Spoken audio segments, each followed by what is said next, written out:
6.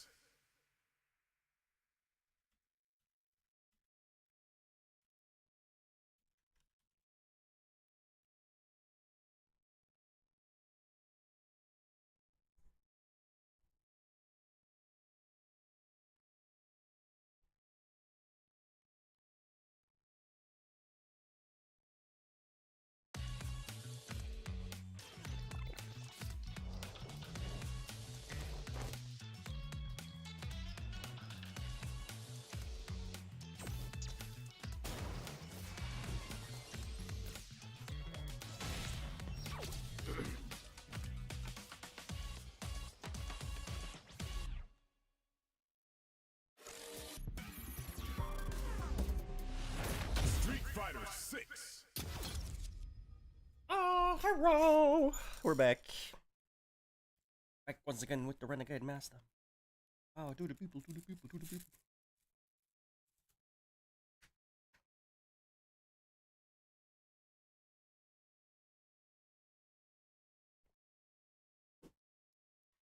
Bruh, my sleep schedule's fucked.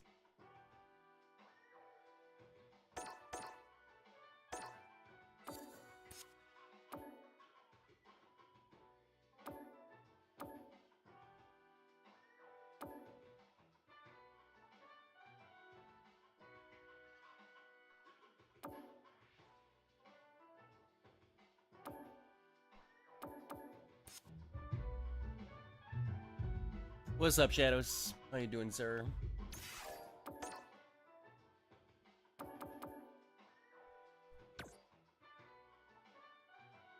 What's the date? It's the 15th. What do you mean soon? I still have a week, bro.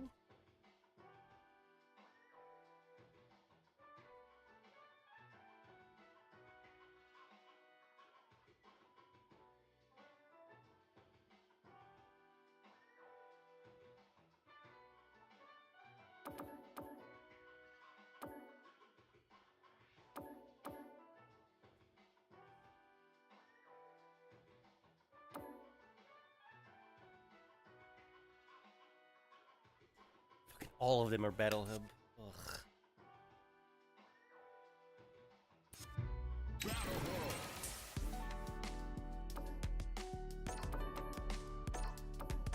Get in there.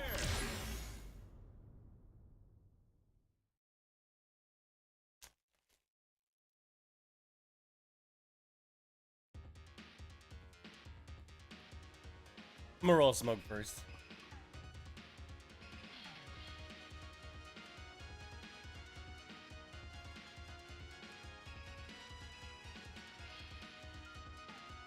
Bro, did you know, Shadows? Dumbledore, instead of... I don't know why I said his name fully. He's back to SF6? I mean, that's literally what the title says, no? I play this every day, dude. I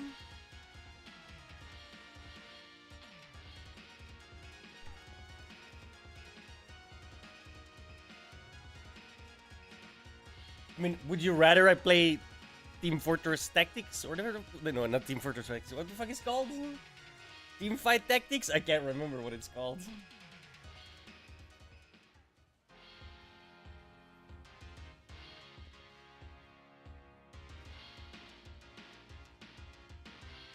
The thing Dodo plays.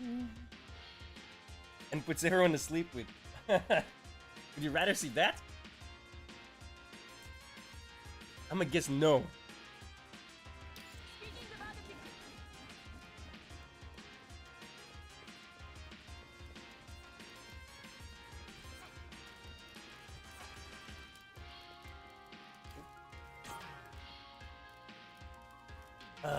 It's terrible ping, but we just need a match. We don't even need to win.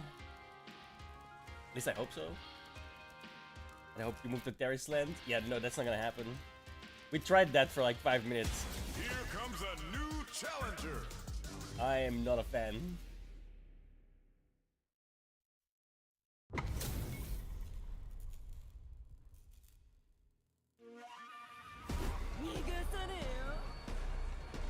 Round 1.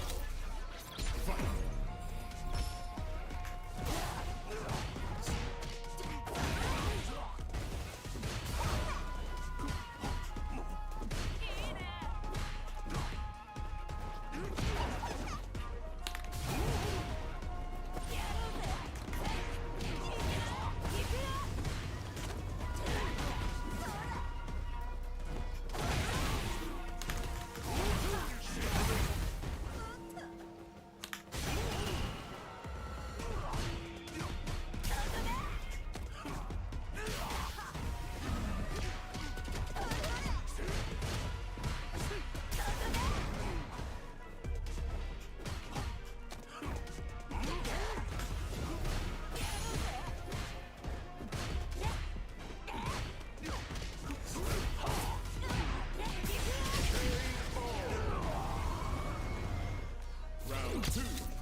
No way, bro.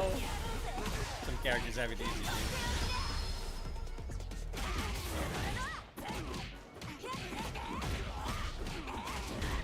I think SF is much better than anime fighters.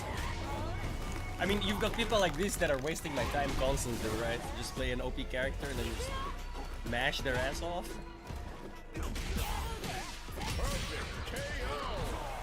It's utterly embarrassing. But that's because the game forces me to play in the Battle Hub, which I don't think is a good thing. I think the Battle Hub is like the most retarded thing in existence.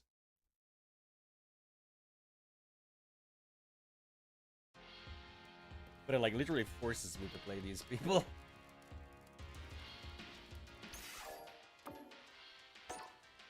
It's utterly reprehensible the way this is set up. Check it out.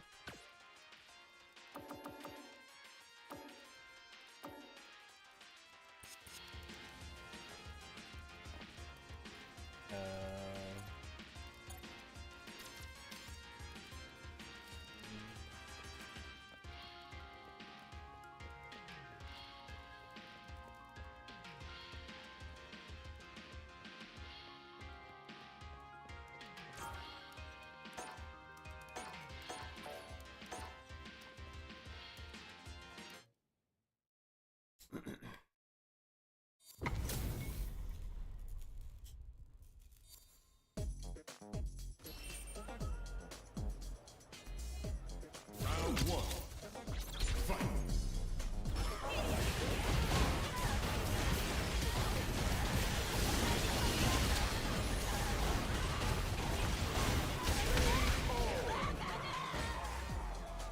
Round two. Fight.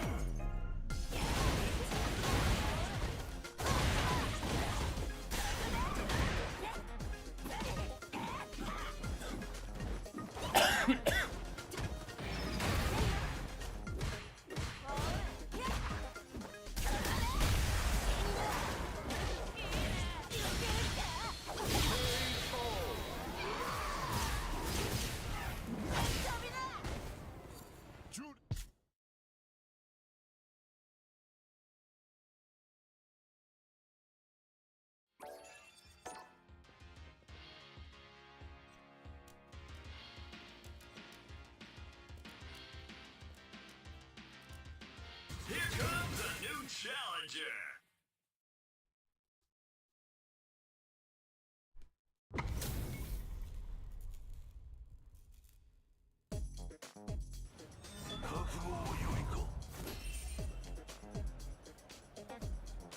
Round one.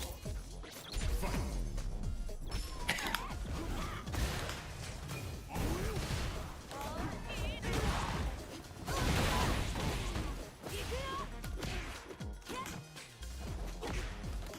Oh my god, bro. What? Dude, this game, bro. I'm throwing fireballs out. I fucking hate the people that make this game so much. They're so incompetent.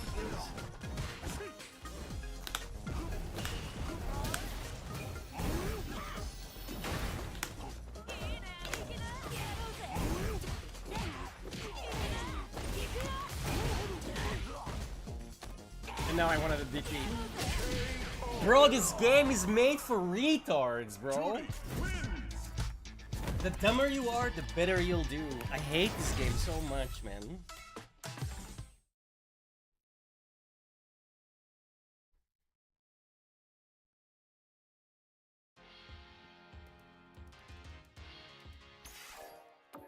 Make me do these retarded fucking game modes because no one would otherwise play these imbecile things. Embarrassing how incompetent the Street Fighter developers are, dude.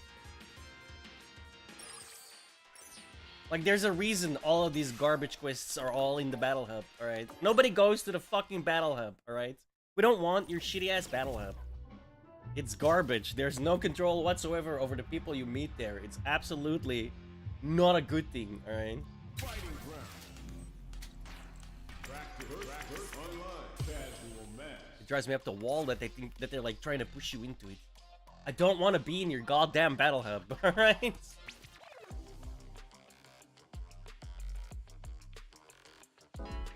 Stop forcing the people into your garbage fucking... Here comes a new challenger. I don't even know why you would think to make anything like that, dude.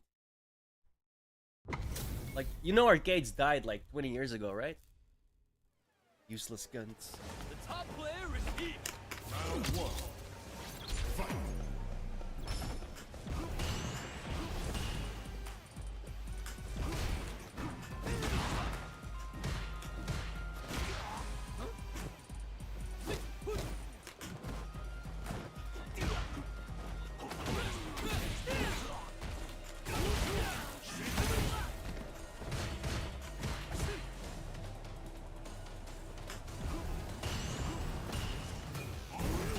This guy know I'm winning? I forgot he can drink.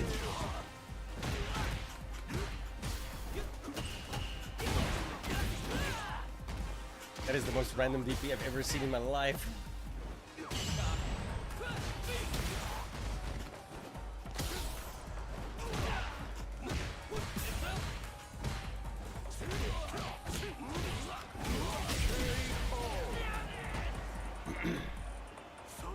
Round two.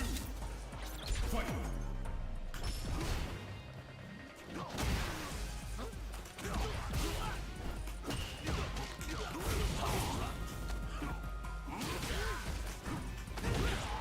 No fucking way.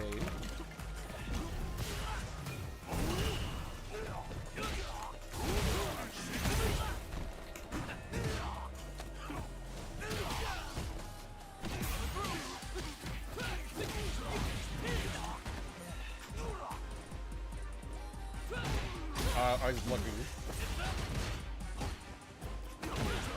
this guy, bro. These people need to be removed from their queue as well. I should not be going up against someone who's literally cheating. Fight. Round. Fight. Okay, that is suspect as fuck.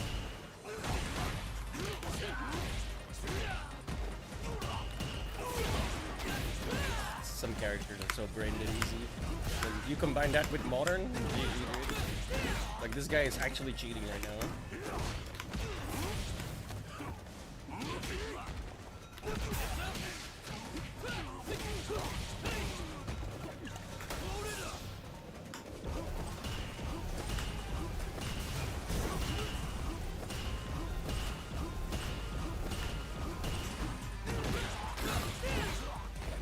I hate modern scrubs, man. They need to be removed from... If you need to cheat to play a fucking fighting game, you should just be removed from the internet as a whole. As a rule of thumb, you do not belong on the internet. Because you're a fucking loser. Jamie. You can't even play the same game as the rest of us, man. I'm so against modern people, dude. In ranked, like this guy has a ranking. You should never ever get a ranking in the same way as a classic player. Zero fucking chance that ever happens. If you have to use macros to play a fighting game, you need to get the fuck out and find something else to do.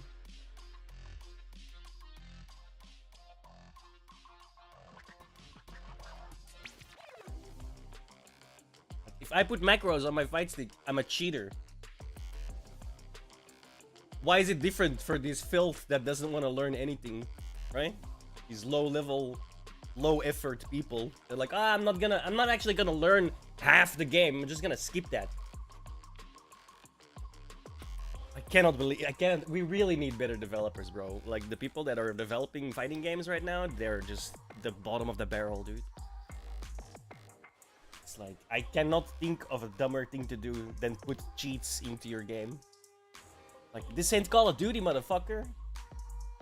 The only reason you put a modern control scheme in it is not because without the modern... Well, yeah, technically that's true. Without the modern control scheme, they would have zero fucking chance, right? But they're too lazy to learn. If you're too lazy to learn the inputs of a fighting game, then you shouldn't play a fighting game.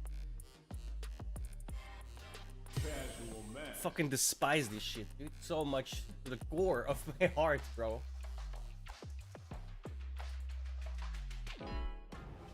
Modern is a cheat. Here comes a new challenger. Like, people whine and bitch about, oh, you're using a cheat box, blah blah blah, but not a word about modern? Another cheater. Like, are you brain dead? Well, yes, obviously. The answer is obviously yes, or you wouldn't complain about one thing and then be quiet about the other. You're a fucking retard if you do.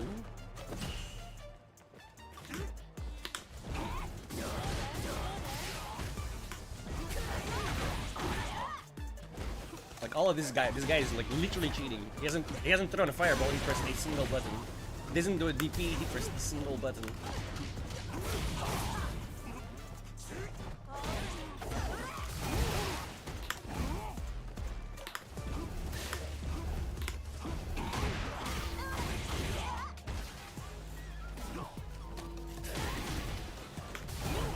Like, I lost to someone who's literally cheating.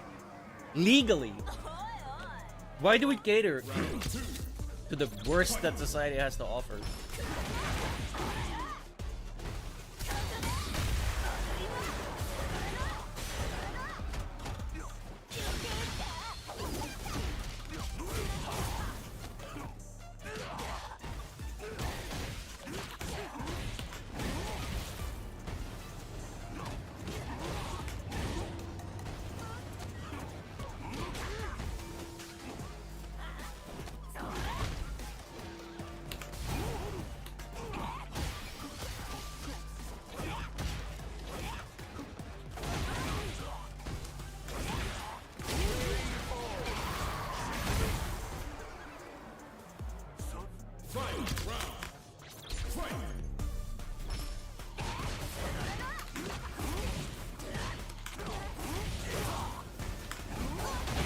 Where's my fireball, dude?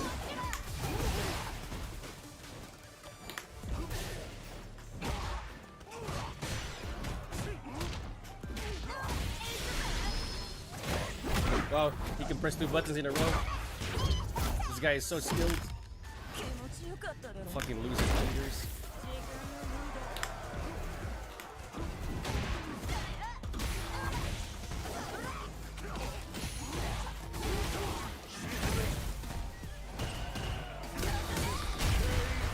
Pathetic loser. Judy wins.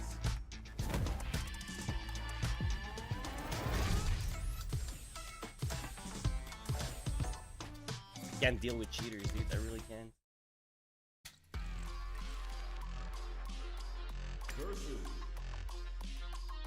The fact that they even show up against Classic is such an insult to anyone that plays Classic.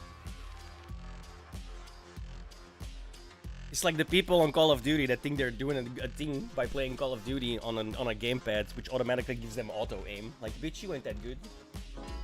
You press a button and the game plays for you. Like, why? Just go play some clicker game, dude. That's why play a fighting game? Go play some clicker game. That's literally your speed. You just want to press one button and you want stuff to happen? Play a clicker game. But no, they like muddy up the waters.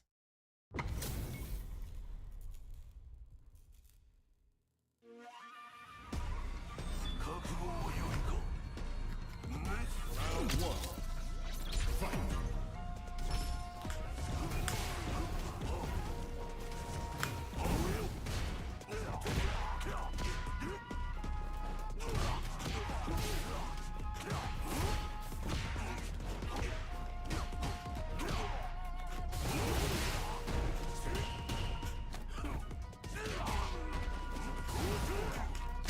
No way. Oh. And then the buffer system is made by a 5-year-old. What the fuck, bro? He fucking buffered it again. Like I said, a 5-year-old, bro. Oh my god, dude. This is what's fundamentally wrong with this game. The buffer system and the fact that I can see moderns in any gameplay. They should have their own architecture.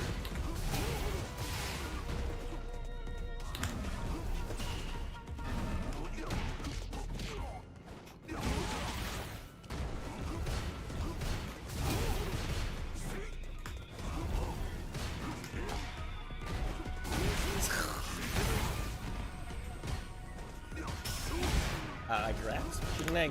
Doesn't grab work against that? I swear it did.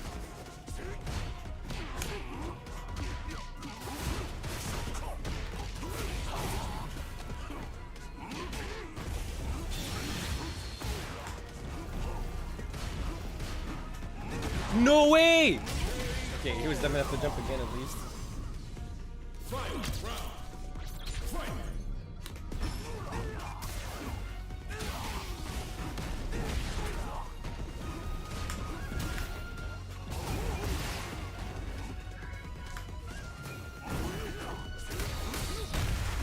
That's so fucking random. From the middle of the screen and it magically hits, man. And like these people are so brain dead, it drives me up the wall.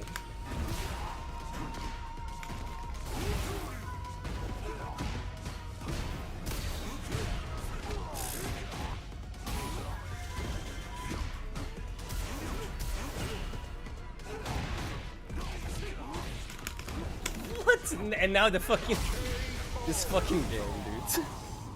Akuma. I need a DP, fireball comes out. I do a DP, fireball, a DP comes out. I'm telling you, the buffer system in this game is made by the biggest imbeciles. I mean, that much is obvious, right? They put modern controls in there. Obviously, these people aren't the smartest. Way to water down your fighting game. Here comes a new challenger. I mean, I get it. You got all the lazies into the game, right? You got the people that don't want to learn.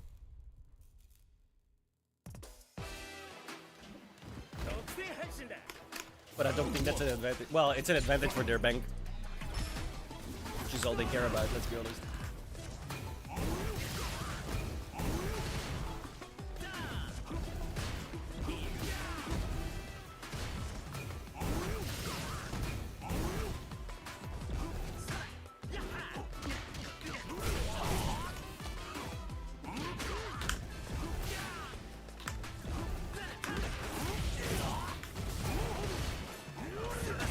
I don't know why I did that.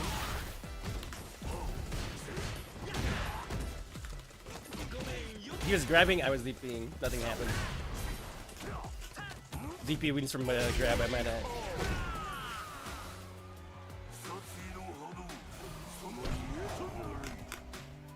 Round 2. Fight. So random. You would have done that had I jumped or not.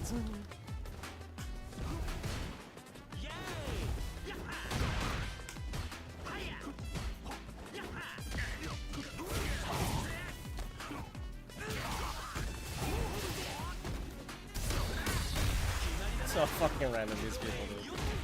Stood up with DI.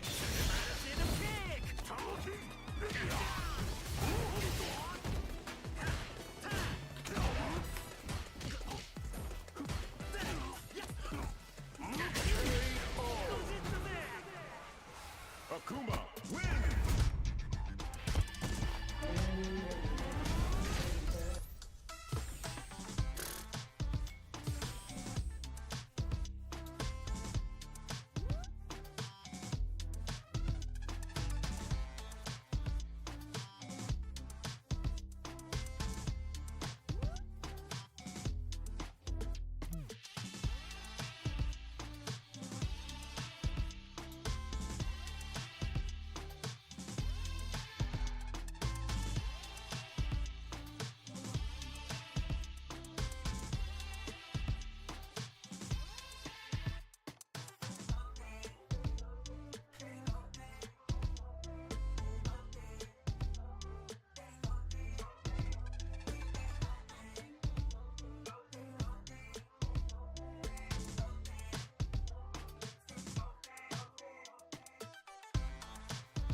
comes a new challenger.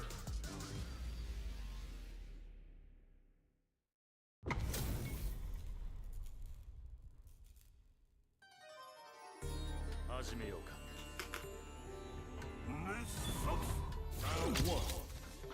Fight.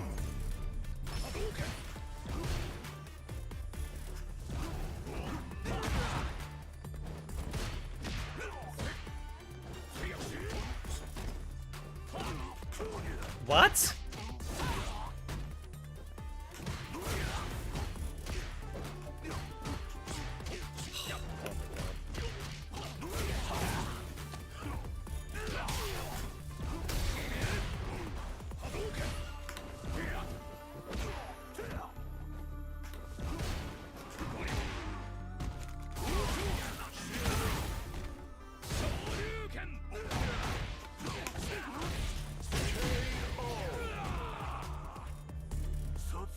Round two. Fight.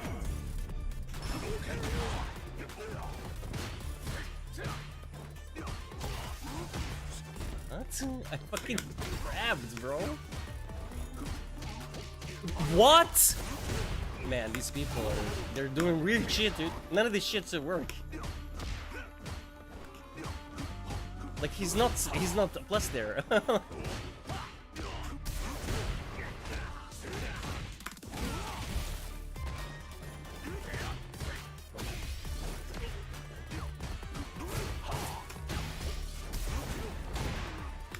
Man, I'm losing to dumb people. It's like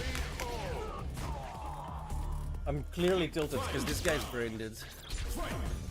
I don't think he even knows how to string two hits together.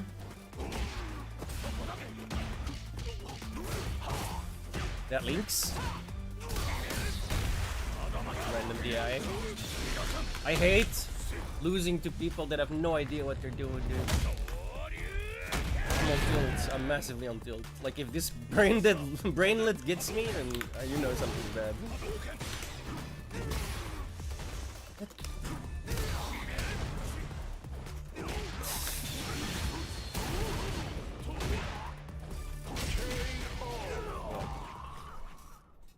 I'm losing to the dumbest people on the planet, bro.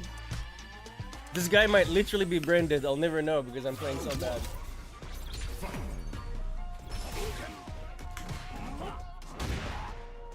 Where's my bro? I'm telling you, this game is made by the dumbest people on the planet.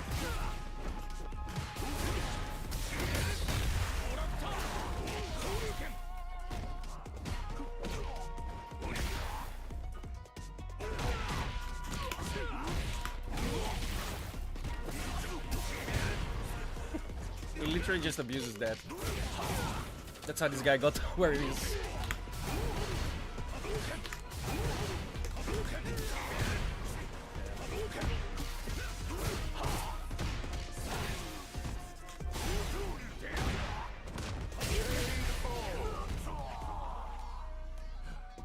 I'm so tilted, bro.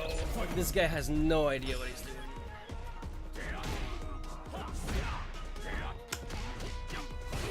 He just mashes jab and hopes. And then DI.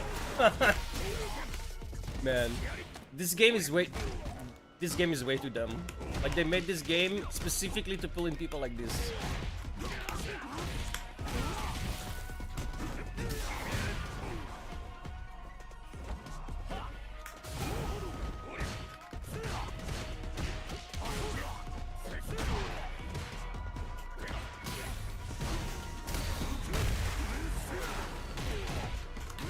What?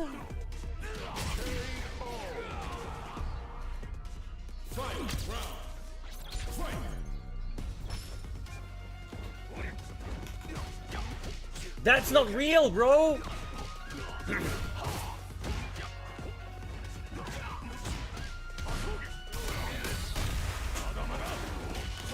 These people, man. They're so brained that it actually works. It's insane.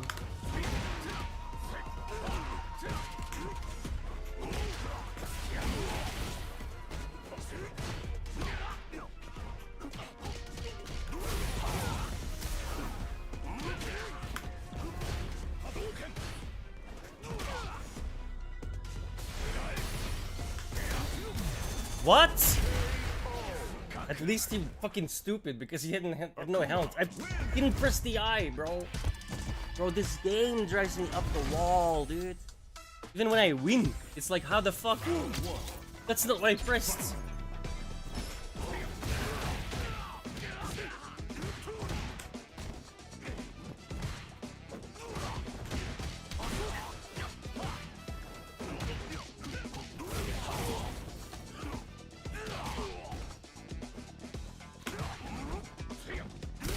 Again, not what I pressed.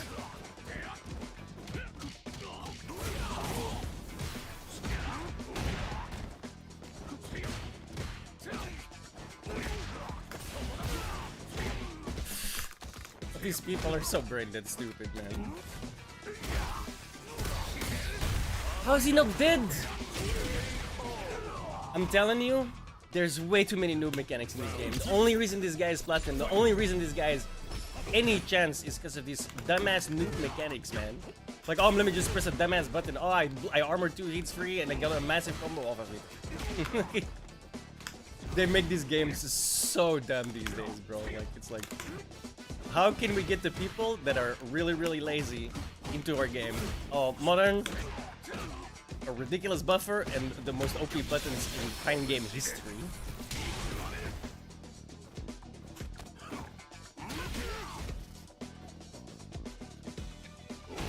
How the fuck is that even in range?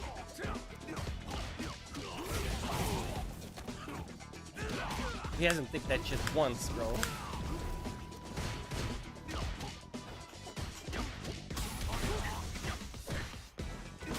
I hate this game. I really do. This game is made for retards by retards, dude. Son of a bitch! I hate what they did to this game, bro. I despise what they did to this game. Fucking retards can win these games now. Zero fucking brain, dude. I'm just gonna press DI and do jab. Through and through. I don't know a jack shit about this game. I don't know a single fucking combo. I can barely turn my fucking computer on, but I can win games because they made it so that I can press a single button and a fucking combo happens, right? Not that last guy, but the two retards before that one. Bate! Yeah. Drives me up the wall what they did to this game, dude. The dumbest people alive can play this game now and get away with it. I am so fucking annoyed by this shit, dude.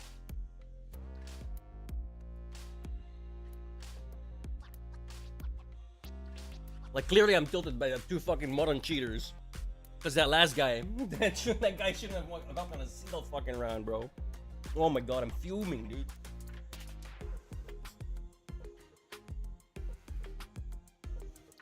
The fact I even see moderns in online is just utterly reprehensible, bro.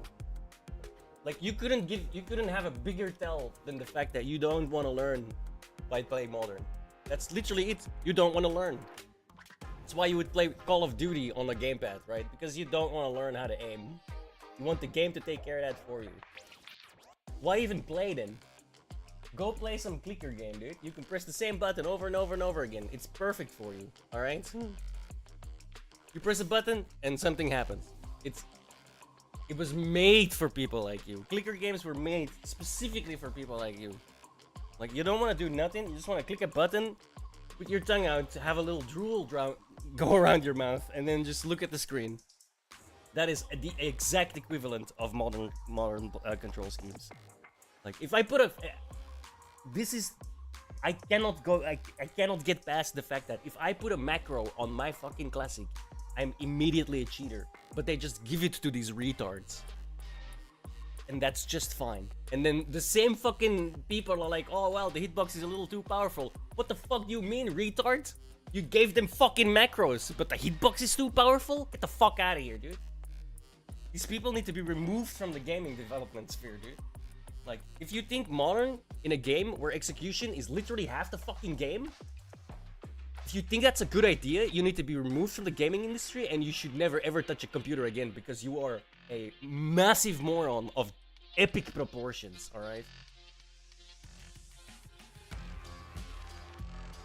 Literally put cheats in game, but you complain about a fucking keyboard that's made into an arcade stick. Get the fuck out of here, dude. Fucking despise this shit so much, bro. And then people defend that shit. Oh, well, they can skip all of the learning. Yeah, well, that's the fucking point, isn't it? That's exactly why it should never be a thing. Oh my fucking god. These participation trophies drive me up the wall, dude.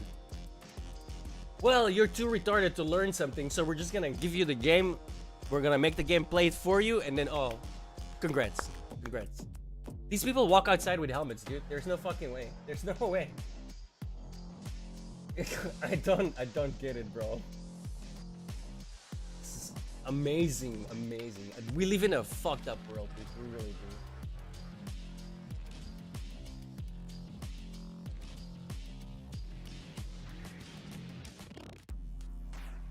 Oh, you can't say X? You might offend someone. Who gives a shit, dude? Fucking hell. Remove all this garbage from my gaming sphere, bro. Like, gatekeeping is in fact a good thing. It really is.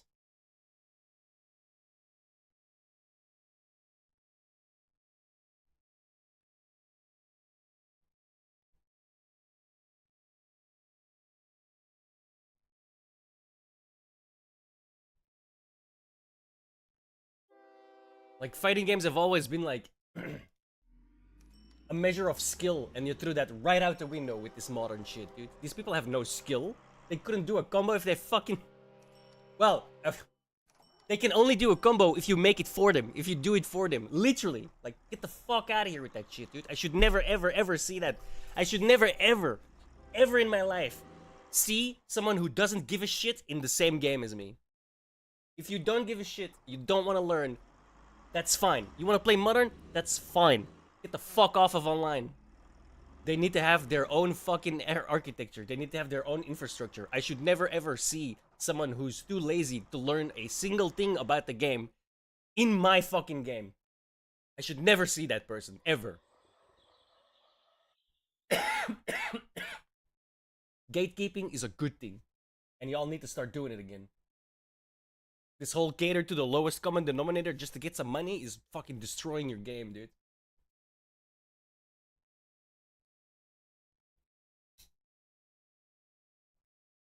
Like, look at that guy that was on on CEO. The guy in CEO, right? The one guy with modern control schemes in, like, I think top... I want to say top 24. He might have actually been top 8. When something cool happens in the game, you know what the people who are commentating, the commentators, you know what they do? They go, oh my god, look at what he did, blah, blah, blah, blah. And then when the modern guy does it, oh yeah, well, it's modern. He just has to press one fucking button. It immediately deflates any sort of hype at all, because there's zero execution skill. There's no skill behind the modern at all. Zero.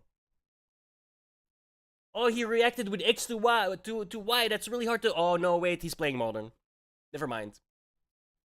Like, you can clearly tell the moment something cool happens, the moment they start getting hyped, they realize, oh, it's modern. There's nothing to be hyped about. You are destroying your own fucking game in the name of making more money. I honestly, I hope you guys go bankrupt with this shit.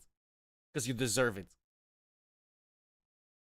You're in for a quick buck, and the quick buck is gonna massively fuck you over in the long run.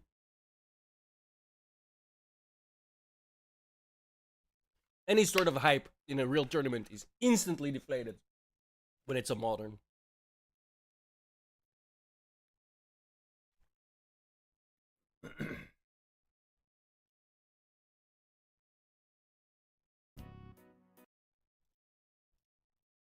It's utterly reprehensible that they did this. Like, they killed their own game. They really did.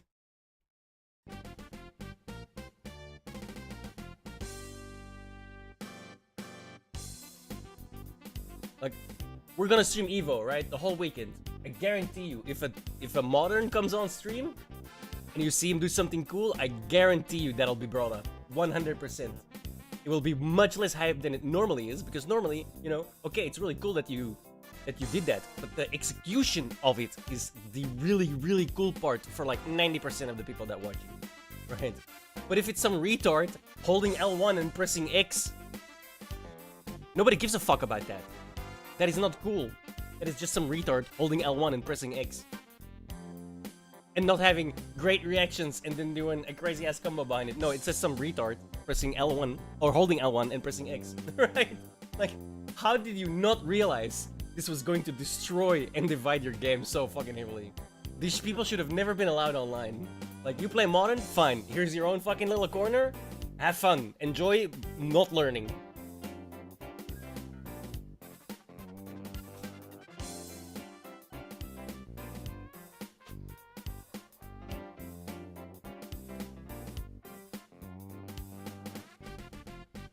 Like I said, for retards by retards. And I'm using the exact right word.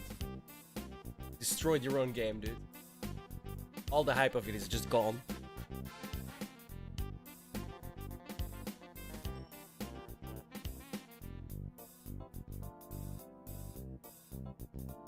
The fact they allow these people in ranked and online is just... It's brain dead. It's like, it's literally brain dead to me. I could not think of a more dumb thing to do. It's a competitive game. Aren't we supposed to be on a level playing field?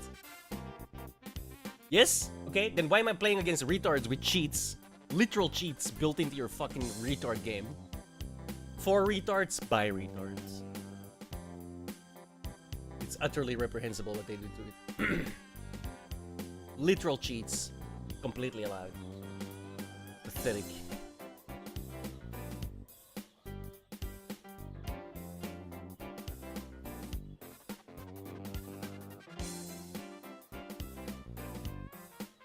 An island, dude. That's what they deserve. An island and half the amount of food for enough food for half of them, and then we put cameras everywhere. It'll be the best TV show ever, dude. Oh, they'll rip each other to shreds over a bit of scrap. It'll be hilarious.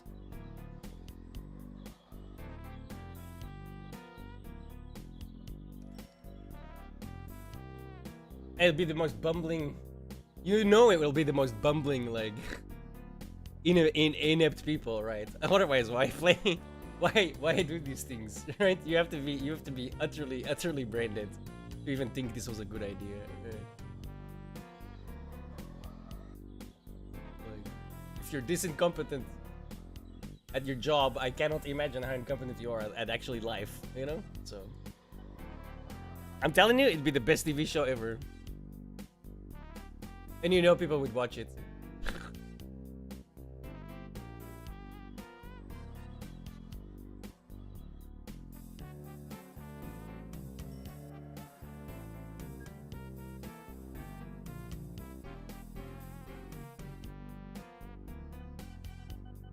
Is this asphalt? Or did I take ISR? I took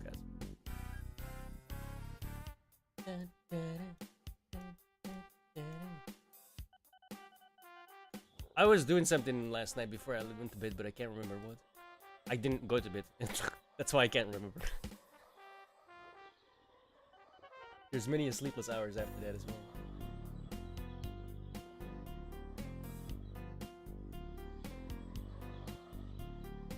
I was skipping coal for now because I need 40 million.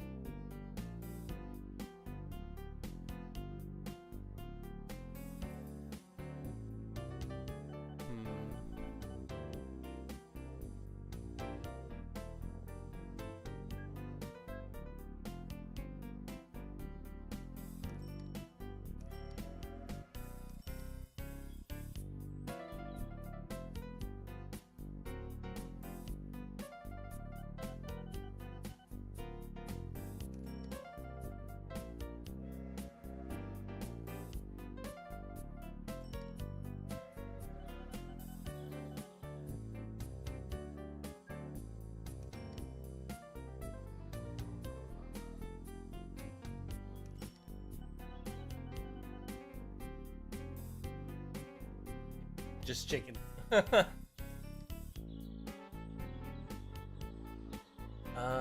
Glass is next.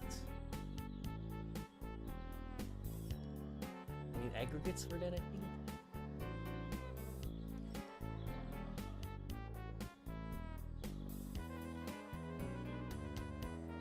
Oh my god, there's no glass rings. No That far? Oh, fuck. Oh, here one.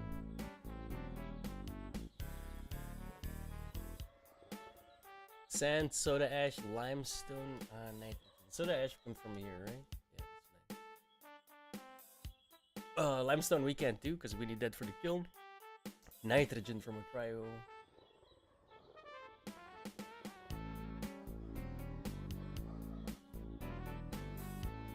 No cryos around? Of course not. That's a terrible one.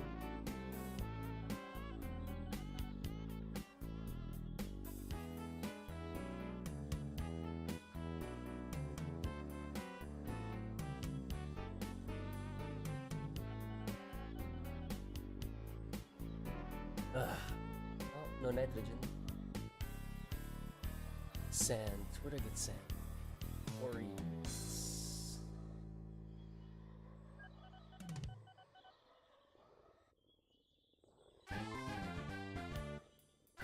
Why is it all so far away?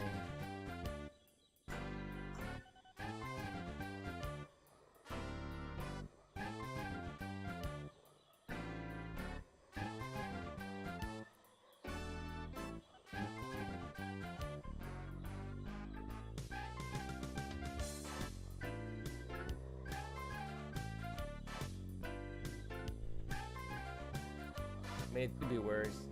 If I can get it supplied.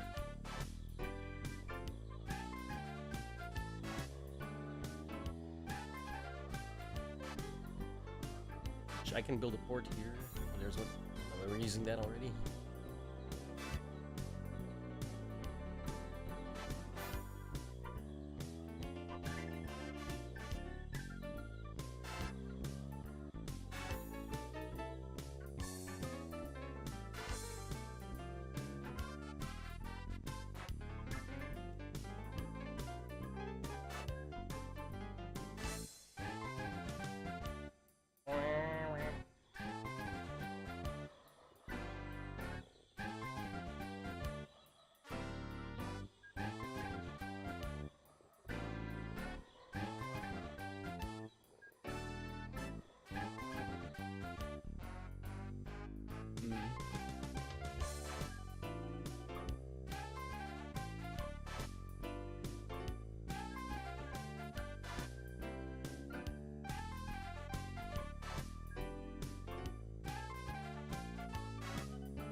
Yo, yo. Oh, I fucked that up. Dude, how am I so bad at drawing lines?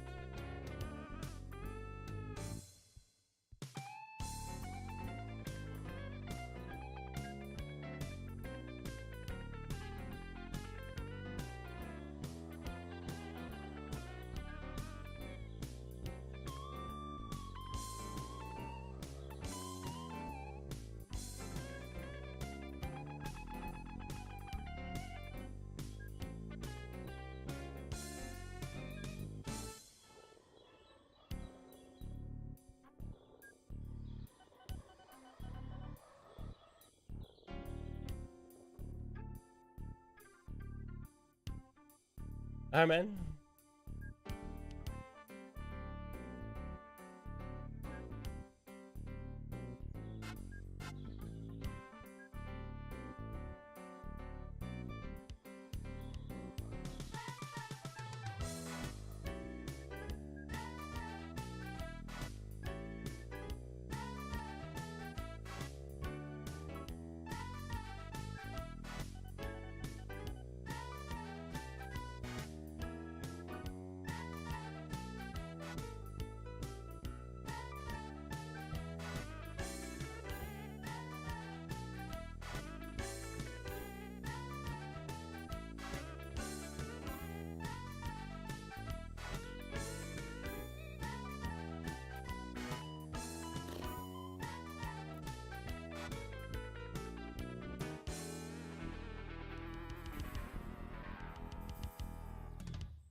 Oh, that's what I was doing. I should have checked this.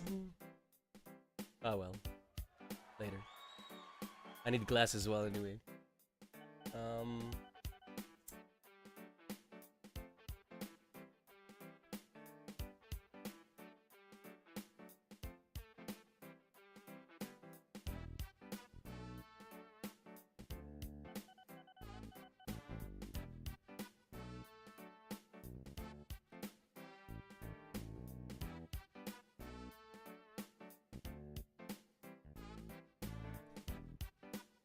I devised a new system to keep my trains in order, I guess. I don't know how to explain. Yeah, you know what I mean. The other one wasn't good enough because eventually you'll have 300 trains, right? Good luck finding the one you need. Right? It's a little ridiculous.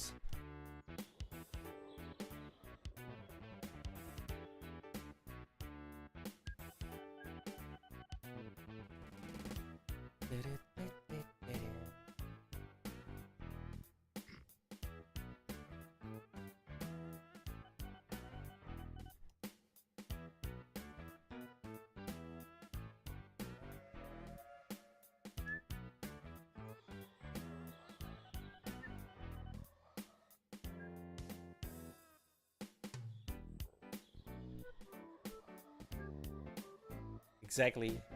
1, 2, 3, 4, 5, 6, 7, 8, 9, 10.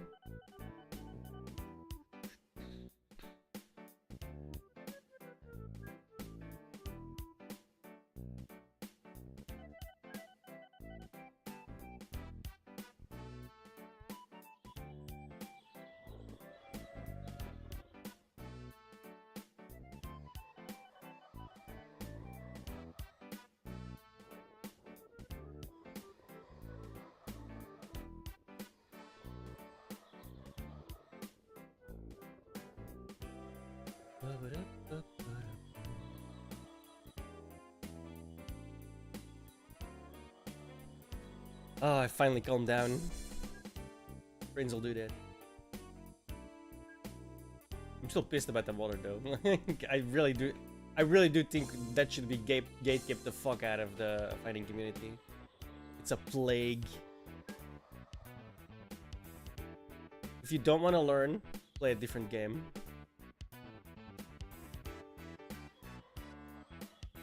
Fighting games are not for you.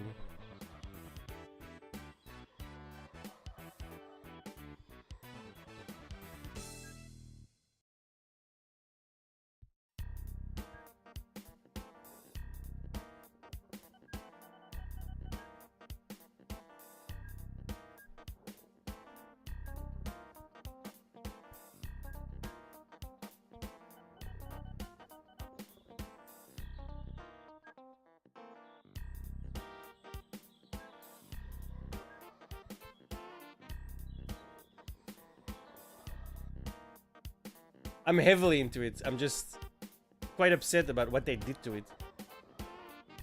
Like, they've been catering to the filth of gamers. Like, the lazies. The people that need literal cheats. And it fucking pisses me off immensely.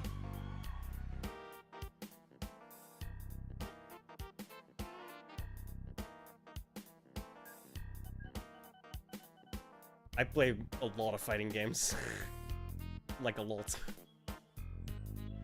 Which is why I'm so pissed about this current trend of like catering to people who do not want to learn. It's disgusting.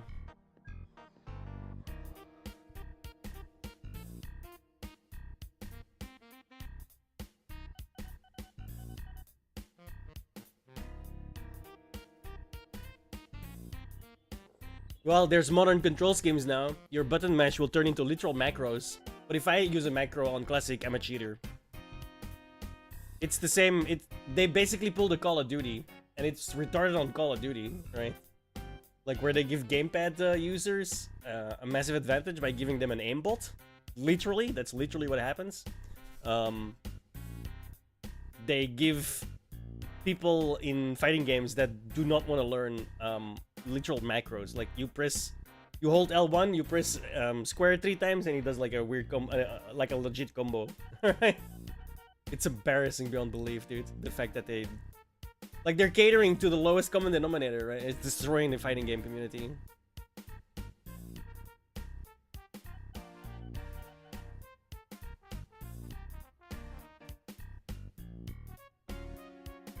Like you can clearly see it whenever you watch an event and some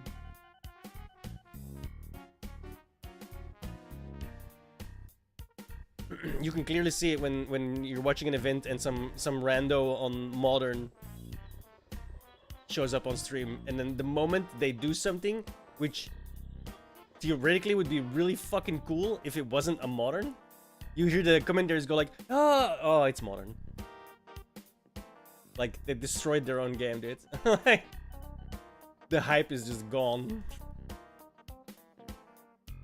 Yeah, you can clearly tell every single time when a modern player does something, there's zero hype. Because he's just pressing a single button. You don't need reaction time to press a single button. You know what I mean? Right? Like, whereas, if someone in Classic does, like, a super in a really fucking hard place, what he did is, like, you know, quarter circle forward, and a button. But this guy just presses X. Right? So there's zero hype about these things. They destroyed their own game.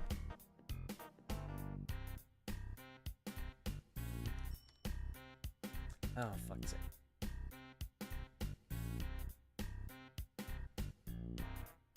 Yeah, it's utterly embarrassing.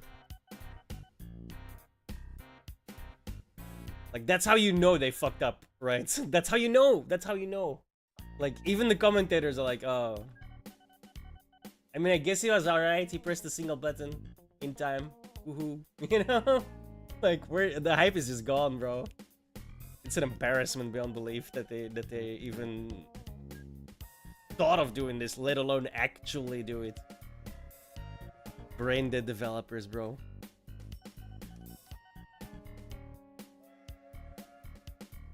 That's why, like, we need better developers in the fighting game community, because we've got the bottom of the barrel, and it shows. Like, we've got Call of Duty developers, essentially. It's disgusting. I know, I should never ever see a modern, but they're in ranked, they're in casuals, they're in tournaments. They've infested even, because they're all cockroaches. They've infested the fucking gaming, the whole scene.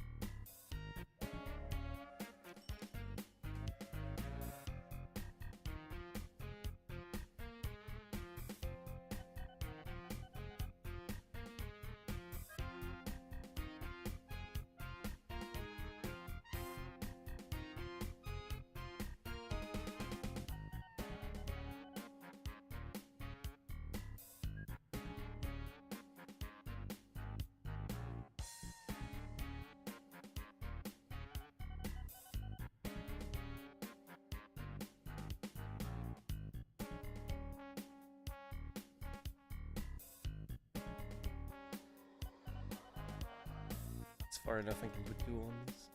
Although this seems to be a terrible port. Yep.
back, switches up in the corner. Modern reaction. See, okay, that's exactly what I mean, dude. Exactly what I mean. Watch this, all right? Watch this. You can hear the guy wants to go, and then immediately realizes, oh, this fucking loser is playing on modern.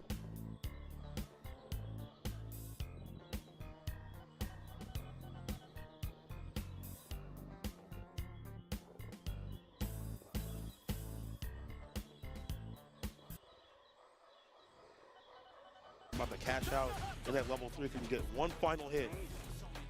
Frame traps there. Jeremy Rogan unfortunately throws this color back, switches up in the corner. Modern reactions. See? Oh, Pinnacle! Modern reactions. It is fucking brain dead to put this shit and make it legal in tournaments, dude. Immediately deflates any hype. Within a second, within half a second, this guy realized. Like, you could hear him get hype. You could see the moment the super came out. Oh my god! Oh, it's fucking mod. This guy, this retard loser is playing on modern. You can hear it clearly. The cash out in that level 3 if you can get one final hit. Frame traps there. Jeremy Rogan unfortunately throws this color back, switches up in the corner. Modern reactions. Up in the corner. And you're done. Modern reactions. Majin, bro. What an utter joke to put this in, man. I cannot believe this is tournament legal. I cannot believe I see these people online. I am baffled by this attempt at destroying what a fighting game is. From arguably the biggest fighting game out there. It's insanity. And then they talk about modern reactions, right? It's not about what, oh my god. Everybody would be so fucking hyped, dude. Everyone would be so hyped if somebody did a super in reaction to a fireball that close and wasn't cheating. Yo, everybody would be hype as fuck, bro. But this guy's cheating, so nobody's hype because everybody knows this guy's fucking cheating. Rogan unfortunately throws this color back, switches up in the corner. Modern reactions, and you're done. And Majin, bro. Majin Tachikawa. Yeah, for sure. Bob, help me. Super dead right there. And, you know, like, regardless of the slight damage reduction in modern. This is top 24, by the way. This should be hype as fuck. There's like zero hype. They're talking like they're talking about what to eat for dinner, basically. You know what I mean? In such a manner. Zero hype whatsoever. What a disaster, bro. Modern controls are an utter disaster.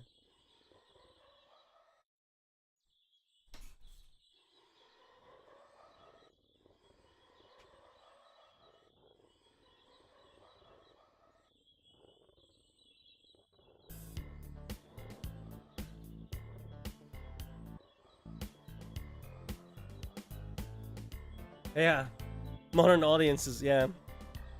That deflates every time a modern plays. It makes no sense, man. These people are all fucking brain dead, dude. Like, why would you do that to the game? Of course that's what's gonna happen, bro.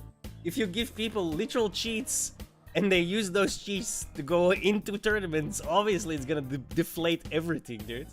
The moment they start playing, people are like, this guy's just a cheater, right? I mean, they won't outright say that he's a cheater. I will, because it is 100% cheating. Okay, if I use the exact same thing that they do, I'm cheating and I get banned.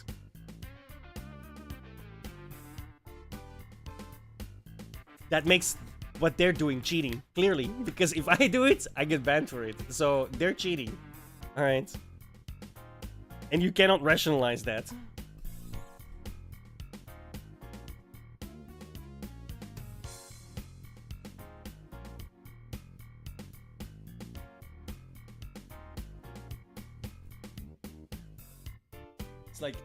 It's like having a boxing match and having allowing one party to use steroids and don't allowing the other party. It's the exact same thing. Because you're giving them performance enhancing, not a substance in this case, but a performance enhancing control scheme, right? I should never ever see those people, ever.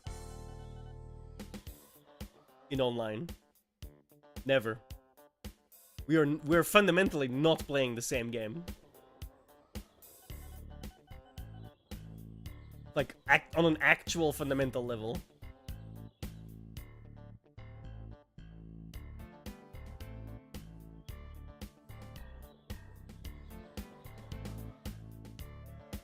embarrassing.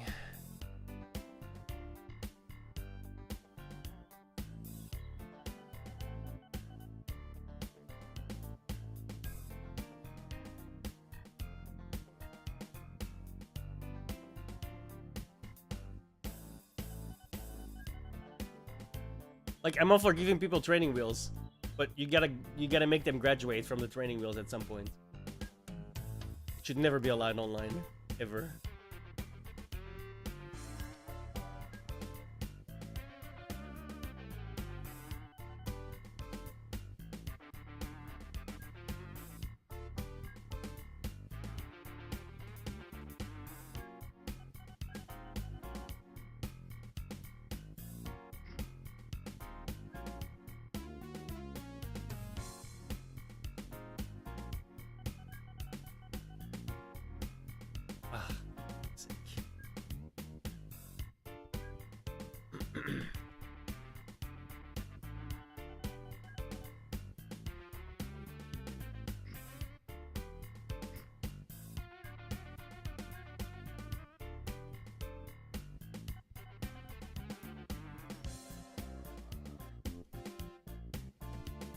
Yeah. But that's the excuse they use, right? Oh, they're training wheels.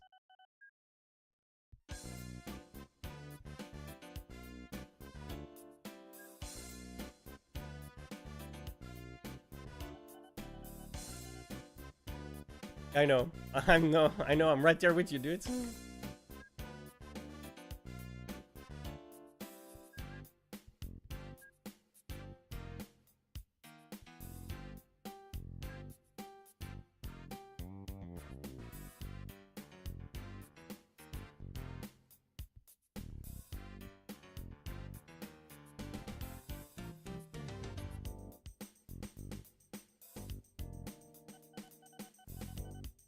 It's like, I already don't have much respect for Japanese gaming companies because they're almost all of them are among the worst the planet has to offer, right? Like, they're on par, and I would tell you, I would posit Nintendo is far worse than all of them and far worse than EA ever has been up until now, right? Because EA, for example, EA doesn't actually sue people, Nintendo does. So yeah, I think Nintendo is by far the worst actor in the gaming sphere. But a lot of the Japanese companies are insanely predatory with their money schemes. And their companies are, in my opinion, among the worst in the gaming development sphere.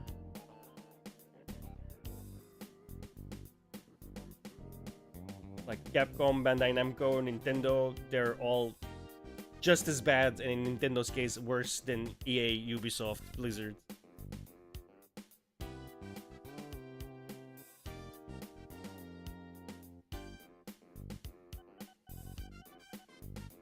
But a lot of people like their games when they were kids, and they can't look at situations. They can't look at situations logically, so they give them a pass on it for some reason. Like if you say Ubisoft, I think you should say Capcom and Bandai Namco and stuff as well. Like they're just as bad.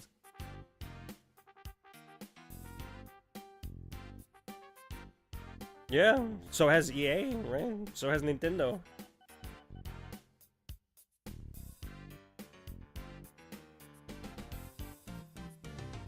But Ubisoft doesn't litigate against content creators. Nintendo does that all the time. Like, Nintendo is actually a really trash company run by, like, the worst humanity has to offer. Like, you wouldn't go after content creators otherwise, right? The whole creator club that they had and stuff. Those people, yeah. The worst humanity has to offer, bro. Look, and on the one hand, I get why, right? If you want to run a company, you generally need the worst humanity has to offer because they'll make you the most money. But yeah, the flaw of capitalism, right there. The filth of humanity generally floats to the top in those types of situations.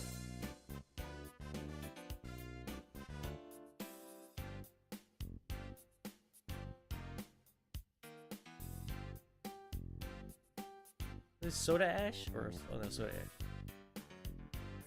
Right? Right. Just chicken.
Okay, I need way more. But 4. Let's start with 4.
There's another one. Oh, yeah.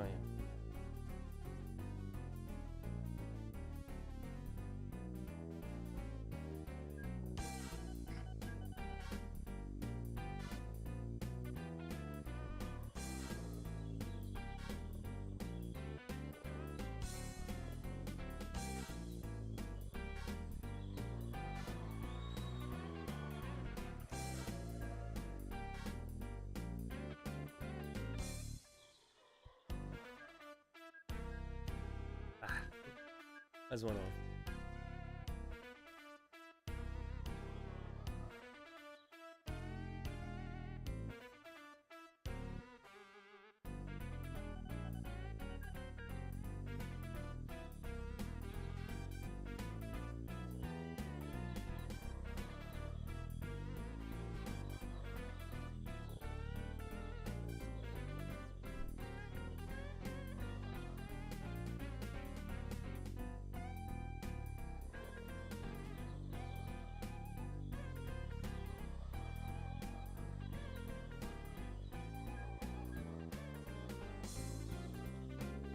Oh.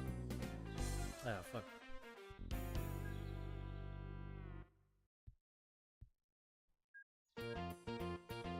Oh, come on. I can't see that shit at all, dude. I'll just go.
That shit couldn't be more far. It's gonna take forever.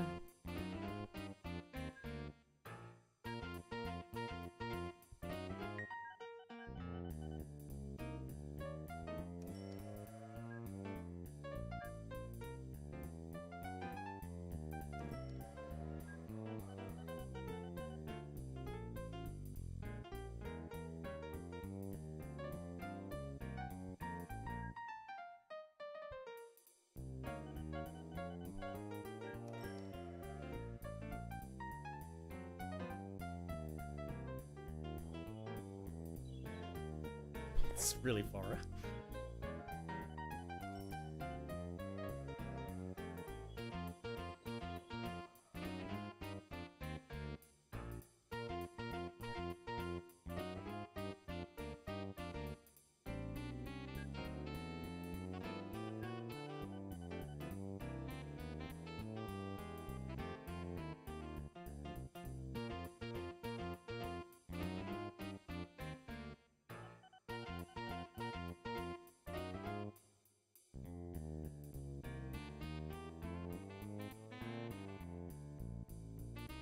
Oh no, I fucking fat leaked.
Started raining really hard all of a sudden. God's agreeing with me. He's weeping for the future of fighting games.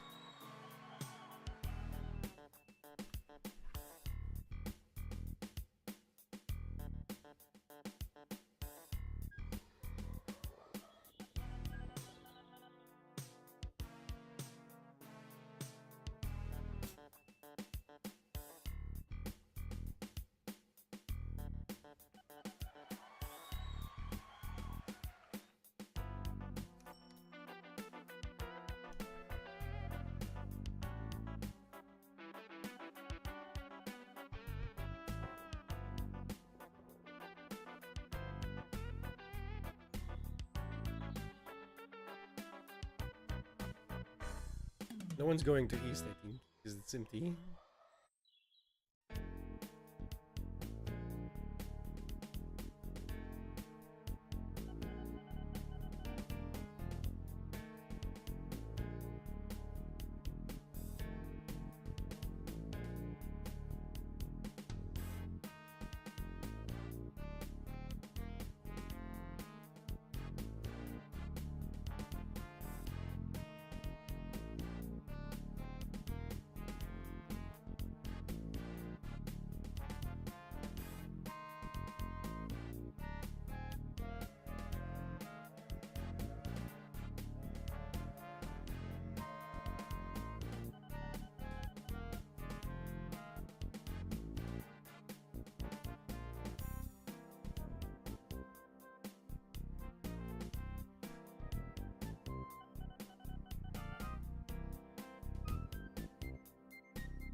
Okay, we got regular Grisberg, we got Central, we got East.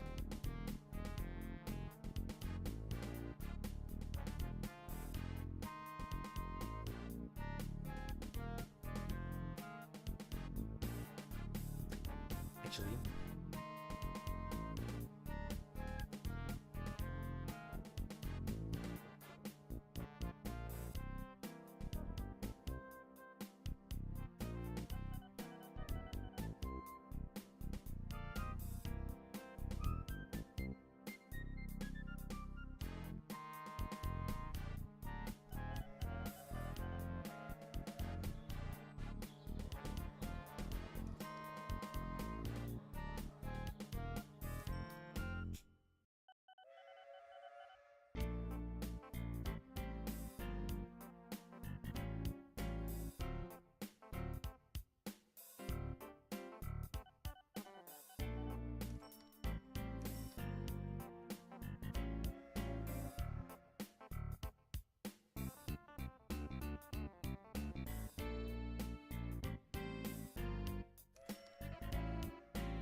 50 million.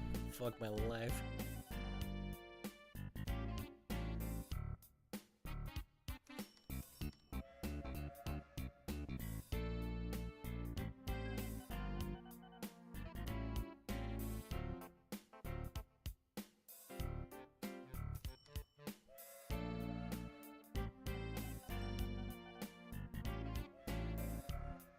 Technically it's slower, but with more power, it might actually go faster.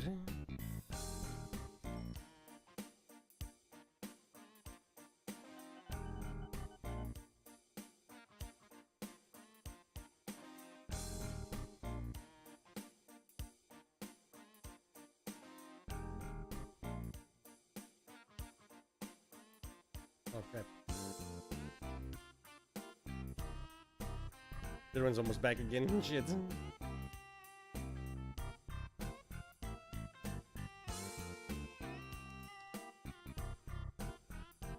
Yo, Joey's up.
Huh?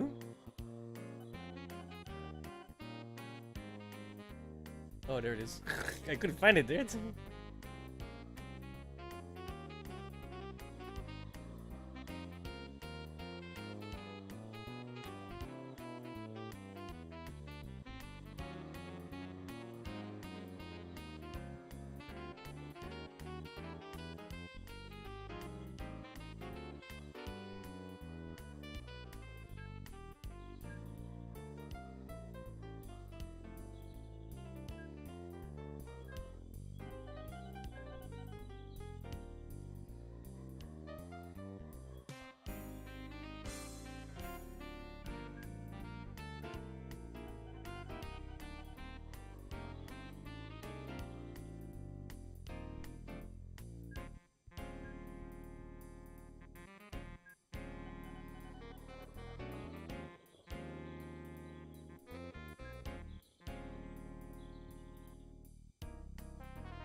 Close enough.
Oh. I was like, wait a minute, you can reach it? No, you can't. Well, now you can.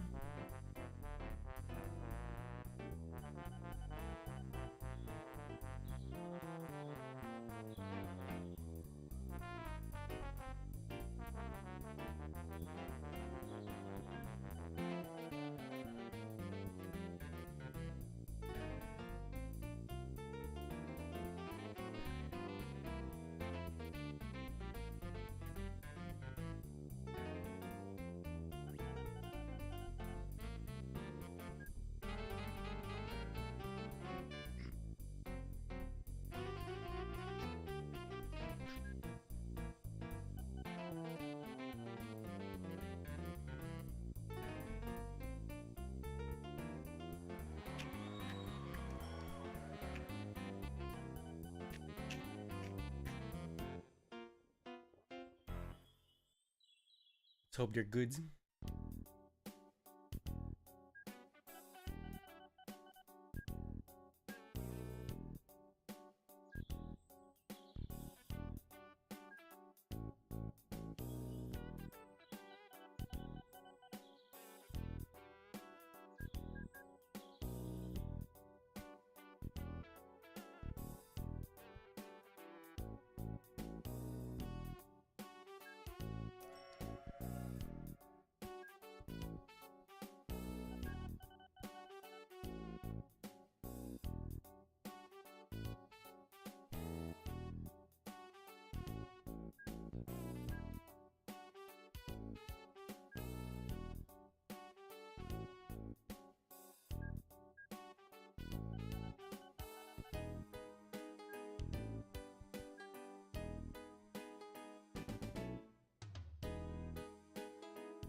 Hmm.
Storm is coming, Annie. I feel it in my bones. Dad and I can hear it. Ah, fuck.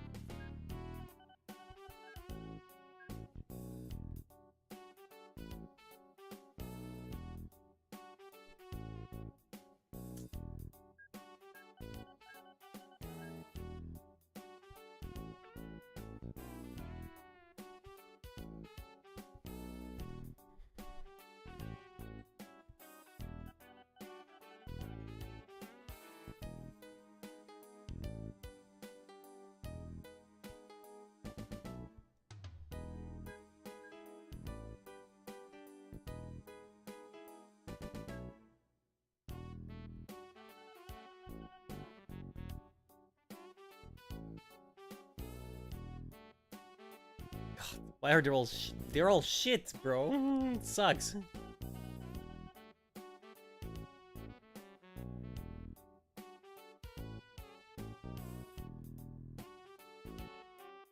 I'm have to like send stuff there. Maybe.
Oh, shit.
Yo, excuse me, what's up?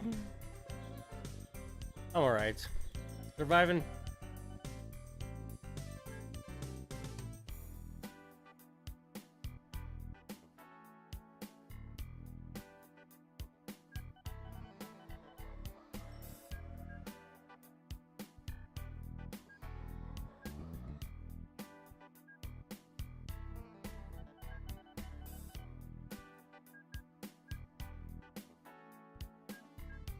How's Bavaria? Yes. We had to start over because Knight fucked up the game.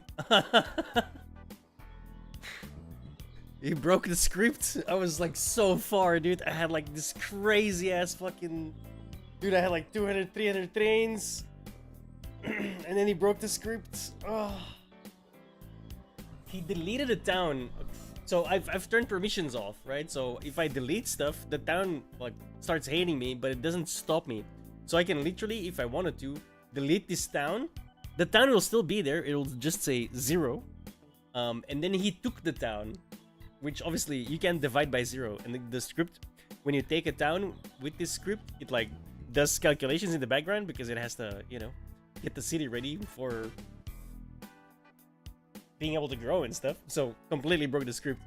And I figured it was like just that city, but then when we tried to load the game yesterday, it broke it completely. Wonderful. So we had to restart again. Bro, I was dude. I had so much already. It was like, oh, it really hurt. I'm not gonna lie.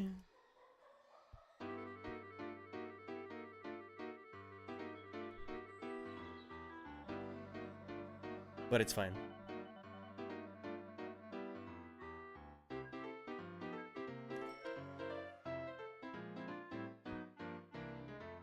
A new rule, don't let Knight do anything.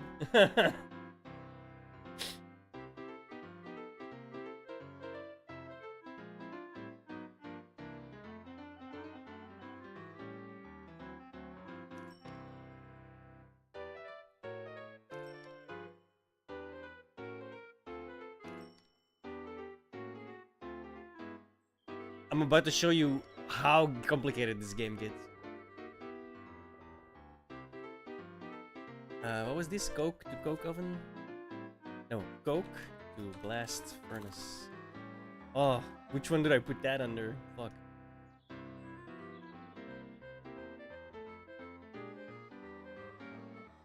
Check this out.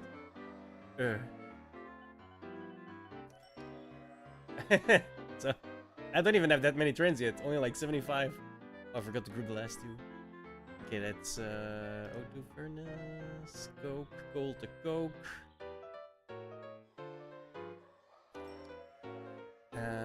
Coal to coke, no.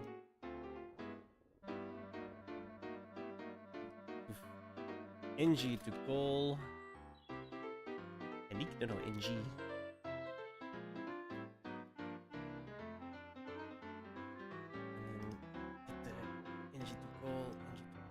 And then blast furnace. Actually, yeah, no. Coke to blast. Okay.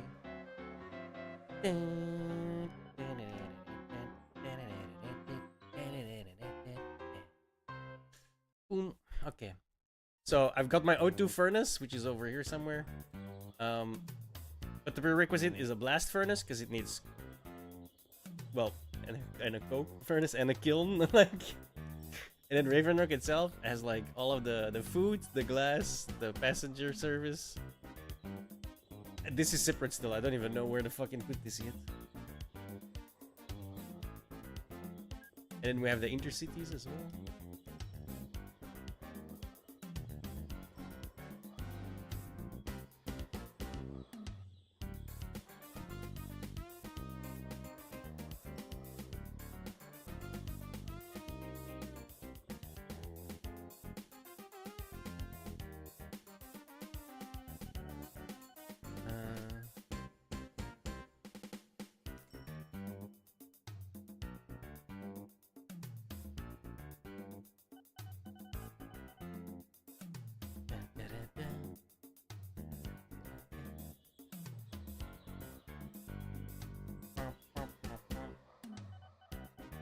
And it's not even 1900, dude. 1869.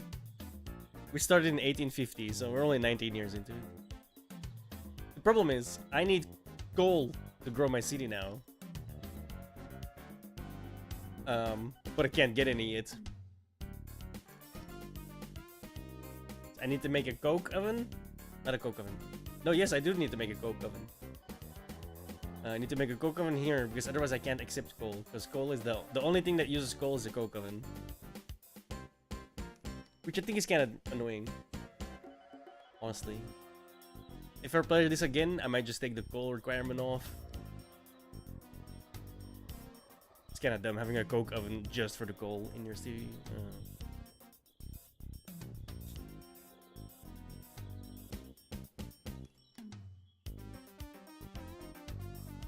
It would be if Steel Town had power. Which it doesn't.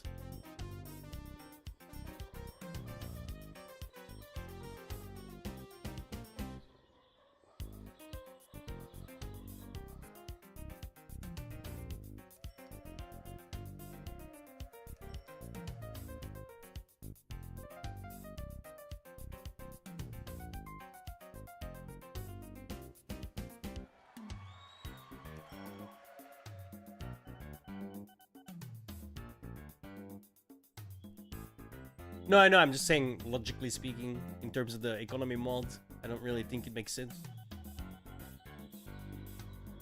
Do I still only have one train on this?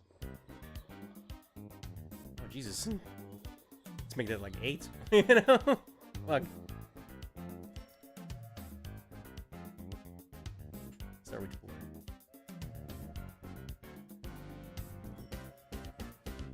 4 is a good start.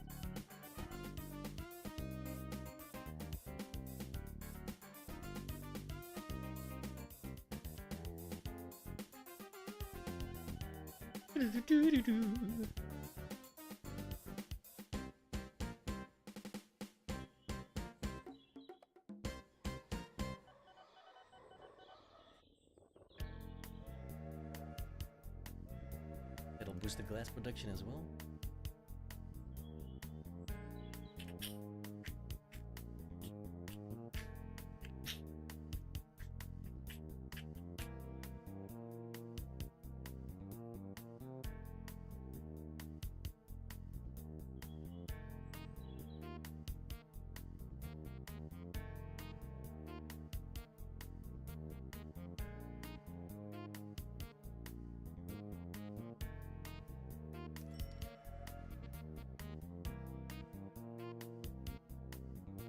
Or is it the full load? Doesn't really matter.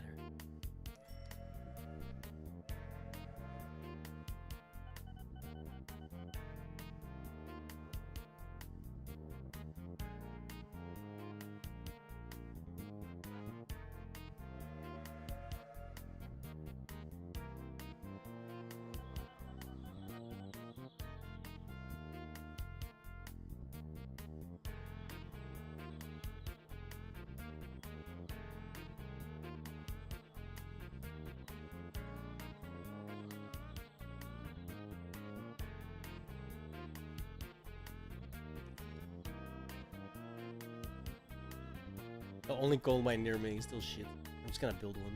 Oh no, it's... Oh no! It went... Oh, it went up. Never mind.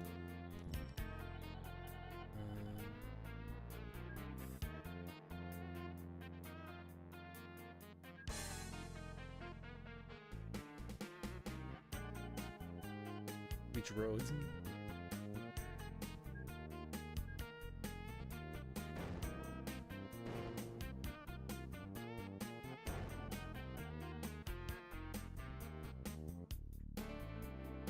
All of it.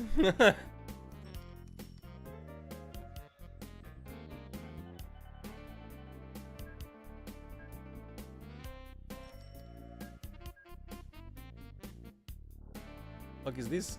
No! Oh my god, I didn't realize that would happen.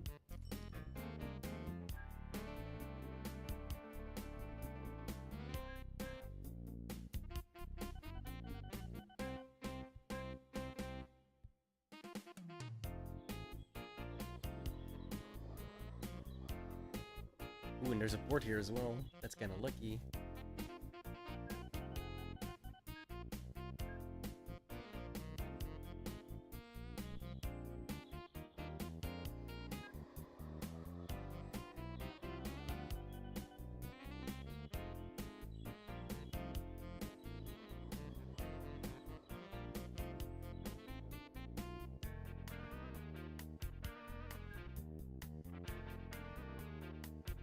Yeah, I know, but I don't want it to be too far away either.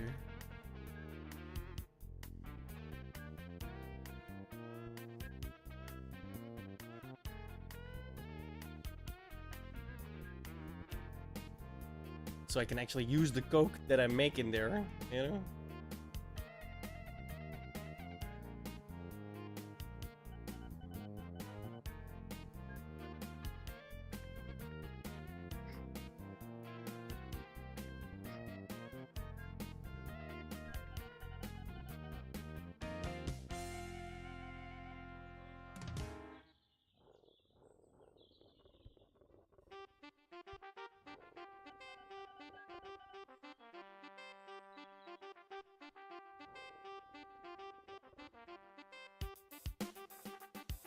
I didn't even see that.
Oh, I fucking suck at counting. Shit.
Hmm.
It says wagons, I don't think that matters.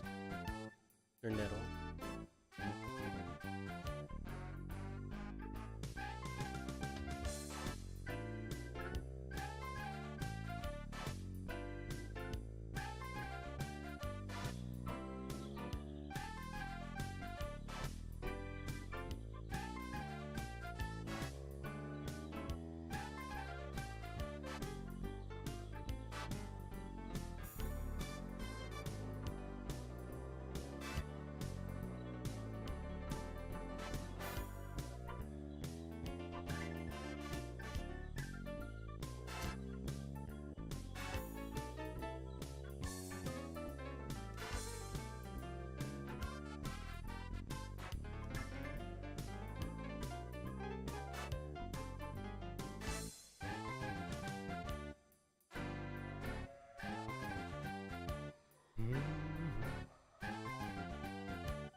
Oh, Jesus.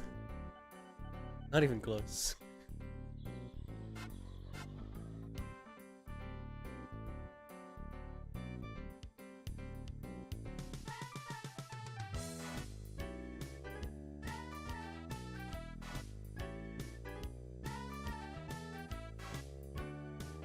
Gung ho that bitch.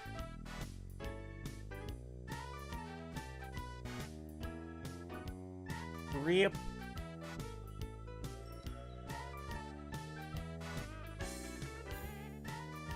That's how you charge it. Speaking of 20%.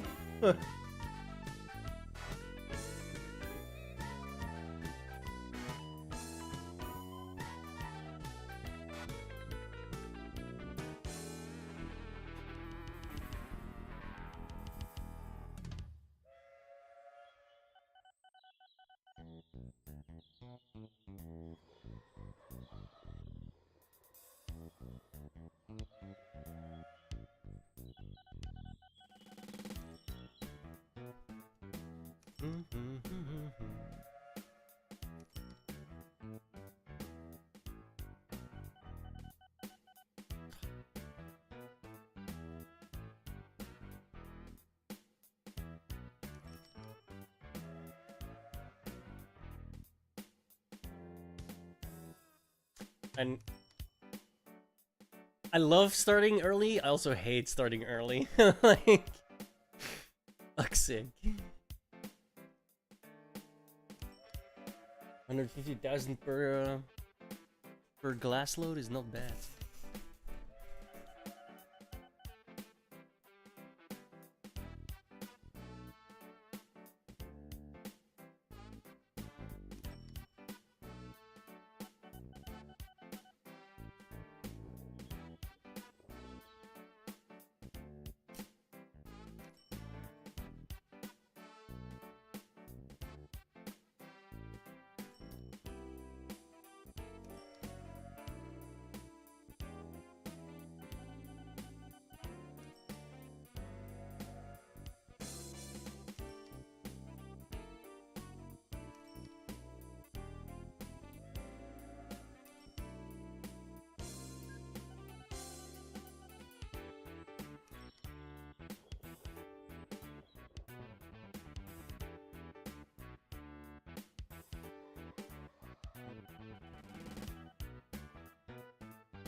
Get ready for money.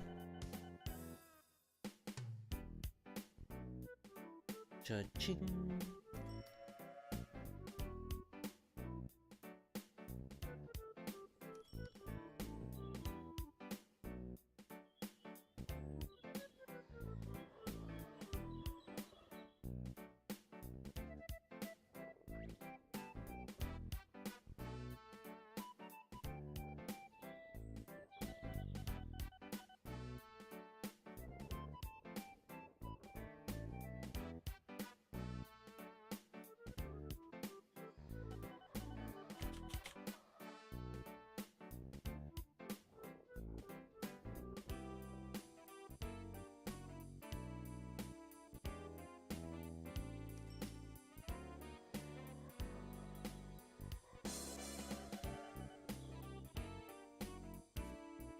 I made it so if you enhance them and gung-ho them, you can like make it go out of control.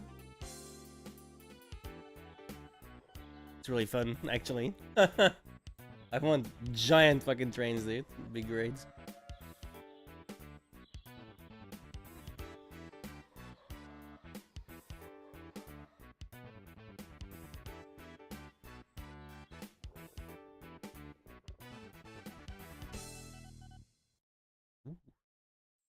Yes, please.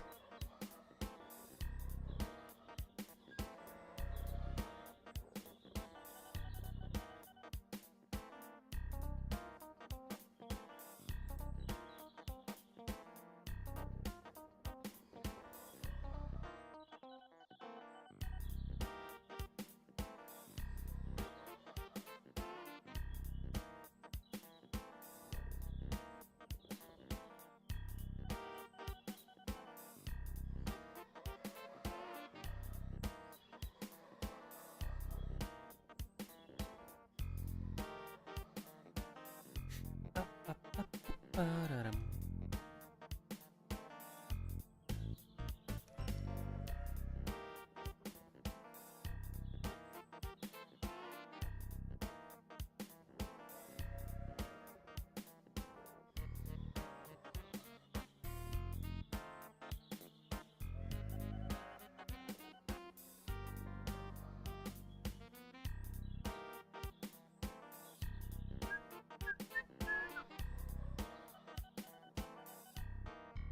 How much does a coal give me? Not bad for coal. Doesn't have to go that far either. It's good.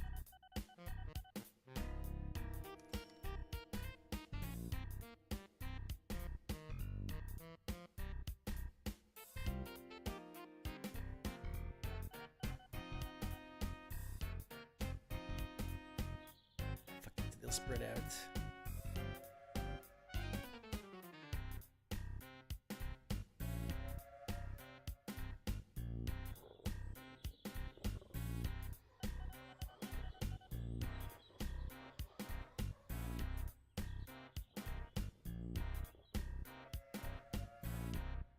I have a dumb idea. No, I might need this later.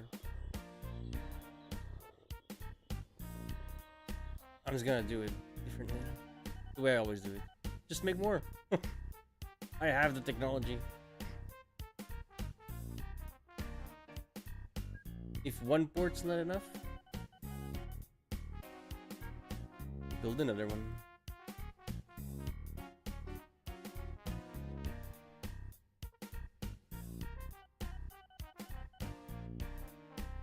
It's either just in range or it's not.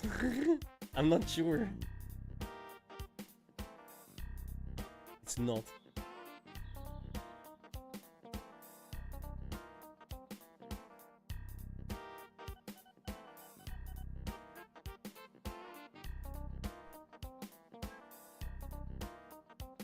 What's this called? Oh, it's in range. It doesn't even look weird, right? Because it's a new dock sprite.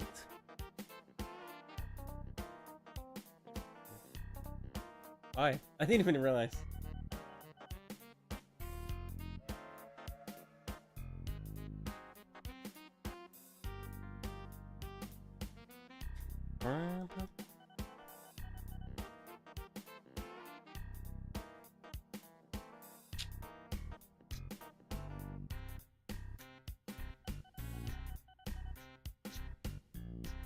Yeah. I'm making 2 million a month.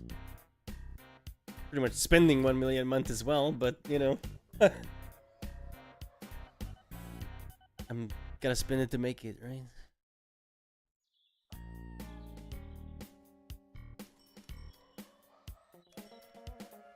And I'm already sending glass over, so we're good on the next one as well.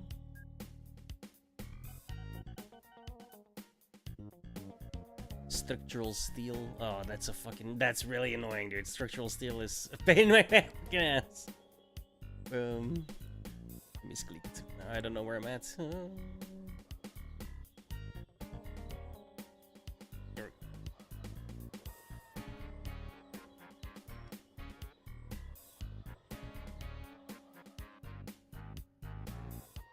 I'm already working on it somewhere. I just can't. Somewhere here.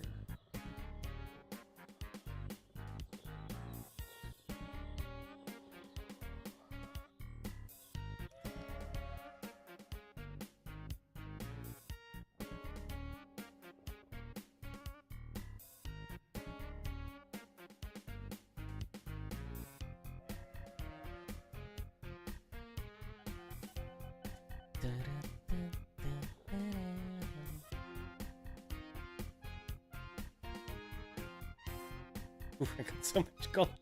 Fuck. Okay. 1, 2, 3, 4.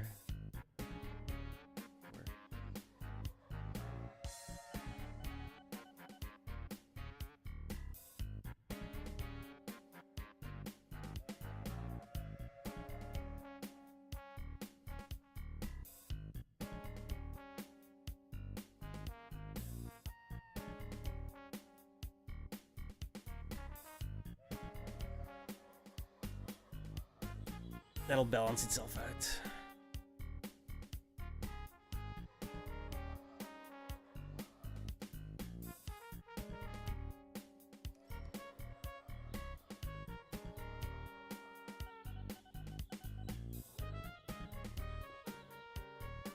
I gotta find my oxygen plant, dude. I can't remember.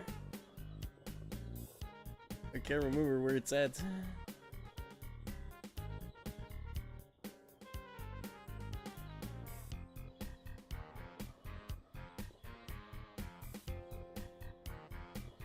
I haven't gotten one yet, I think.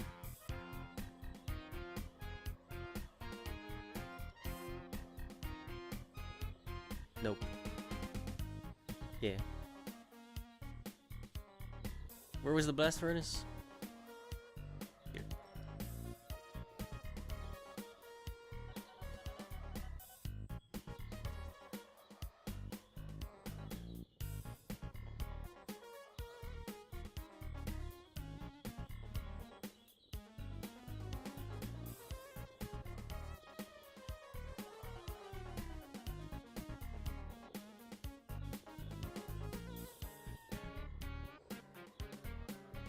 And then the steel slab is what I need.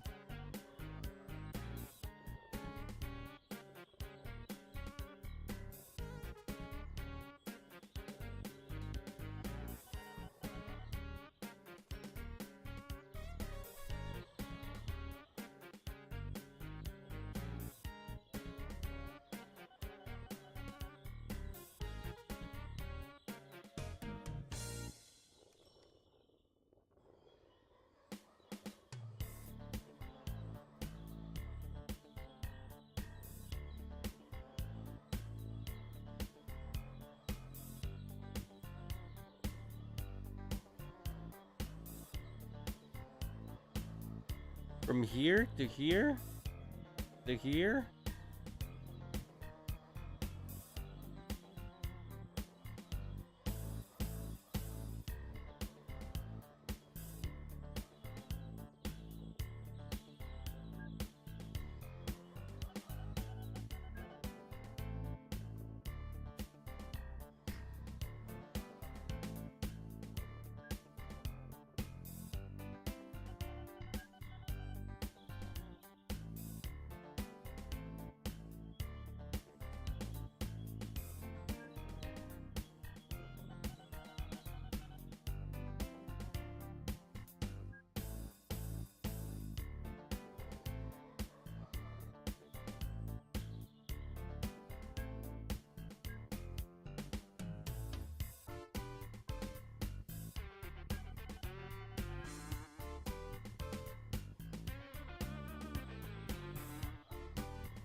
Every fucking time.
Um.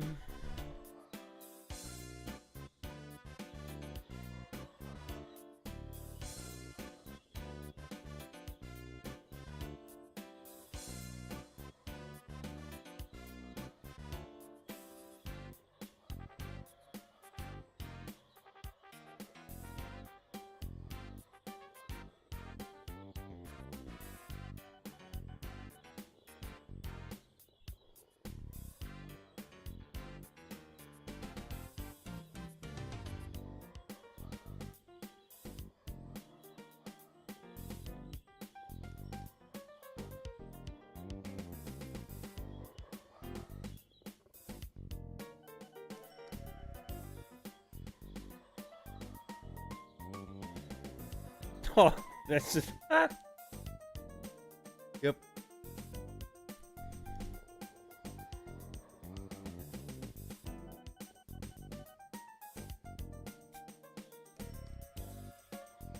I want to try something out.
No, I think it's just the weight. The brake van doesn't matter. In fact, it made it heavier, so it's going slower now.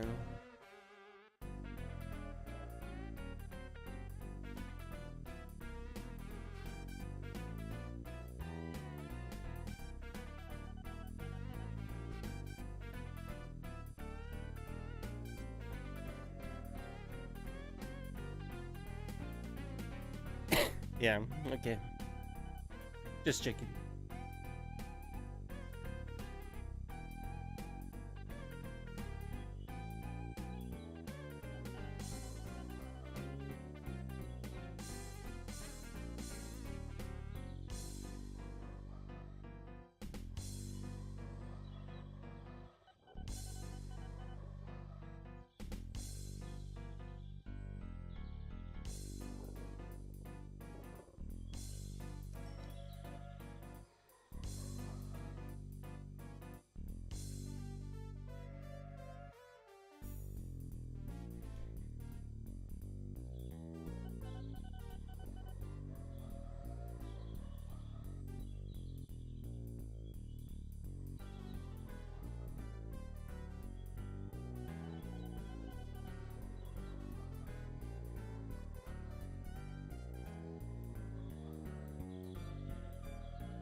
We're gonna have to wait for that quite a while.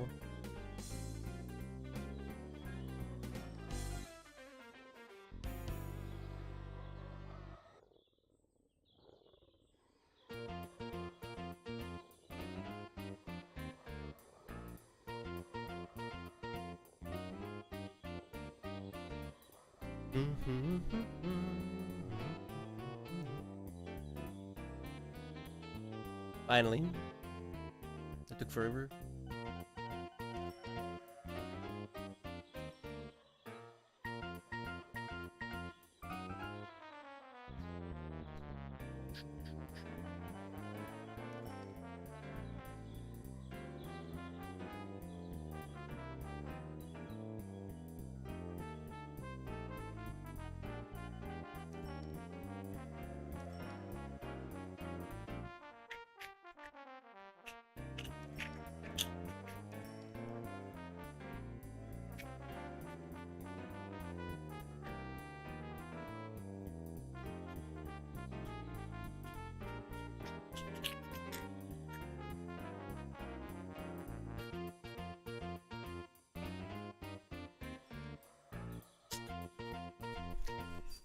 Oh, so much line. Bruh. We need better trains. I wish I had the fast forward option. That's crazy.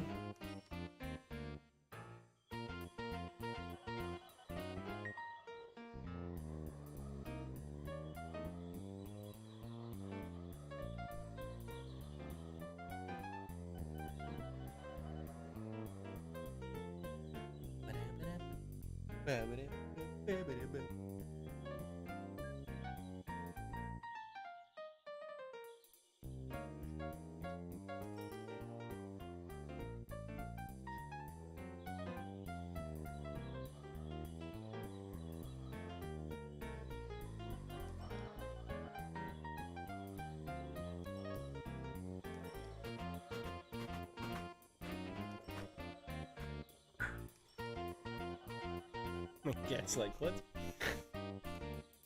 Fuck you doing?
Oh.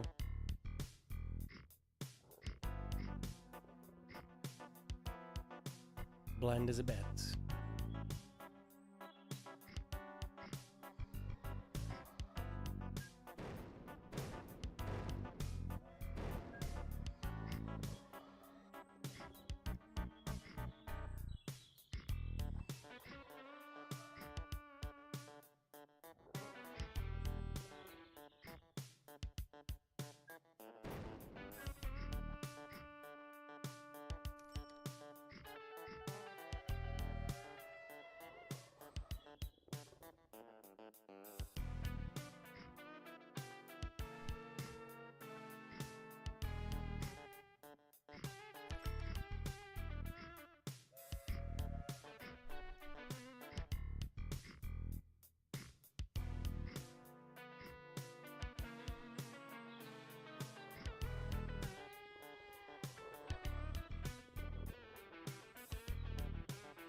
I'm glad that failed. That could have been pricey.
Oh, the profits are only going up from here, right? I mean,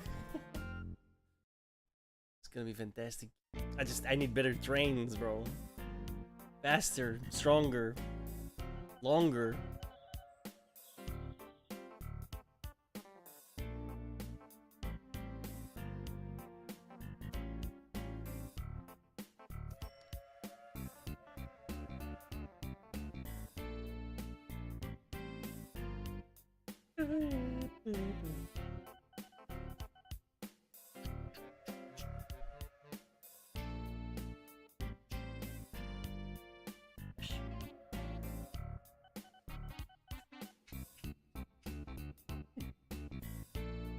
That's a big yawn.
Not a single good dwarf is near me.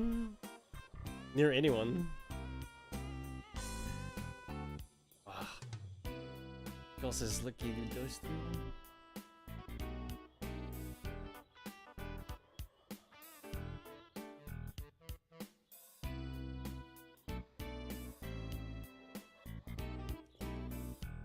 Oh, that's kinda close though. Damn. I mean, we're gonna take it, obviously, but it's a little close.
Oh, for God's sakes.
Oh no.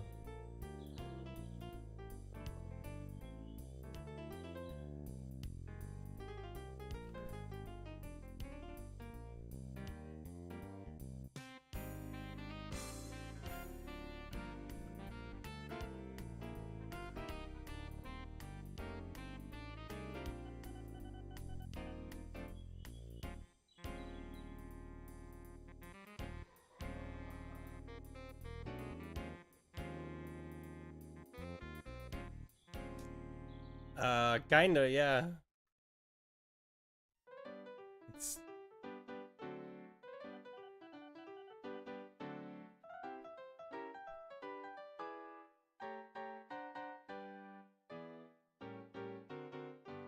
It's this.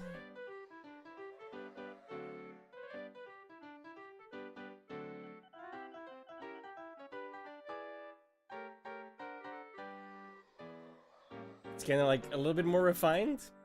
Not the same as charcoal, but like in the same vein, so to speak.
Sorry, I spaced that. Fucking Twitter.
Yeah, it goes.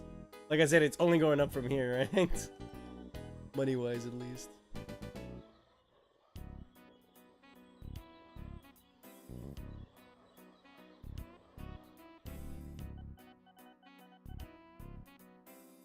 No. If I go that way, I'm just gonna.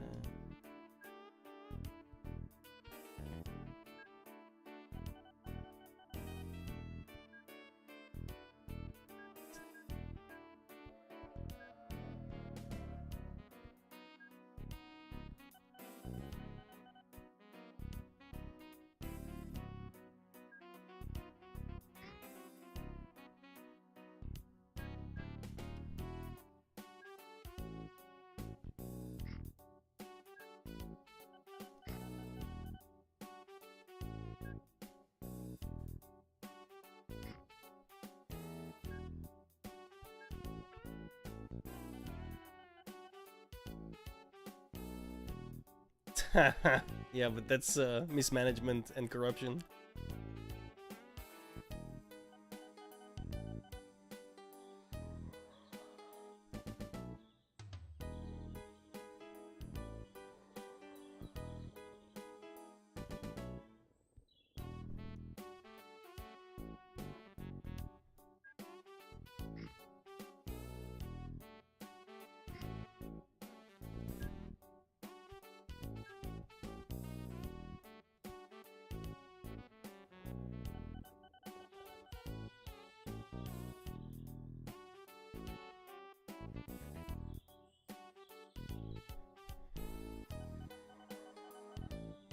I'm rich, right?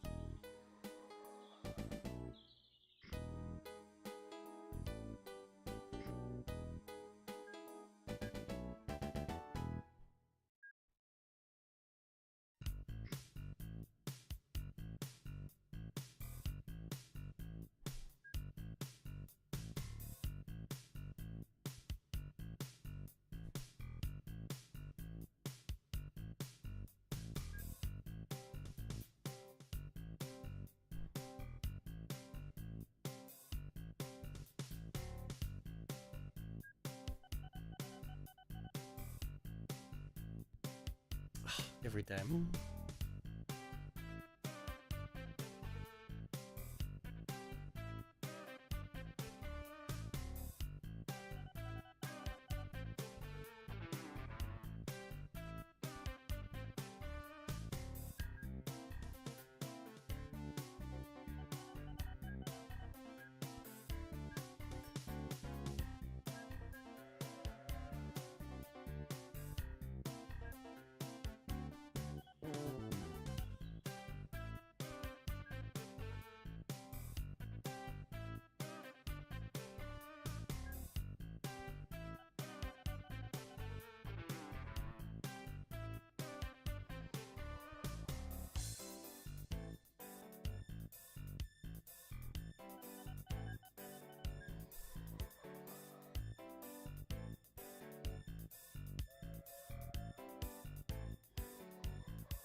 Oh, it's more power.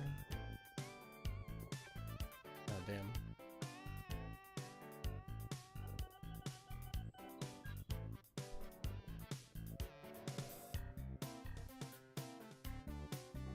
Oh no, the LNWR is the new one. Yeah, it is more power. Fuck. Oh well. Guess we're not using that then.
I need better stuff. I need better wagons, better engines. Damn it. I could supercharge my production. I need better stuff. Oh, actually, I'm already supercharged my production. I just can't ferry it. That's the problem. I don't have enough. Ironically. We're at 135 already. Jeez.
Yes, and they'll space each other out.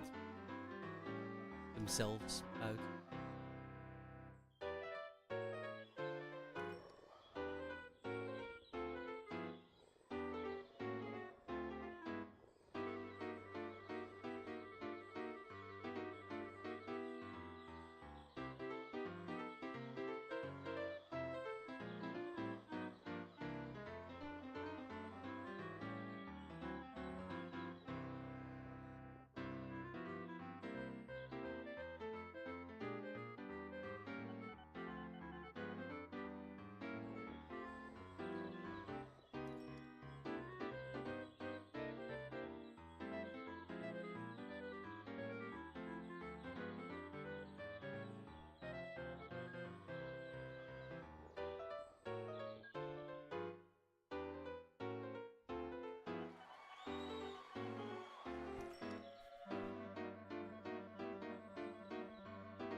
8 million, that's pretty cheap.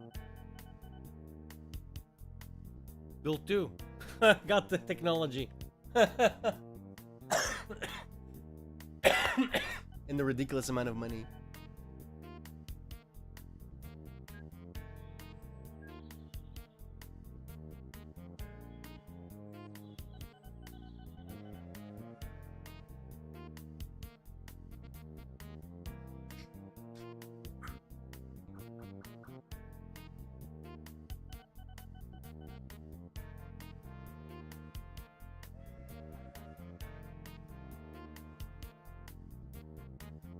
Dun, dun, dun, da-da-da-da-da.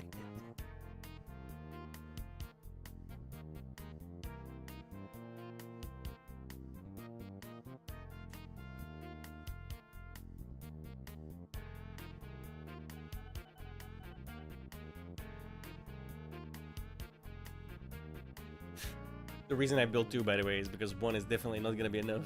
The chance that it's a good one is fairly small.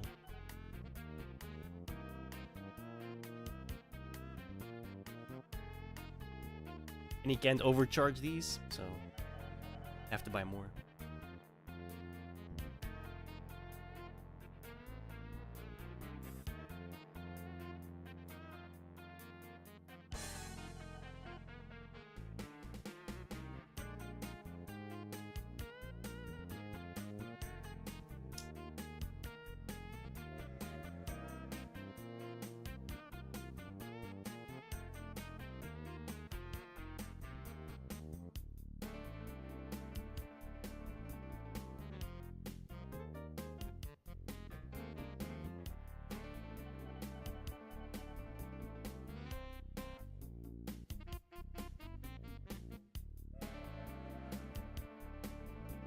It's 4, right?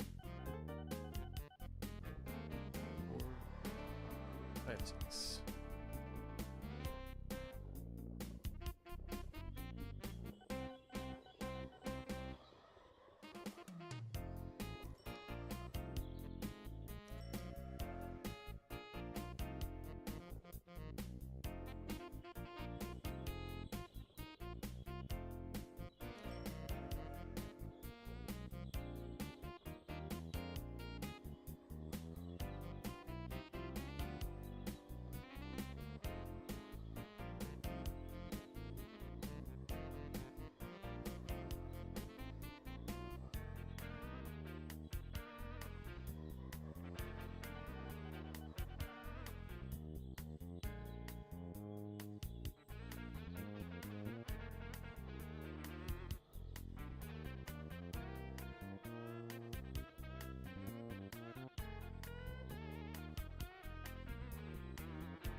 Oh no.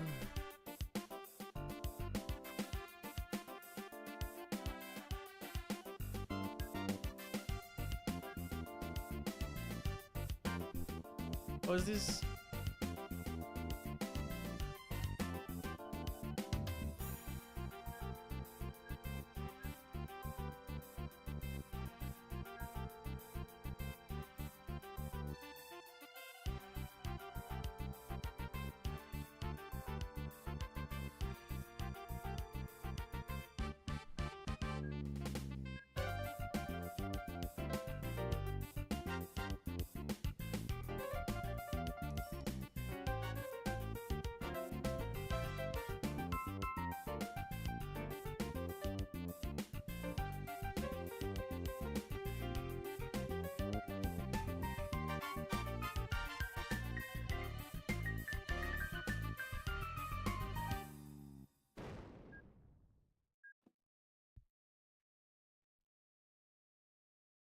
No. Wrong one. Fuck my life. Go on, fuck off. Or it's too late.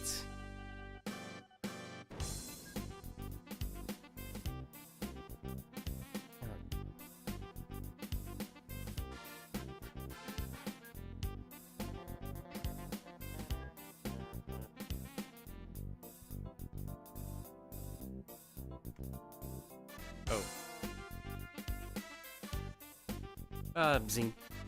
Whatever.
Am I an open TTD pro? I've been playing it for 30 plus years, but I'm not making money with it, so no.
Besides, I'm building technically terribly right now.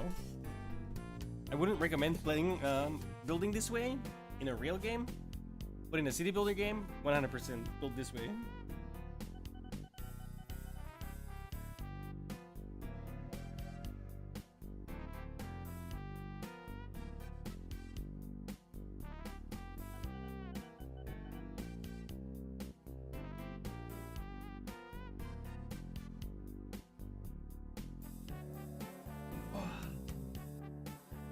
Oh, excuse me.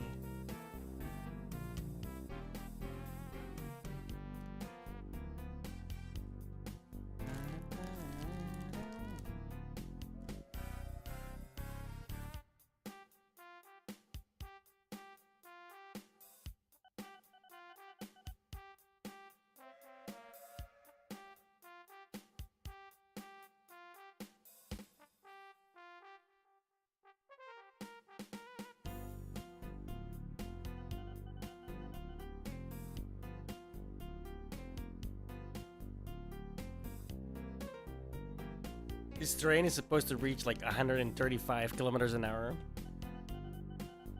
It's going 80. Slightly overloaded.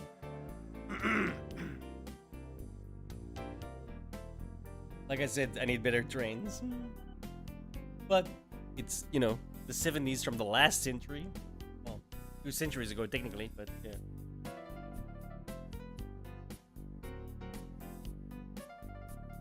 Yeah, actually, we're like way well into the new century, man. I was like, oh, the new century almost barely started. No, we're a quarter of the way through it, dude. What the fuck? Jesus.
Why are they also? I'm almost next to crappy fucking.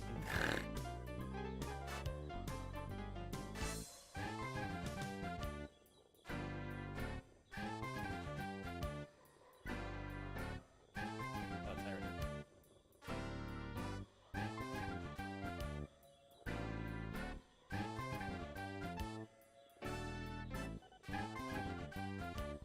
Huh.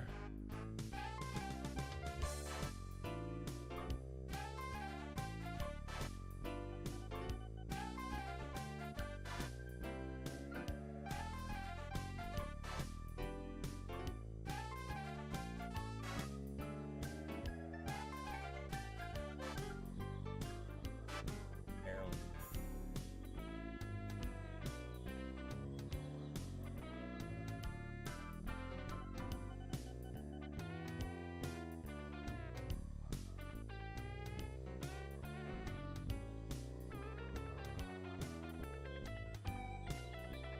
Just gonna YOLO. No, it's like 30 plus million, right?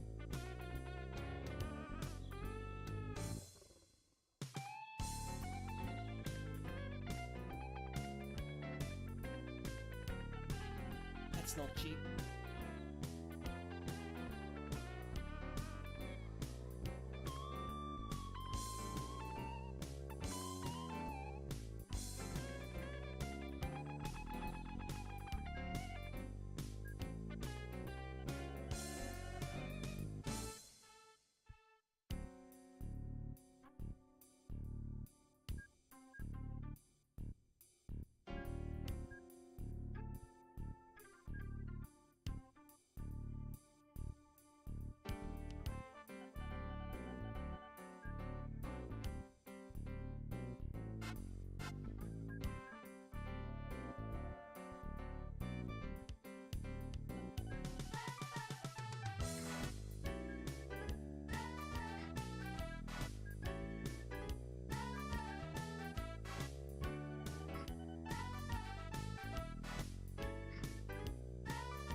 welcome back.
Ooh, a new one. Well, I don't know.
I need 5 minutes.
Massive profit.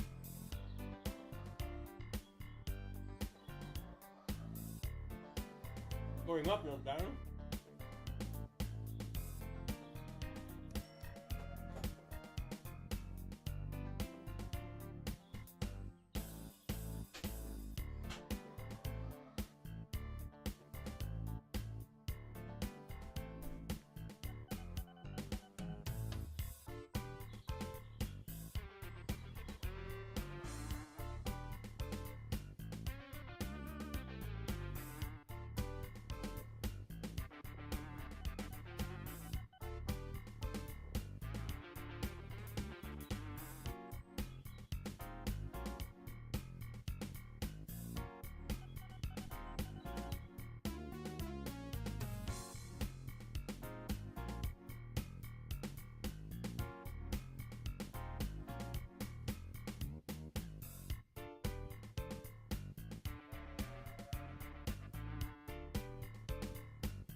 I went to the wrong mill.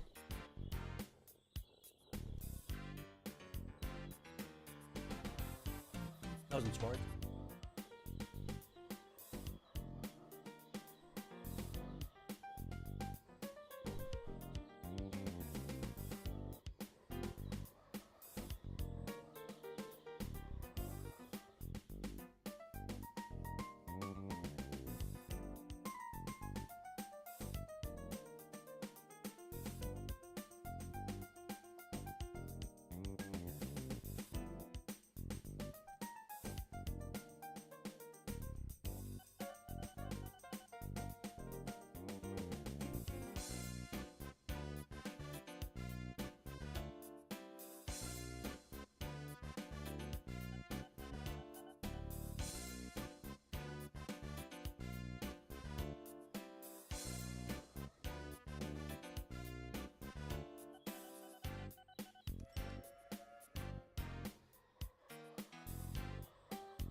Oh, yeah.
Fuck.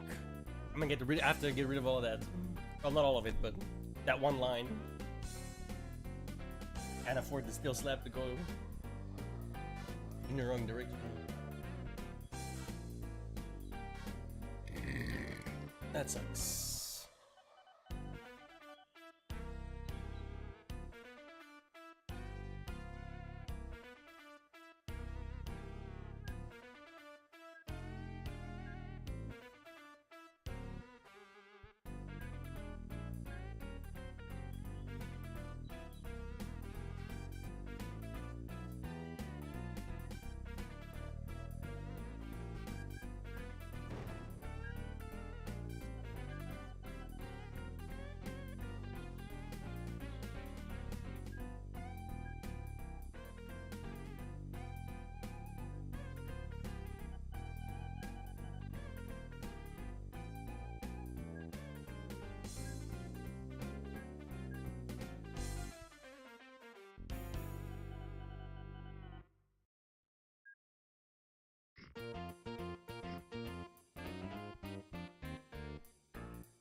Oh.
Whoops.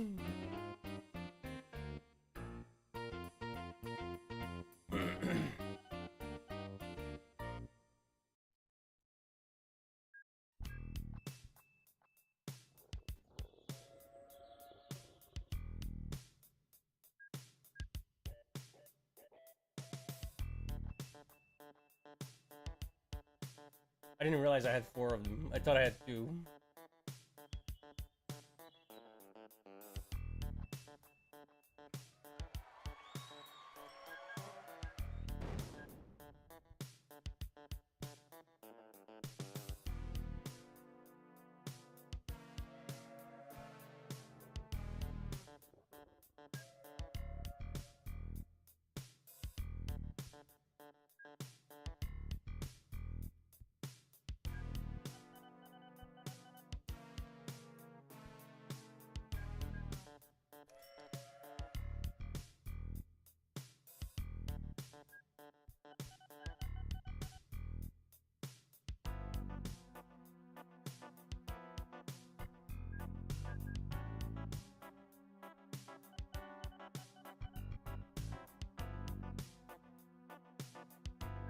The hell?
Nope.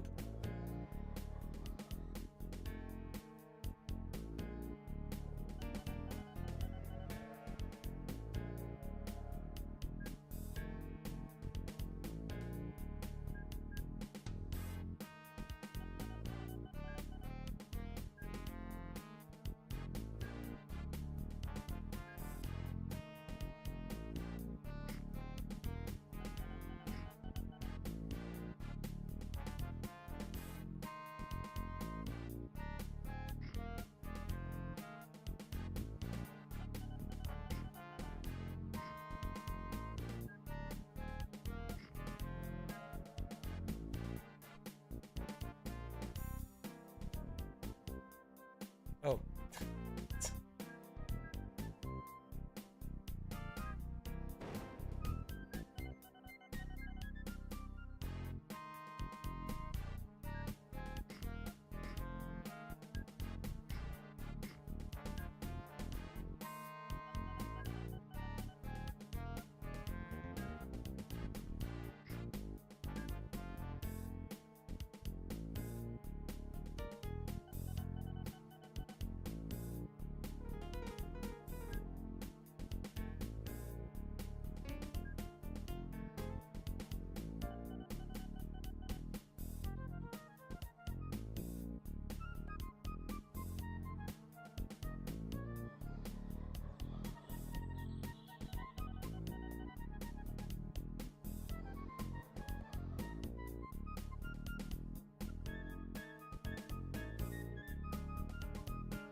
Not right now. I don't have any. It's way too early for a proper trip.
Didn't realize this would happen. Super annoying. It is very much in the way.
What?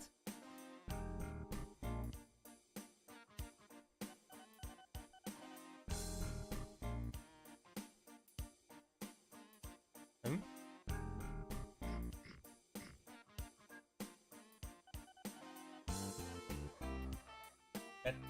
That's confusing.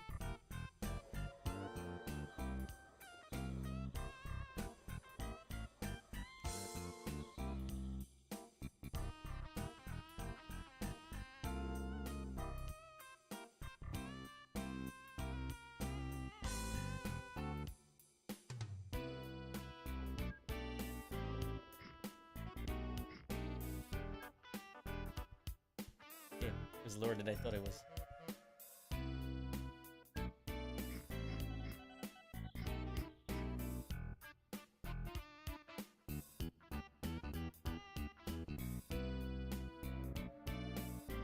It's gonna slow me down a lot.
But he.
Oh.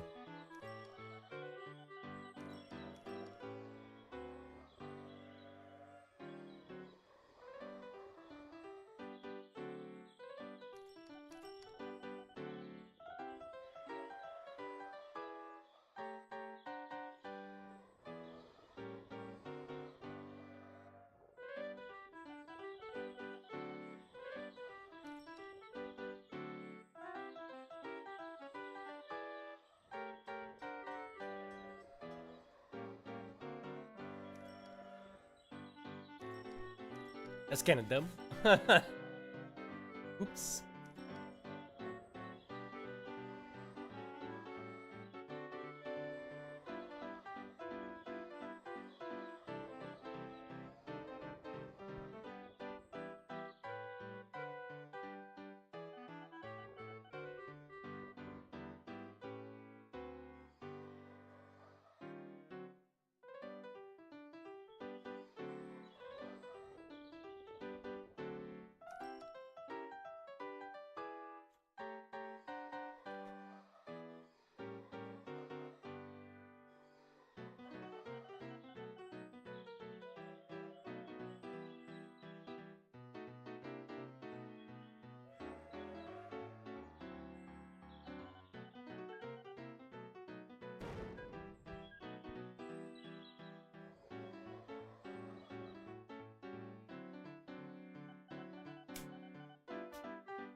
Yo yo.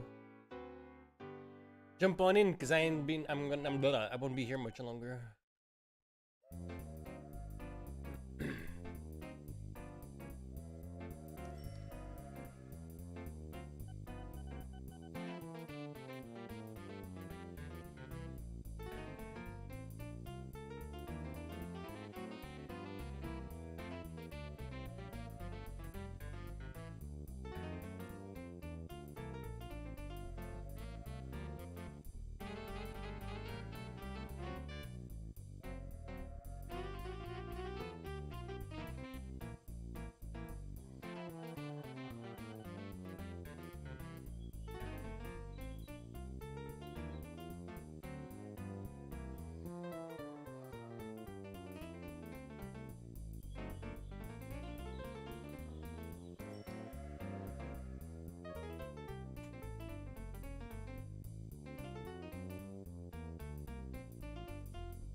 Just use that as a, well, I was gonna say money maker, but that's not really necessary anymore, is it?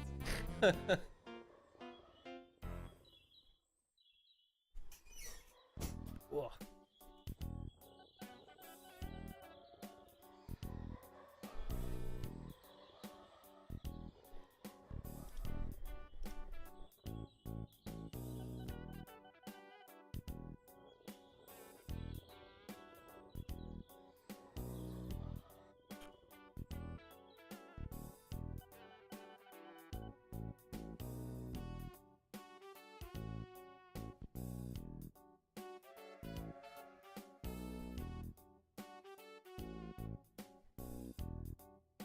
Oh, oops.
Bro, my Twitter is going nuts, dude. It's like a constant fucking Trump this, Trump that. Oh, these people want to kill us. Oh, like fucking America's losing it right now, dude.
And then some random Nick Rekieta tweets in between that makes no fucking sense.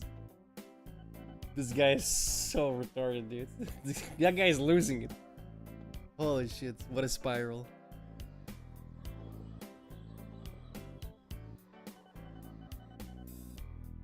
At least I only spiral when I'm getting my ass kicked in a fighting game.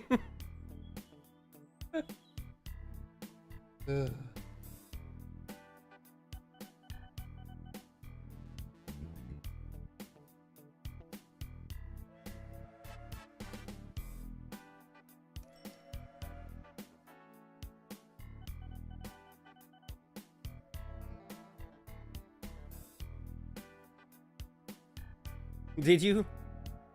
Another game for the list?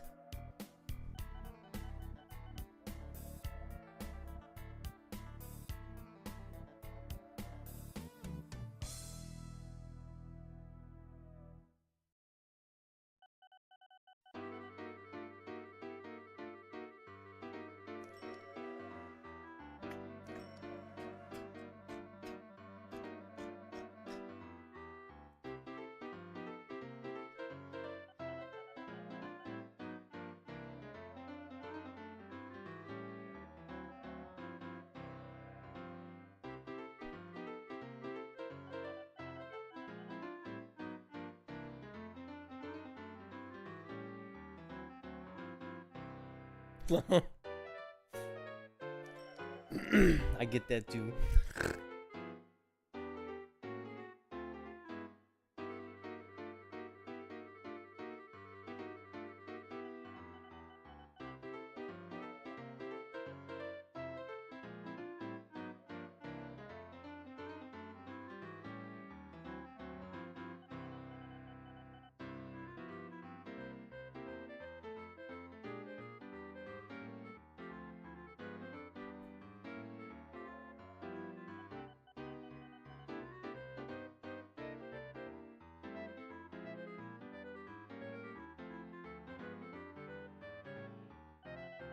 Bro, how is that a sale? How is 60 bucks a sale? That's not a sale. It's 85 bucks normally? What the oh, it's the deluxe edition. There's only a deluxe edition? Only the deluxe edition is on sale. That's disgusting.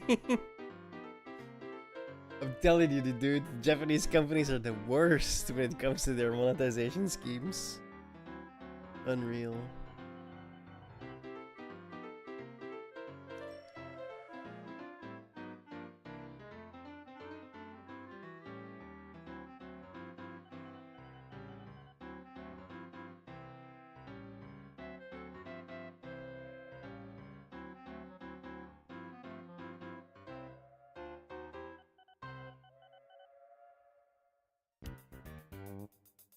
Ba-ba-da-bum.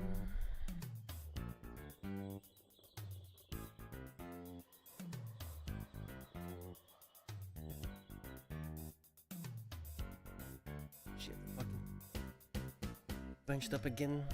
Crying out loud.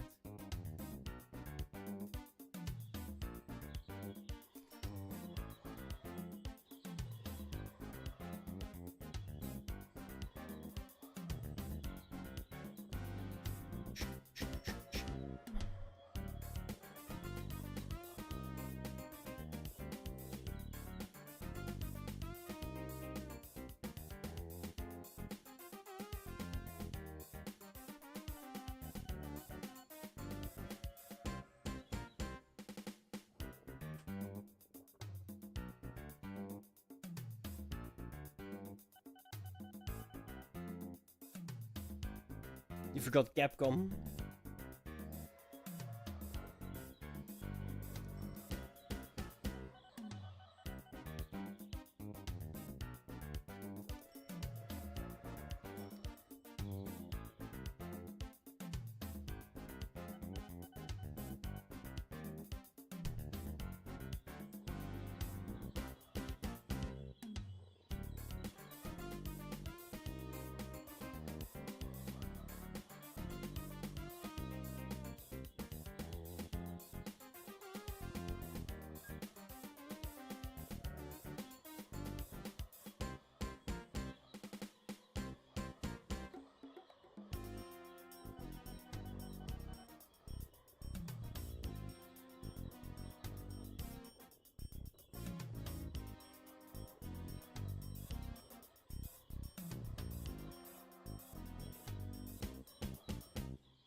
I'm actually like thinking of maybe playing WoW again. Classic even. I don't know.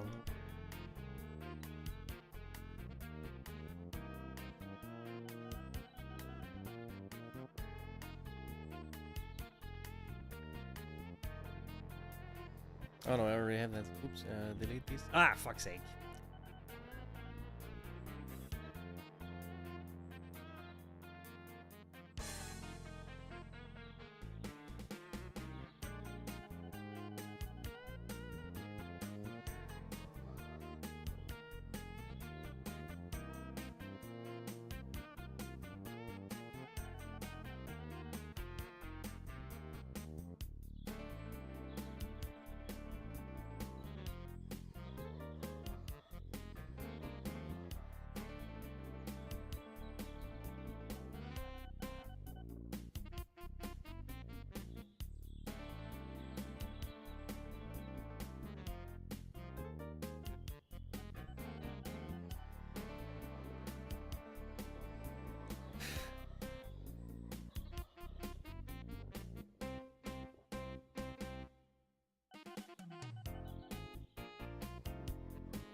Actually been killed. I have no idea. Would it have been a crisis moment in American politics? Absolutely. Would it put us one step further on the road to a breakup of the country? 100%. I can imagine how impressionable minds, What? being told someone is Hitler, start to believe they might have a moral justification. Would you like the left now to stop calling him Hitler? Who called him Hitler? Who called him Hitler? Okay. He literally quotes Hitler's language. There's no such thing as contextualizing what they meant when you compare Donald Trump to Hitler. Here's the problem with society, and if I'm being honest, you are part of the problem. What do you feel about what is going on with your country? I know Donald Trump, and he's not trying to incite violence. Open your eyes. See what's happening. They tried to kill him. Well, let me say about President Trump first, I'm so proud of him. You never know what a man is like until his life is in jeopardy. He's a leader. We need the best president we can get right now. Have you had a chance And I really think- to talk to Donald Trump since the attack? Yeah. Is that because it's going You wouldn't know uphill? what happened. Tell me. This weekend, America came within an inch of changing, perhaps irreparably, in the most profound and disturbing of ways. The whole world has now seen the images Like, it's of former really President fucking Donald long, Trump dudes. under On an attack from an 1880 attempted assassin terrain? at a rally in Pennsylvania. But it's worth seeing them again, because this is just how close America came to a cataclysmic disaster.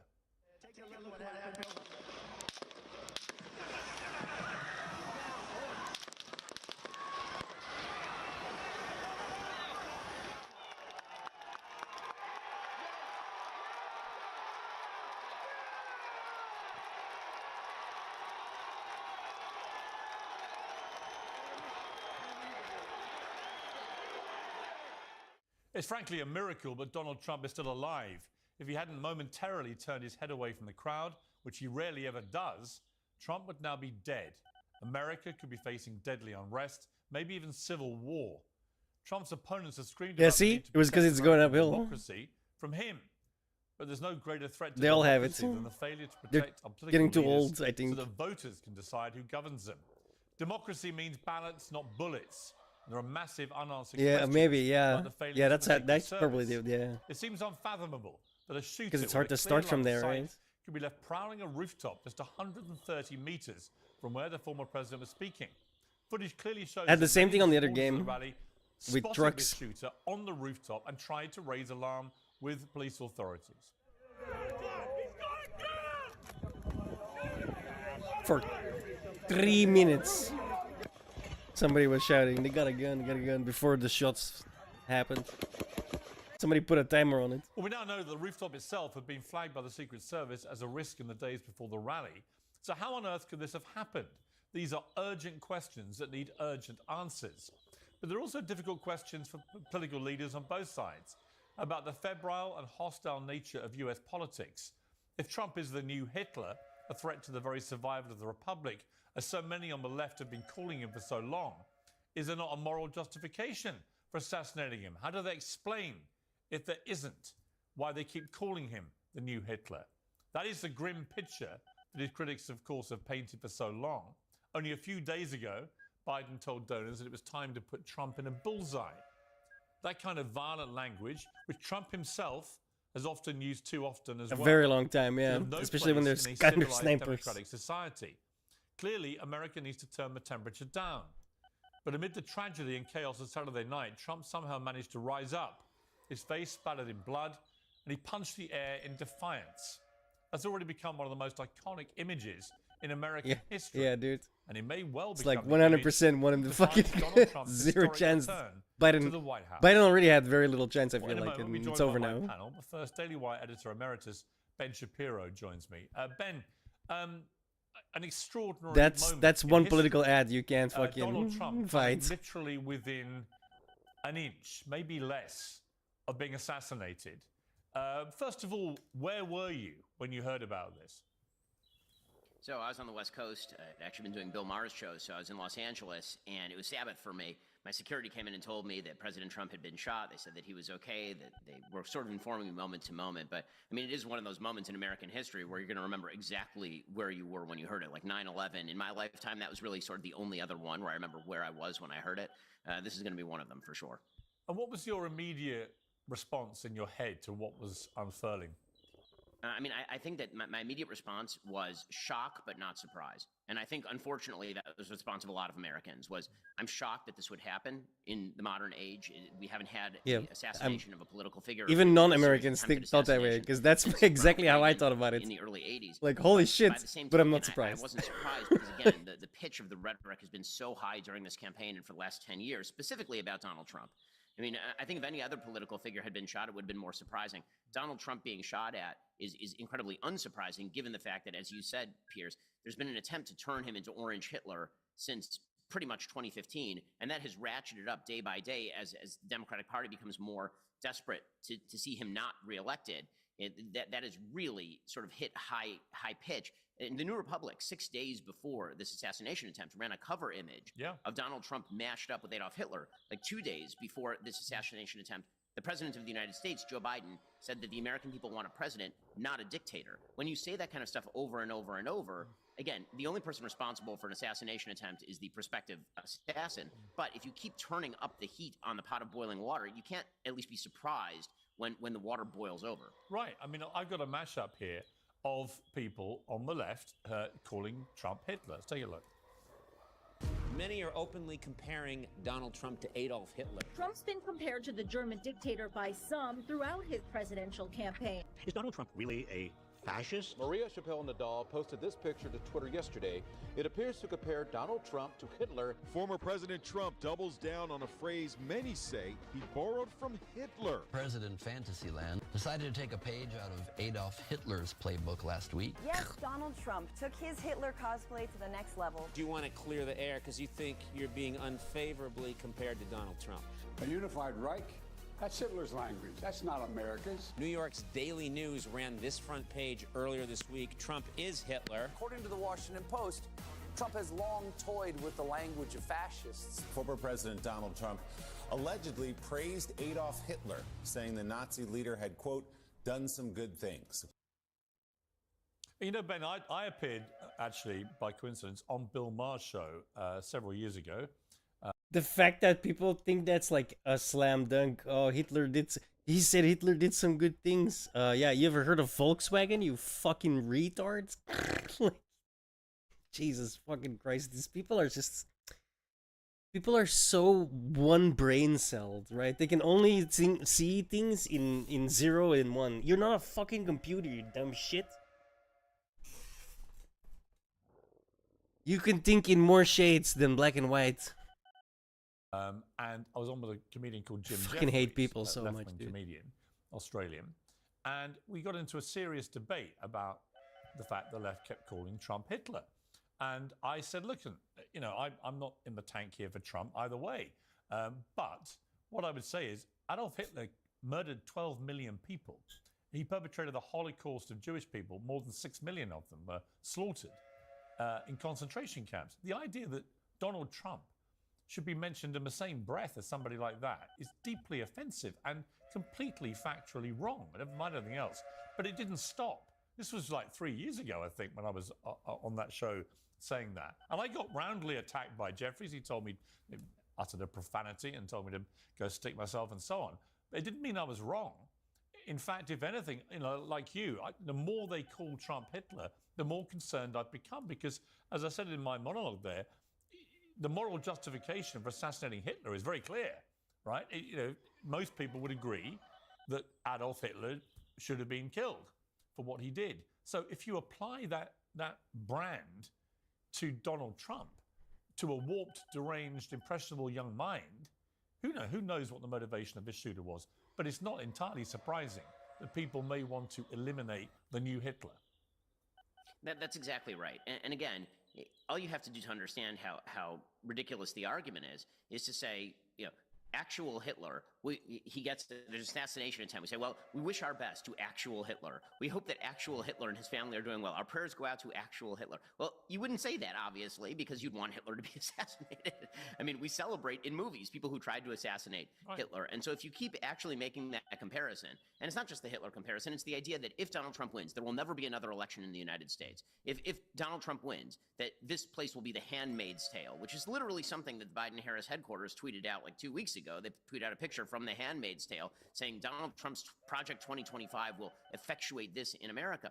The moral argument in favor of then getting rid of that person in order to save the country is fairly strong, but the whole point is that no one actually believes that, and that's where the dishonesty comes in. Democrats don't actually believe that Donald Trump is Hitler any more than Republicans who say that Joe Biden, if he's reelected, would end the country. There'd be no further elections. Nobody actually believes that, because if you actually believe that, you would have to there's an actual moral case for you to pick up a gun and go do something about it. That's why this rhetoric, I mean, I've been critical on it from I think every side for a very long time. But the reality is that President Biden gives a speech last night in which he talks about how we need to cool it down. And all I wanted from him was for him to say, including me. Or just say, including me. I totally agree. Because the reality... Yeah. The reality of him not saying that, it makes it sound like, well, now I'm diffusing responsibility among everyone without taking any for myself. And I would hope that everybody would take a look in the mirror at this point and say, including me. And if I've said anything like that, including me, right? I've tried hard not to. But I think that sort of the catastrophizing that people do about American politics is really out of bounds. I mean, I'm very happy to concede that I've been intemperate in my language over the years about politicians. But in Britain, we've had 2 members of parliament murdered in the last 10 years. This is a very real thing. There are crazy people out there who want to kill elected officials. And we saw one again trying to do it on Saturday. If that had happened, then in the great history of the United States, it would have been the 5th time that an American president would have been assassinated. 2 others have had attempts on their lives. Trump is now the 3rd. You know, that's basically like 1 in 7 American presidents have either been assassinated or had assassination attempts on them. I mean, an alarming statistic. What do you think would have happened if Trump had actually been killed? I have no idea. I mean, one thing I think would not have happened, and I think there was a lot of talk about a civil war would have broken out. Again, I don't think that Americans were going to go pick up guns and start shooting each other. But would it have been a crisis moment in American politics? Absolutely. Maybe not on one a step further on the global road to a scale, breakup but of the there would country? definitely be blood in the streets. 100%. Yeah. Are we at the point where the tinderbox is so dry that any spark is going to set it off? I don't think we're quite there yet, thank God. But I think this is a great warning moment to say, well, we better, actually take down that temperature. We got to prevent that from moving one step further along, because effectively speaking, the Civil War in the United States was presaged for literally decades. And then in the last 15 years before the Civil War, things gradually ramped up and ramped up and ramped up and ramped up. And at any point along that line, you could theoretically come to some sort of workable solution and move away from that. It's time for Americans to do that, as opposed to continuing to ramp things up. And so, again, if he'd been shot, it would have taken us a much further step along the line to an actual breakup of the country, for sure. Yeah, and I actually hope that Donald Trump, and I'm seeing signs that he may have already worked this out for himself, and maybe his brush with death, literally, has cemented his instincts that maybe things have got out of hand now.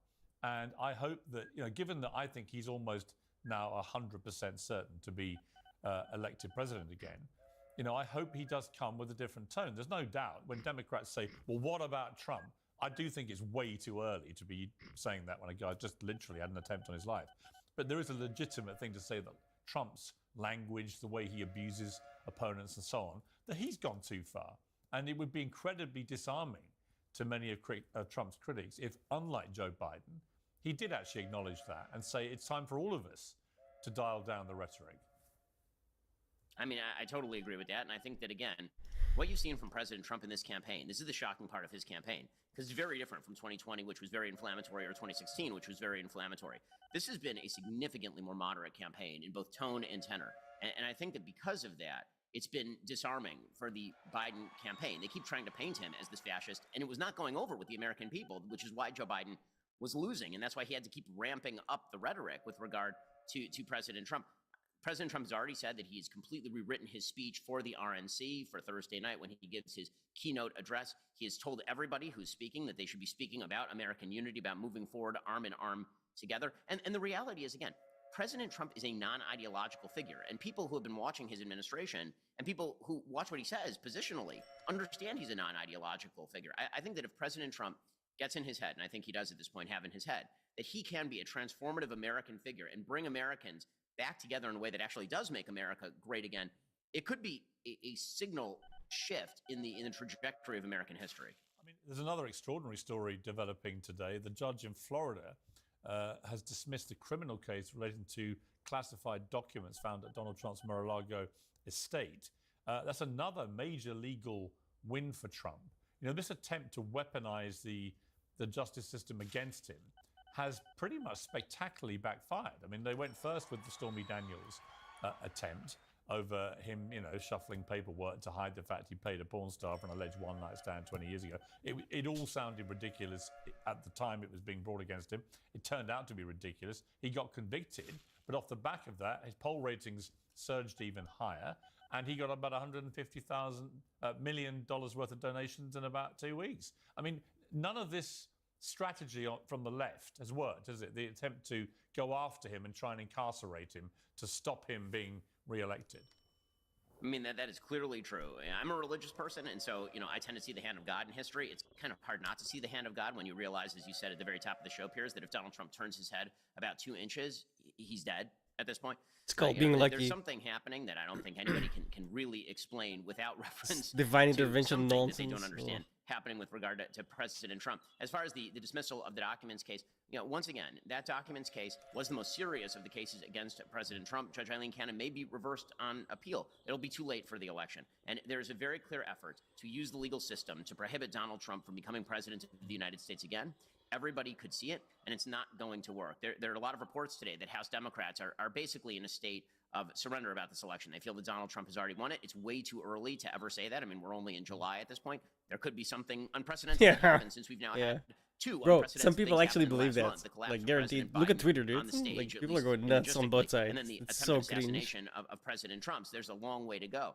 With that said, is Donald Trump clearly the front runner at this point? Would it be shocking if he lost this? I would be shocked if he lost this. Stop doing this. I cannot see anything but a Trump victory now. One of the problems that Democrats will have. It's on the second one, is that remember. their whole Second, attack not line first, outside second. of the weaponization of the justice system has been to basically use Just like you did here. the most egregious, offensive, and catastrophic language about Trump. And I'm not sure that that act is going to play with the American Your people. Now, exes, they keep calling put him them on a the second dictator, one they so you keep can calling put him the new Hitler. the- I just think the American people are going to rebel against that. And so the guy just nearly got shot because Like here. of the consequences of this kind of language swirling around. Everyone has to stop. And if the Democrats don't What do you have mean that as a weapon, change? if Joe Biden Just move the doesn't have X that as a one up, weapon against right? Trump, what's he left It's not really with? change. He can't run on his appearance, on his faculties, on his cognitive ability, or any of those things. All he has is Trump is the new Here Hitler. it doesn't He's matter the because devil. they He must be stopped. If you, Here if it you doesn't don't matter have 'cause that they in turn your around. armory, I don't know what you have. They don't. I think that's exactly right. I Move think on. this is what they're coming up against. I think that's why you're seeing But here, a sort of diffusion matters. of Democratic angst 'Cause- among the population for Democrats. Again, one train per block, right? But the block continues past. So this entire from these lights to these lights is one block. So if you put a light here and a light here, then this becomes a block, and this becomes a block.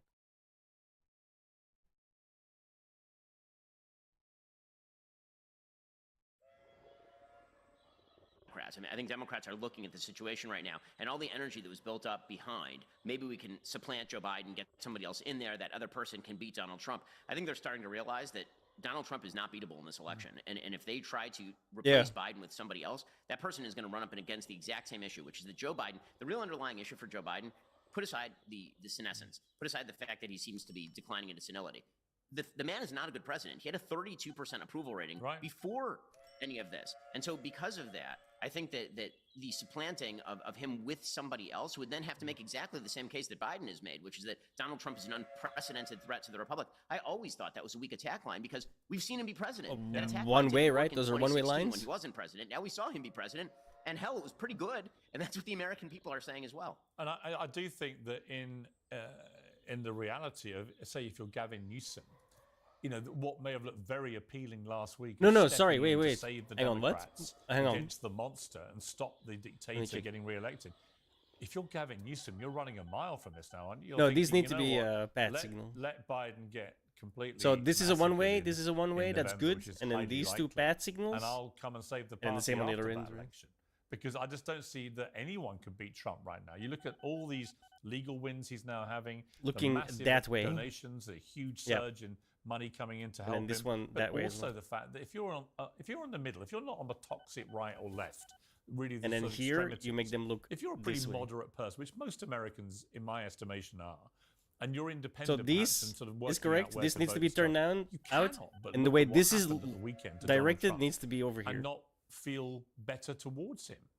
I just think that 100%. you know That's you can't. 100% Right, true. 'cause the thing is, and that's right. And by the way, line they goes spent that way. 3 weeks feeling worse about Joe Biden, and now they feel better. So about this Donald comes in Trump. here and it the sees, oh, unspoken I have reality of access this here. campaign Okay, I'm is that going Donald to. Trump Oh, has I have actually access grabbed here. the I'm middle going. ground in American politics. Same for Democrats here. keep trying to Because they portray can him as some sort of rabid right winger. Donald Trump is not nearly as conservative as I am on use policy both, yeah. by far. I'm not a And big he's fan of watered this down the station. I'm gonna Republican be Party honest. platform to that extent. Because Now, you're Speaker using a Johnson Roro, a but little you're bit not earlier using. today, You're not and making Speaker it Johnson Roro. was saying that the Republican Party platform, it matters to sort of the party Confusing. insiders, but everybody knows that Trump as president is not going to do any of the sort of more right-wing things, where he's very unlikely to do a lot of those things, because again, he's a pragmatist. doing The 1-1, attempt to dude. turn Donald Trump Super into some sort of right-wing boring, I guess, but Hitlerian bogeyman it looks fucking are utterly crazy. insubstantial and ridiculous. And I can on put a their lot of face. trains on one line. Ben Shapiro, I really appreciate you joining me. Thank you very much.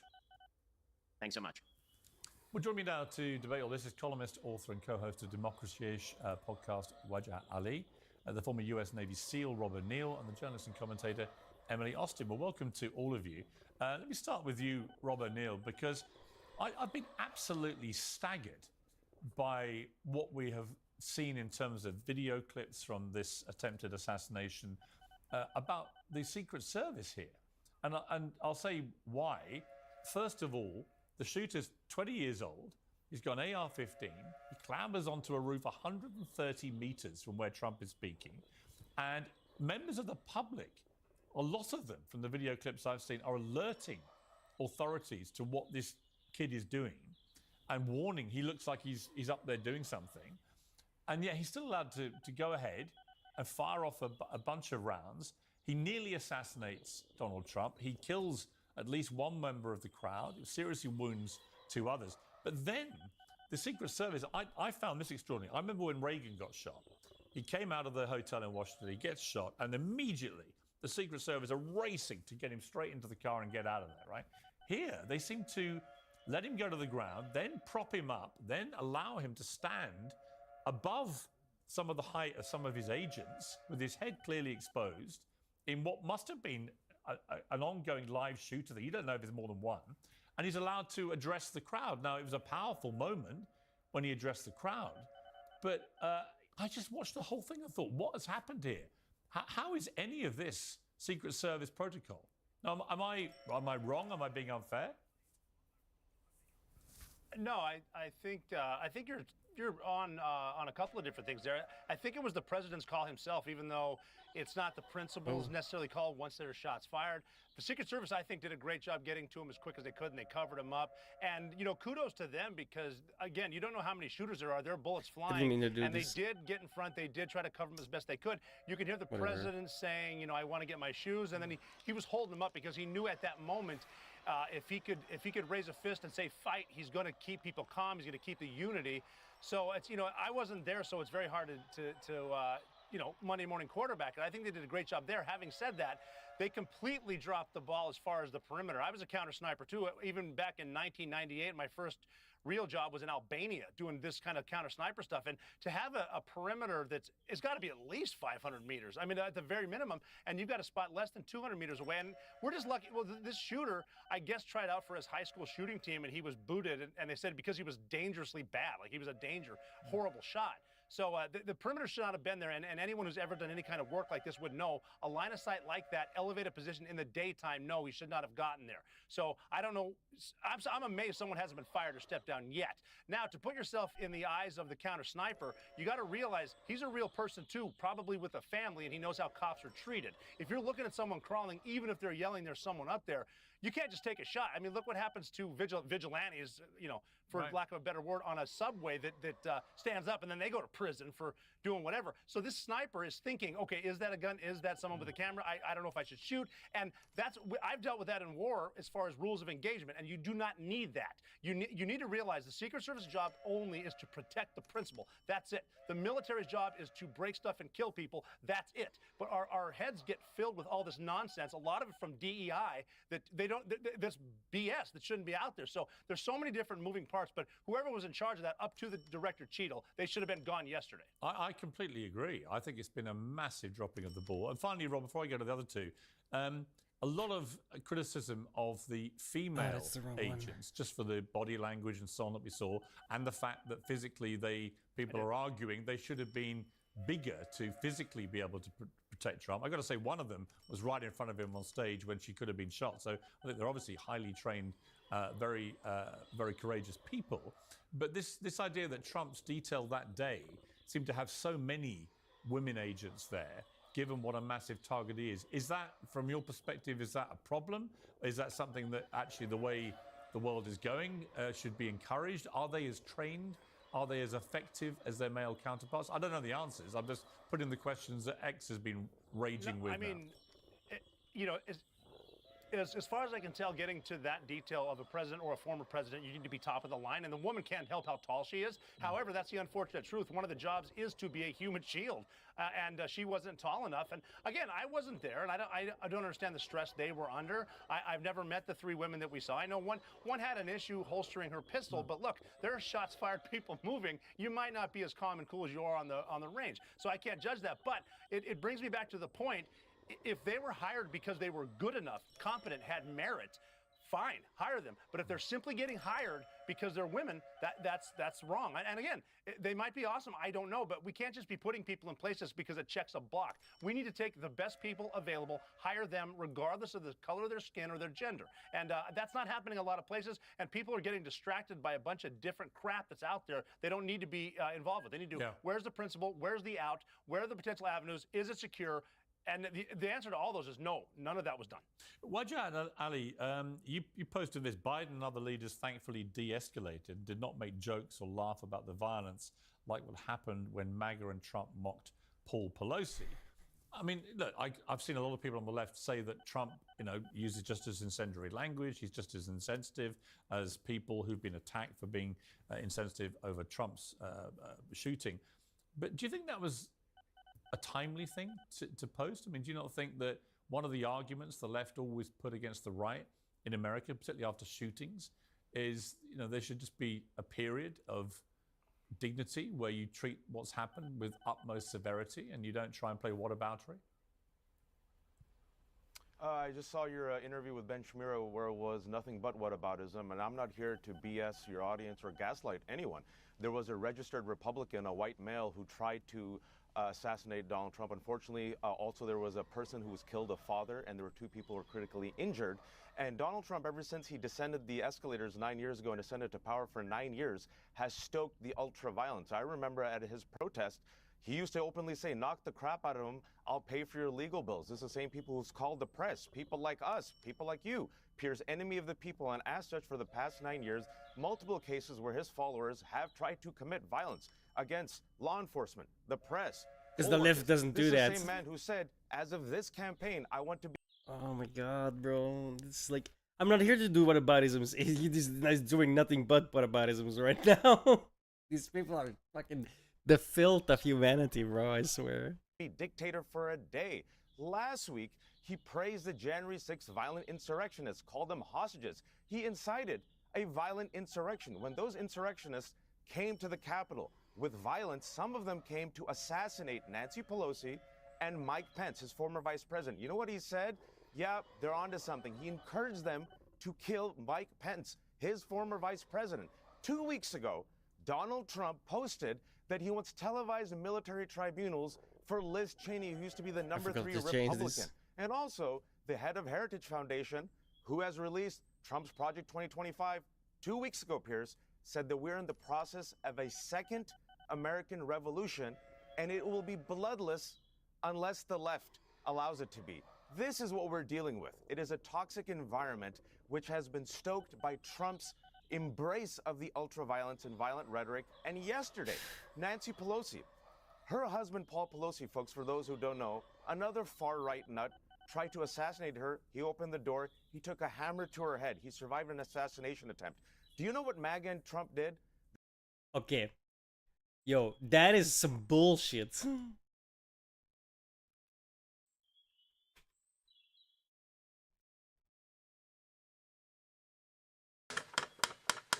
Video released Friday, recorded by a San Francisco police officer's body camera, shows a door opening on a bizarre scene. How you doing? Paul Pelosi, in pajamas, alongside another man, both holding onto a hammer. Drop the hammer. Nope. Hey. What is going on right now? I'm not getting an answer on call. Bro, oh shit. The brutal attack lasted only seconds before police were able to stop it, but left Pelosi, husband to then U.S. House Speaker Nancy Pelosi, with severe injuries, including a fractured skull. That's what happened. Listen to what this guy said about that. Violent rhetoric. And yesterday, Nancy Pelosi, her husband Paul Pelosi, folks, for those who don't know, another far-right nut, tried to assassinate her. He opened the door. He took a hammer to her head. He survived. You don't hate these people more. You don't hate these people enough. I'm telling you, this guy's like straight up lying. Like, not even a percentage of what he just said was accurate. An assassination attempt. Do you know what MAGA and Trump did? They mocked him, ridiculed him, promoted conspiracy theories, and then Trump joked about it. What a fucking liar, with the dude. Nancy Pelosi Filth. yesterday. These people are What do you think about filth, the bro. politics? Nancy Pelosi, Barack Partisan Obama, hacks, and all of President them. Biden wished Trump Well, they That's wished why we peace, can't have they nice things. de-escalated the situation, and all of a sudden, we have whataboutism from the right wing. And I want to say one last thing about the right wing. Mitt Romney was the 2012 Republican presidential candidate. Do you know what Mitt Romney said? Openly admitted, he has to pay $5,000 a month for security for his family. He said Republicans in office right now are also terrified for their life. You know who they're terrified from? MAGA Republicans. This is what has happened. We cannot normalize this. Okay. We cannot normalize this nonsense. Before I go to Emily. And also, okay, well, hang on. Let me get Bro, it. stop talking. Okay, Next sure, person. It's fine. You mentioned fascism. I just put a montage of endless people on the left. Like, I don't know about anything else he said, right? But I know he's very, very clearly lying about that thing. And then I can't trust you no more, bro. Because if you can lie that easily about something so obvious, right? Then you'll lie about anything. And you are an untrustworthy piece of trash. Calling Trump Hitler. Now, to me, it is an utterly ridiculous comparison. Adolf Hitler and the Nazis murdered 12 million people, 6 million Jews in a Holocaust. There is no comparison to be made by any sane mind between them, Adolf Hitler and the Nazis, and Donald Trump. And I can imagine how impressionable minds, if they keep being told someone I say to your start to believe they might have a moral justification in killing such a person. Why wouldn't you if you genuinely think this man is Hitler? Yeah, that's good. Would you like the left now to stop calling him Hitler? Do you think it's time to stop doing that? I don't know if the left is, but I know. Oh, it's because you're using a Roro, but you're not actually rolling. Timothy Snyder, Do you actually Ruth go Ben-Ghiat, and others all the way who have here, or is studied this the from rise here of to fascism here? in Europe, and the then back rise to of here, and then Mussolini, from the here rise of to Nazism, have talked about how MAGA and Trump resemble the rise of authoritarianism. Because if it's Roro, you gotta make Furthermore, sure to actually I roll want to tell through. people that Trump himself said he will be a dictator for a day. And 2 weeks ago, the Supreme Because Court said the president. if you got trains has, quote, coming here and then going absolute back, and you immunity got trains for coming official here and then acts. going So back. Sorry, let me mute the liar real quick. Then you'll have the problem that sometimes 2 trains from here will be full, and then these guys will just be standing here in a massive line. It won't really matter You don't think it's a problem until further on. Who called him Hitler? They're talking, and also Just do it. who called Keep him doing. Hitler? Okay. He literally And then quotes once you Hitler's start having language. problems, you'll figure out He literally why. quotes- wait. And then learn. Do you want me to play again the minute I just I don't mean that in a bad way. I mean that like as a positive, right? That's a positive. Literally calling him Hitler. And my question for you, Wajah, is I think it's incredibly stupid and inaccurate and wrong and inflammatory and dangerous to keep calling an American politician the new Adolf Hitler when he isn't. And my question to you is, do you agree with me? I believe calling him Hitler when you said that Hitler did all those, the genocide. Yeah, Here it they're not comes. talking about that. They're talking about the pathway towards dictatorship where the pro-democracy coalition bent the knee in advance like you are doing, unfortunately, and they're talking about the rise of fascism. Also, speaking about Hitler, All right. the language of checking. Hitler, sadly, he uses vermin, poisoning the blood, Third Reich. He uses that language, What about Joe unfortunately. Biden? So when he uses what about Joe Hitlerian Biden? language... Okay, but what about Joe Biden? He does talking not. Joe Biden does not use Hitler's Okay, language. I'm about to read you something Joe Biden said only last week. This is what he told potential donors. It's time to put a bullseye on Trump. Yes, I've heard that. And guess what? You know how that was represented? In the Detroit rally. I saw that. I saw the speech. There is an election happening right now. He talked about Partisan filth, bro. Oh, it's okay when Mike Editor does it. Like, fuck putting the off, focus on Trump and Trump's rhetoric. And then you know These what happened? people, you don't He went hate to the these rally, I people heard the hard speech. enough, dude. No violent You really insurrection. don't. No dictatorship for a day. He talked about Trump's rhetoric. So you don't Trump's have a policies, problem. You Project don't have a 2025. problem. Need some cryo factories? Okay, so you don't have a problem with the current Democrat President of the United States saying it's time to put a bullseye on Trump, his political opponent. Because given he's- that literally because the within days overwhelming- of him saying it, somebody put a bullseye on Trump and tried to assassinate him. Within days of him saying that and literally campaigning against Trump, a registered Republican male, yes, tried to assassinate Trump. It was not liberals. Well, it's There also was no been violent reported. It's really funny that the guy doesn't. He fails to mention that. Why is the guy donating to Biden? Could it be that he registered Republican to vote in the primary against Trump? I wonder. You can't trust these people, dude. You don't hit these people hard enough. You really don't. He donated to Joe Biden. We don't know yet. the Insanity. motivation. No, he did not. Well, we don't know enough about him to donated make an $15. assessment. All I'm saying is, If But the we President of the do- United States says but it's we time do to know put a he's a bullseye on registered Trump. Republican. Well, I'm just saying, it was literally several days gap between the president saying it's time to put a bullseye on Trump and that being widely reported and somebody putting a bullseye on Trump. So when it comes to dangerous language or rhetoric, I actually think both sides are culpable, but Joe Biden and you apparently, on his behalf, do not see any reason to dial it down on your side. I refuse to accept this nonsense bullshit both sides framing when literally yesterday What a the terrible entire person, dude. Democratic leadership de-escalated the situation and they're not even campaigning right now. And literally last week, Donald Trump praised the January 6th violent insurrectionists as peaceful hostages, and 2 weeks ago asked for a military tribunal, and for 9 years has stoked violence against all the groups that I've mentioned, which is why law enforcement has said there has been a rise in stochastic terrorism. Stochastic terrorism is specific targeted violence against individuals and groups incited by public rhetoric. There have been more than 70 cases of Trump's MAGA followers attacking literally all of his critics, including media, poll workers, law enforcement, elected officials, people like Paul Pelosi. He has stoked this political violence for 9 years, and you have normalized it. All right. I have not. Okay. I condemn it. Okay. I condemn all of it. Okay. So, and what were your personal feelings when you heard Trump had been shot?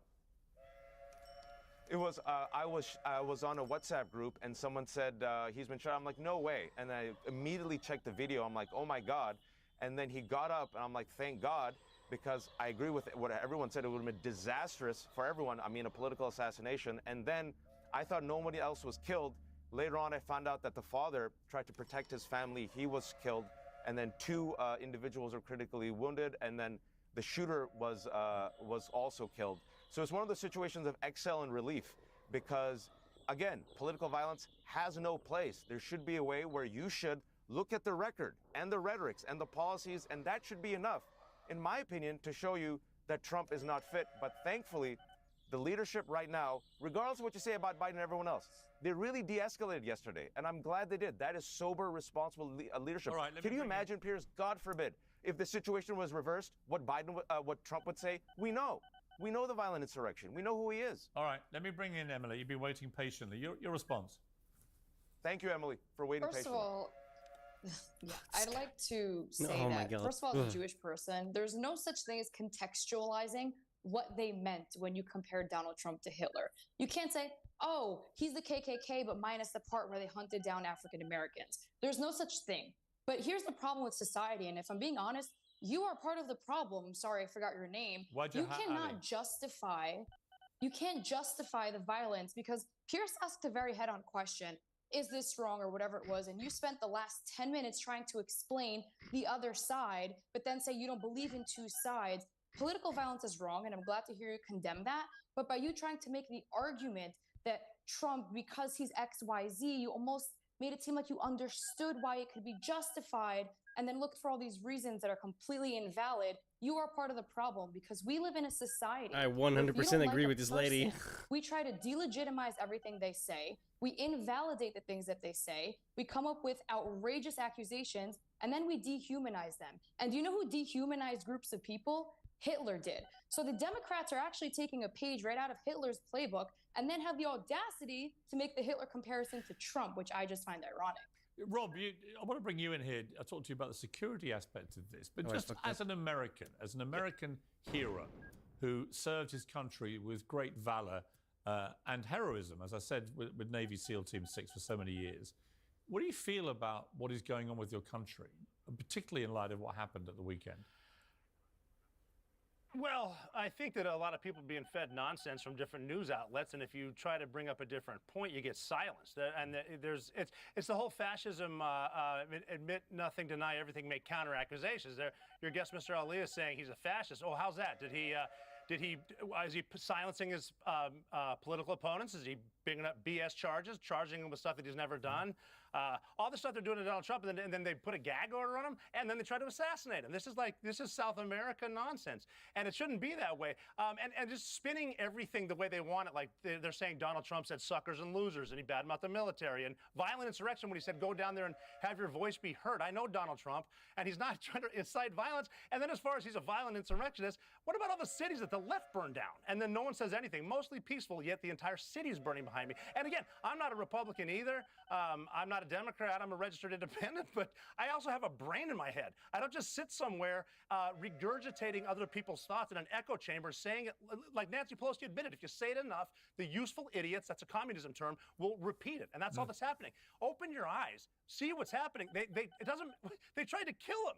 That's where they're at right now. They can't be, I mean, they beat him in 2020, whatever. It was miraculous how many millions of votes came in out of nowhere.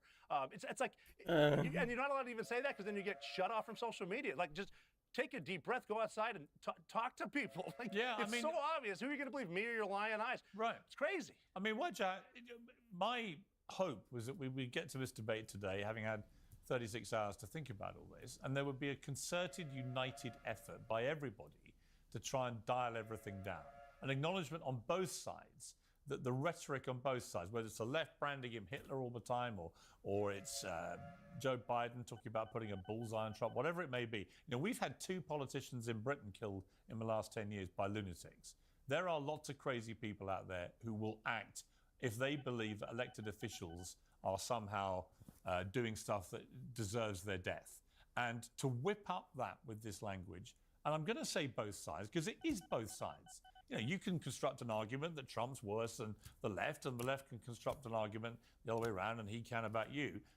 But to me, where is the concerted will of everybody to try and acknowledge that when one of the 2 presidential candidates nearly had his head blown off at the weekend, and is unbelievably lucky to still be alive, that when that happens, it is the wake-up call that is long overdue for America. You can believe me or your lying eyes. And yesterday there was a press conference where President Biden said exactly that, unite, and he had pretty much every Democratic leader, Nancy I haven't heard Pelosi, you even say AOC, Barack Obama, wait, and condemned it. And speaking about condemning political violence, I'm glad we all do. And meanwhile, who politicized it? J.D. Vance, who's trying to be the VP, politicized it, blamed Democrats before there was any He's the VP though, right? evidence about the shooter. Lord Did that come out Gohmert, like just Scott now? Jennings, Republican on CNN. They're the ones who did it. And by the way, it ended up being a registered Republican. So when you say both sides, J.D. Vance I is want people to VP now. close their eyes. Who is also reported to have donated running mates, to I guess. Biden. So we don't know yet the full motivation. We don't yes, know. Yes, well, I fine. know. Look, he was a Biden donor and a registered Republican. We don't know what his motivation was. I'm just telling you the facts.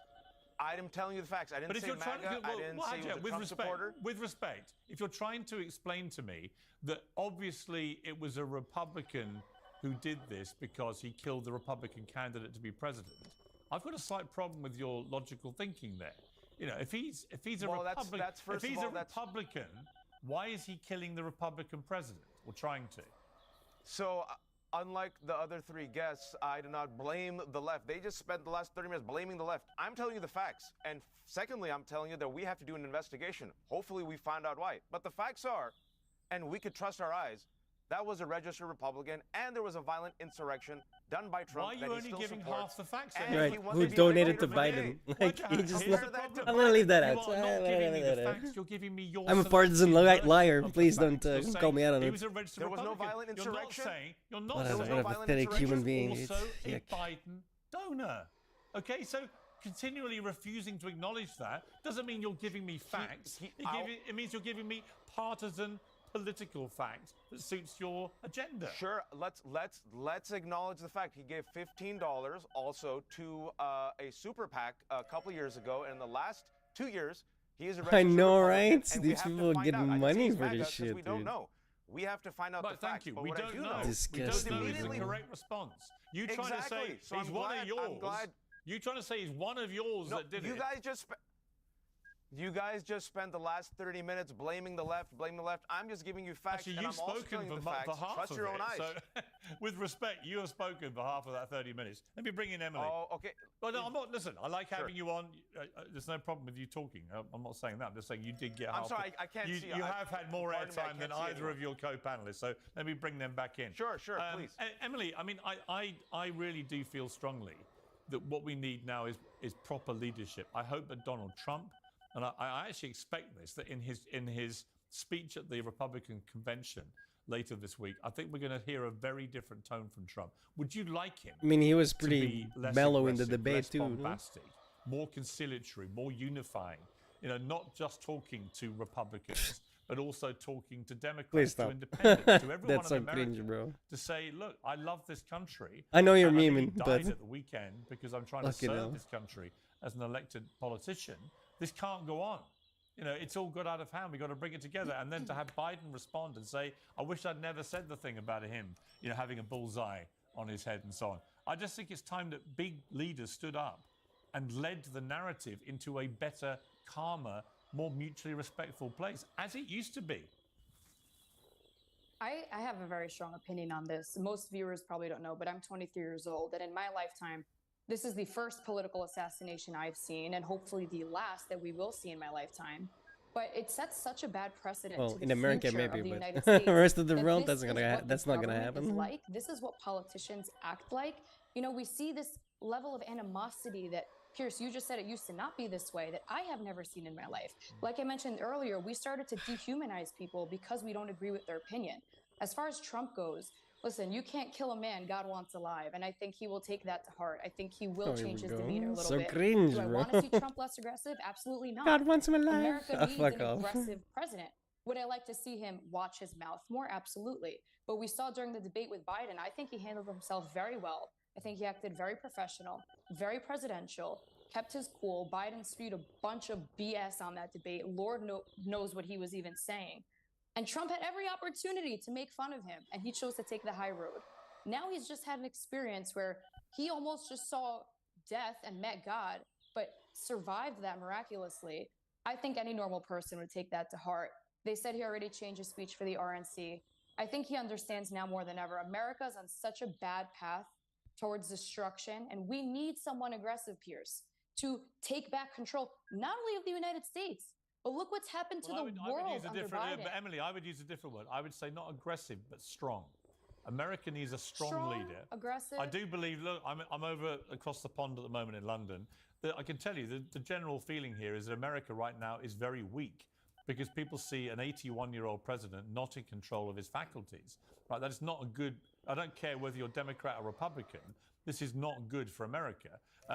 Rob, let me bring you in just on two pictures I want to just discuss with the panel. The first one, from a technical point of view, it's an extraordinary image taken by a New York Times photographer. Yeah, that was showing crazy. The bullet trail literally whooshing past Trump's head. We believe that the shooter was using an AR-15 semi-automatic rifle. Had that bullet entered Trump's body, particularly in his head, would he be alive now? Nope. No, he wouldn't be alive because if you get into ballistics, you got to realize it's not the bullet itself that's going to kill you. It's the shock waves that follow it, and there's going to be a temporary cavity, then a permanent cavity. If that goes in your brain, especially if it was in the back near his pons medulla, that's a sniper shot that would have killed him. So that, and then again too, just I mean, you can tell by the flight, by the vapor trail behind it. That's a bullet. But right now, I guarantee you're going to hear the left saying, "Oh, he wasn't even shot. He was hit with glass fragments." First of all, what glass did it hit? And why does glass fly that straight? You're looking at a bullet that flew past his head, potentially through his ear. Very, very dangerous. You take a shot in the head, you're going to die. I mean, I'm amazed. That's some Pulitzer Prize stuff right there. If that's the award they give to photographers, I'm not that smart. But yeah, that's a crazy photo right there. Well, it's an amazing picture, and it's only been eclipsed actually. And I've got to single out the valor of these photographers who ran right to the stage, not knowing if there were multiple shooters, not knowing if the original shooter had actually been taken down.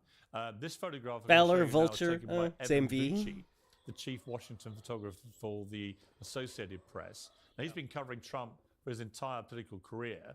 He won a Pulitzer actually in 2020 for photographs of protests after George Floyd's death. But this picture here, when you watch the video of Evan Vucci, he runs into place and then very deliberately gets right in front of the action to take this picture.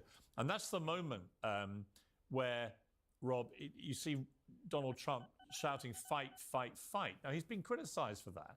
How anyone can criticize anyone for anything they say when they've just been shot at is baffling to me. But in terms of the power of that image of a president being shot, yes, being hit in the side of the ear, falling to the ground, and then getting back up, surrounded by Secret Service, to punch the air in defiance and say, "Fight, fight, fight."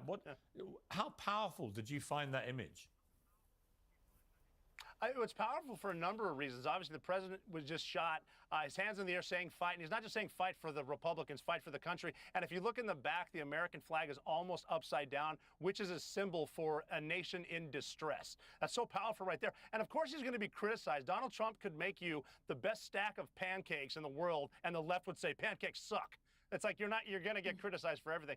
Very, very powerful image. That's the reason he's going to win right there. I mean, you're going to see this everywhere. Yeah, I mean, Wajah Ali, I mean, obviously you have a deep dislike of Donald Trump, but that was an extraordinary moment of personal courage, I would argue, to get back up when you've had a hail of bullets past you, to get back up and to punch the air defiantly, whoever you are, is a remarkable action, isn't it? Donald Trump is a remarkable creature of media, and Here it comes, he's clip farming, guys. And he got back up, and I'm glad everyone was safe. But I also remember there's 9 years worth of images and rhetoric and behavior, and that's a powerful image. It's going to be an iconic image. So was the images from January 6th, and I hope enough voters realize that the future of our country should not be based on just one image. I'm surprised he hasn't said, but what about the children? That's the only one. That's the only one about it he hasn't done yet. On January 6th as an What a assault on loser, democracy, bro. and yet what we saw here at the weekend was the greatest assault on American democracy imaginable: the attempted assassination of a presidential candidate. There was one shooter, as what we know right now. I'm only basing on fact. There was one shooter who tried to assassinate Trump. He was a One Republican. person was killed, 2 people were critically injured. On January 6th, the former president of the United States, along with other Republicans, inspired a violent insurrection against a free and fair election and tried his best to engage in a coup. Thankfully, it failed. And last week, the same Donald Trump praised those January 6th violent insurrectionists. And in the Supreme Court, But why can't you the do? two But spouses, why can't you do? Look, here's the thing, Roger. Why can't you do what I do? Right? I'm not a. I'm listening hang to on. facts. I'll explain to you what I mean. I'm not a conservative. I'm not a Republican. I'm obviously British. I'm not a conservative here, although I have voted conservative in the past. But I'm perfectly capable of doing what I did after January 6th and saying I thought those scenes were disgusting, that Trump's rhetoric was deeply unhelpful that day, et cetera, and I wrote columns about it and said it on air. But I'm also capable of divorcing that for a moment to look at a picture of a man showing remarkable courage under fire. But he's a tribalist partisan, bro. He's never gonna do that. You seem completely incapable. This guy's with black and respect, white, and that's it. Of saying anything that could be remotely construed or clipped up or anything which could be remotely seen as either supportive or praiseworthy of Donald Trump. And this is part of the problem, right? You can hate someone as much as you like. You can say there are 20,000 things you hate about them, and he shouldn't have done this, this, this, and this, and this. But sometimes you've got to step back, haven't you, and go, actually, it was appalling what happened to Trump on Saturday, but what he did was actually remarkable.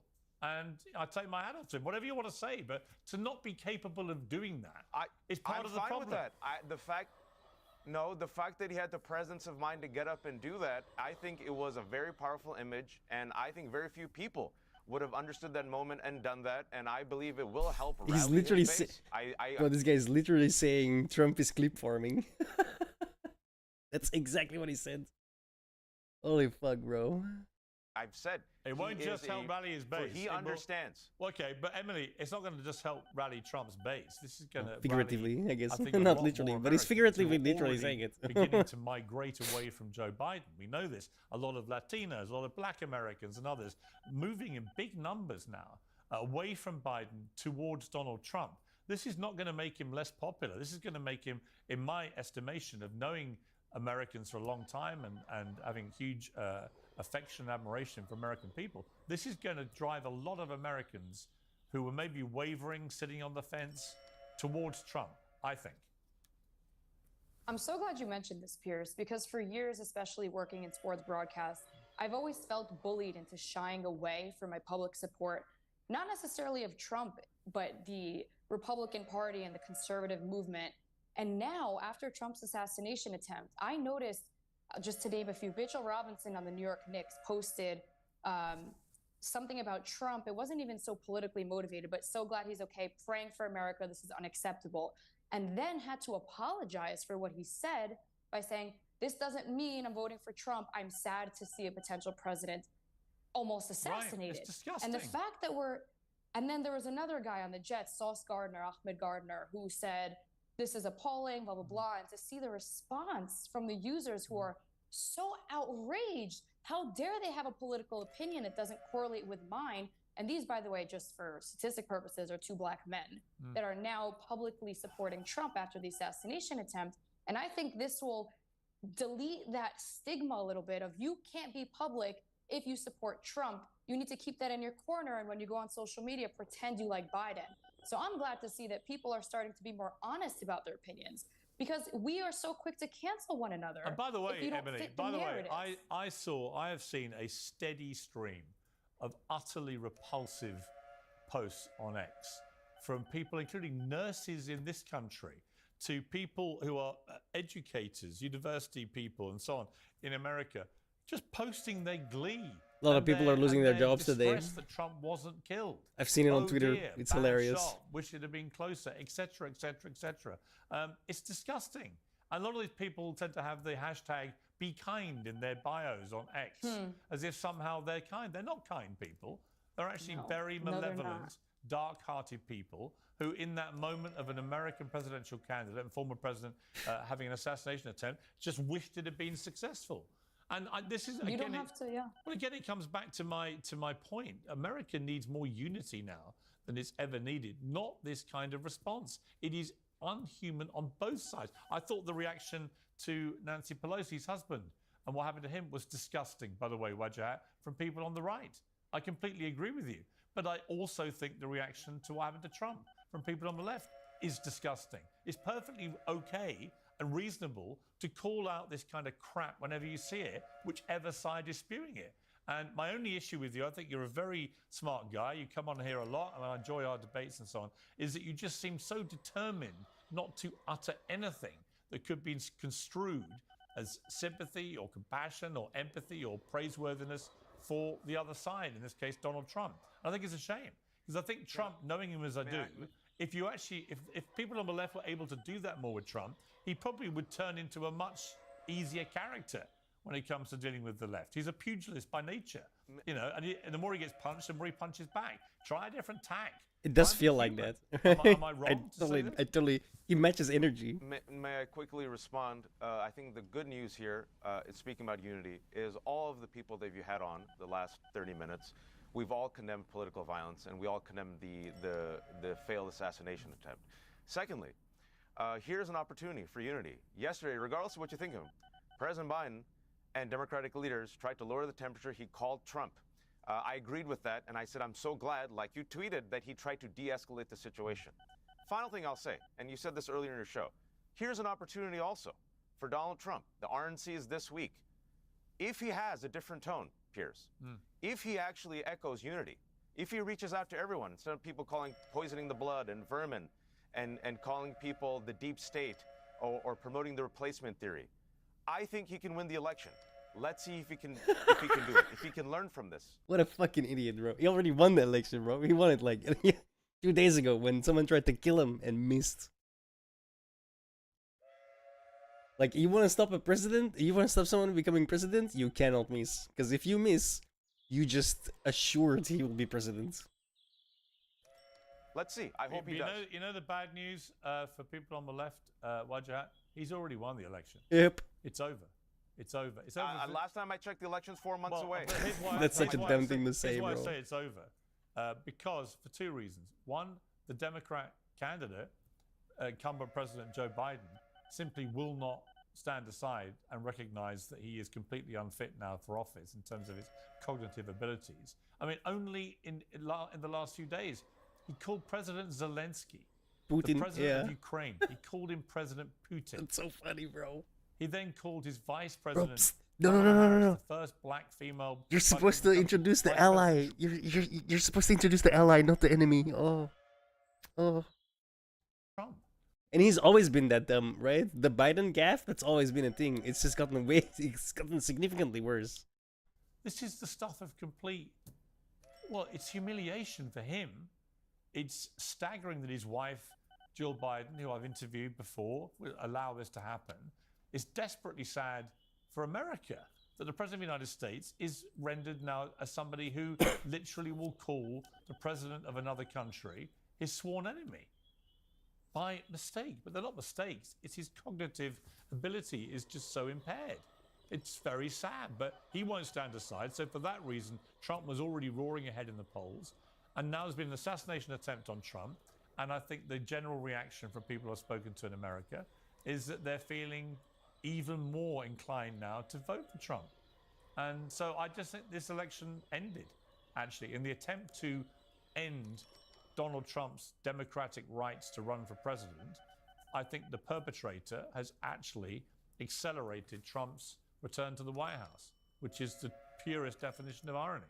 So that's why I say it.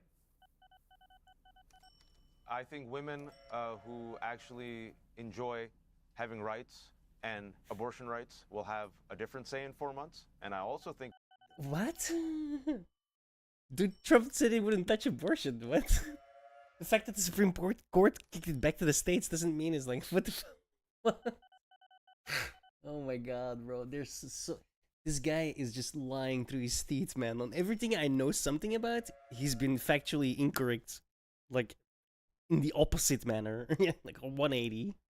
People who enjoy Social Security and Medicare, which Project 2025 wants to cut, will have a say. I think young people who believe in climate change, which Donald Trump says is a hoax, will have a say. And I do believe a multicultural coalition that does not want a, quote, dictator for a day, I'm just quoting Donald Trump, will have a say. But let's see, right now, as of right now, this week, tied race almost, 49-51 within the margin of error. Trump has a small nudge. Wait a couple days, bro. If Trump Let's see what happens. Emerges this week after this shooting attempt and actually is completely different from the past 9 years and heals and is decent and kind and reaches out to people, I think he'll win. But I've been paying attention for the past 9 years, and I don't think Donald Trump, sadly, will emerge as that man. As much as he wants us to think. Who supported the most people from America of any president in history? Obama, deporter in chief. Yes. Yeah. Was that kind? Yes, and liberals criticize him. Was that kind? Why'd you have? No, liberals criticize him. I criticize him then, I criticize him now. Yeah. And that's why we want some sort of decent immigration reform. What we don't want, by the way, I know you saw this last week, is camps. And Mike Johnson, the Republican leader, supported Trump's plan for camps and also to deport 15 million people illegally. That is also a problem, and that's what's in store for a second Pierce, Trump can presidency. I comment? Yeah, you can, Emily, yeah. So as a 23-year-old female, Trump has already confirmed that he does not plan on taking away abortion rights for women and that he will leave up to the state. But as a 23-year-old female, I don't feel safe leaving my house without a worry in New York of being raped by illegal immigrants. I don't feel safe when I go to gun classes because I, as a 5'4" woman, can't defend myself. And I learned the laws, the disgusting laws, that I'm not allowed to shoot someone if they are about to rape me because I don't know the intention of the person. That's one thing we could agree with. But all the criminals will get them anyway. Did prohibition work when we banned alcohol? No, they just created more speakeasies. So can we just be real for a minute that that's not going to work? Because all of the bad guys still get them. So your argument that people who enjoy having women's rights wouldn't like Trump as a president is just such a childish thing to say. I'm a woman, I'm 23, I'm the next generation of America, and I don't feel safe taking public transportation anymore. How is that? Why isn't that part of your argument? We have lawlessness, we have crime, we have okay, theft listen, up to $1,000 legal in California. I got to say, we have so many issues that you're neglecting. Listen, there are lots of issues. I got you together to talk about one specific one, but there are lots of issues, obviously. It's been a great panel. For nearly an hour, actually, we've been debating this. I thank you all very much indeed. Thank you. Thank you. Thank you, Pierce. Well, I'm joined now by the former Navy SEAL and Republican Texas Congressman, Dan Crenshaw. Dan, thank you very much for joining me on Uncensored. First of all, your reaction as an American to what happened to Donald Trump. Not a fan of this guy. Well, it's horrific. I think the same reaction as most people had, just shocked, didn't want to believe it at first, followed by extreme relief that he was fine, that he was just grazed, followed by more grief because it turns out that a Trump supporter was actually shot and killed, and a heroic one at that, one who, former fire chief who was shielding his wife and daughter, and all for what? you know, because some psychopath thinks that it was on his shoulders to change the course of history, and that he had some ideations of aggrandizement that would give him that moment in history. And thankfully, he's dead. It's predictable in a sense, surprising but predictable. You know, our temperatures turned up really high in politics these days. Yeah. All over the world, not just here, all over the world. And it's commonly, politics is the common refrain is fight the other side. You know, as Biden said, put him in the bullseye. Now, does he literally mean pull him in the bullseye? Of course not. Just like none of us mean actual fighting. That's why I try to use the term actually quite carefully, because I have been in real fights. But you have to stop talking about politics in terms of war, because the entire point of politics is to avoid war. It's disagreement without war. I would almost say that's the definition of politics. And so there has to be some kind of mutual respect. And, I just wasted all of my money. Well, Trump not is wasted, handling but I spent 200 million. To be honest, Holy not just that fist pump that call to his supporters right after he'd been shot, but also his comments afterwards about calling for unity. And I think that's exactly what we need, and good on him for doing that. I actually thought Melania Trump as well issued an extremely moving and powerful statement about it all. And I agree with you about the unity thing, but it has to come from the political leaders at the top. Everything now is political. I've never known a time where people from families, friendship groups, and so on have been so easily fractured by disagreements about politics that have seeped into the way that they lead their regular lives. You know, I've noticed it in my family and my friendship groups. People are getting very, very angry. It feels very visceral, but everything is now framed around politics. Have you noticed that? And what do we do about this? Of course I've noticed it, and I speak to high schools a lot, and one of the things I always say is I feel bad for you guys. This wasn't like my experience in high school, 20 plus years ago, or college for that matter. People didn't segregate themselves into different political cliques. They segregated themselves into music cliques, depending on what type of music they listened to. It's very different now. You're expected to have an opinion on everything at a very young age. And I always say, hold off on those opinions, please. You don't know what you're talking about. You haven't had experiences. You haven't had time to build a framework with which to absorb those facts that you're being inundated with online. We have all the information in the world at our fingertips, but we don't seem any smarter as a result. And that's a real problem. We need some basic civics education in this country, and we need some perspective. I tell people when they're getting really upset, you've got to get offline. You got to get offline, and you got to go around, and you just got to talk to normal people. And I promise you that the normal people are still normal. Yeah. And that's why I stopped playing Street Fighter for the night. Social media makes everyone believe that so all of the mad. worst things are right in front of them all the time. Yes. And when leaders say stupid things like Trump is Hitler, well, then some crazy people might actually take that seriously. Because what are you supposed to do with Hitler? Well, you're supposed to kill him. That's what you're supposed to do. Well, that's the point I made, actually. Yeah, I made that point, actually, in my opening monologue to this whole debate, is that if you keep calling somebody the new Adolf Hitler, who murdered 12 million people, including 6 million Jews in a Holocaust, if you keep doing that enough, then people will start to assume there is a moral justification in killing that person. I mean, why wouldn't there be? If you genuinely think this person is the new Hitler, then the only moral course of action that everyone should pursue is to kill that person. That's the problem with language like that. That's absolutely the problem with language like that, and many other types of language. It doesn't stop there. Betty Thompson, who's the Democrat lead for the Homeland Security Committee, which oversees the Secret Service, has repeatedly introduced legislation to actually take away Trump's Secret Service detail. I mean, can you believe that? Like, where does this hatred come from?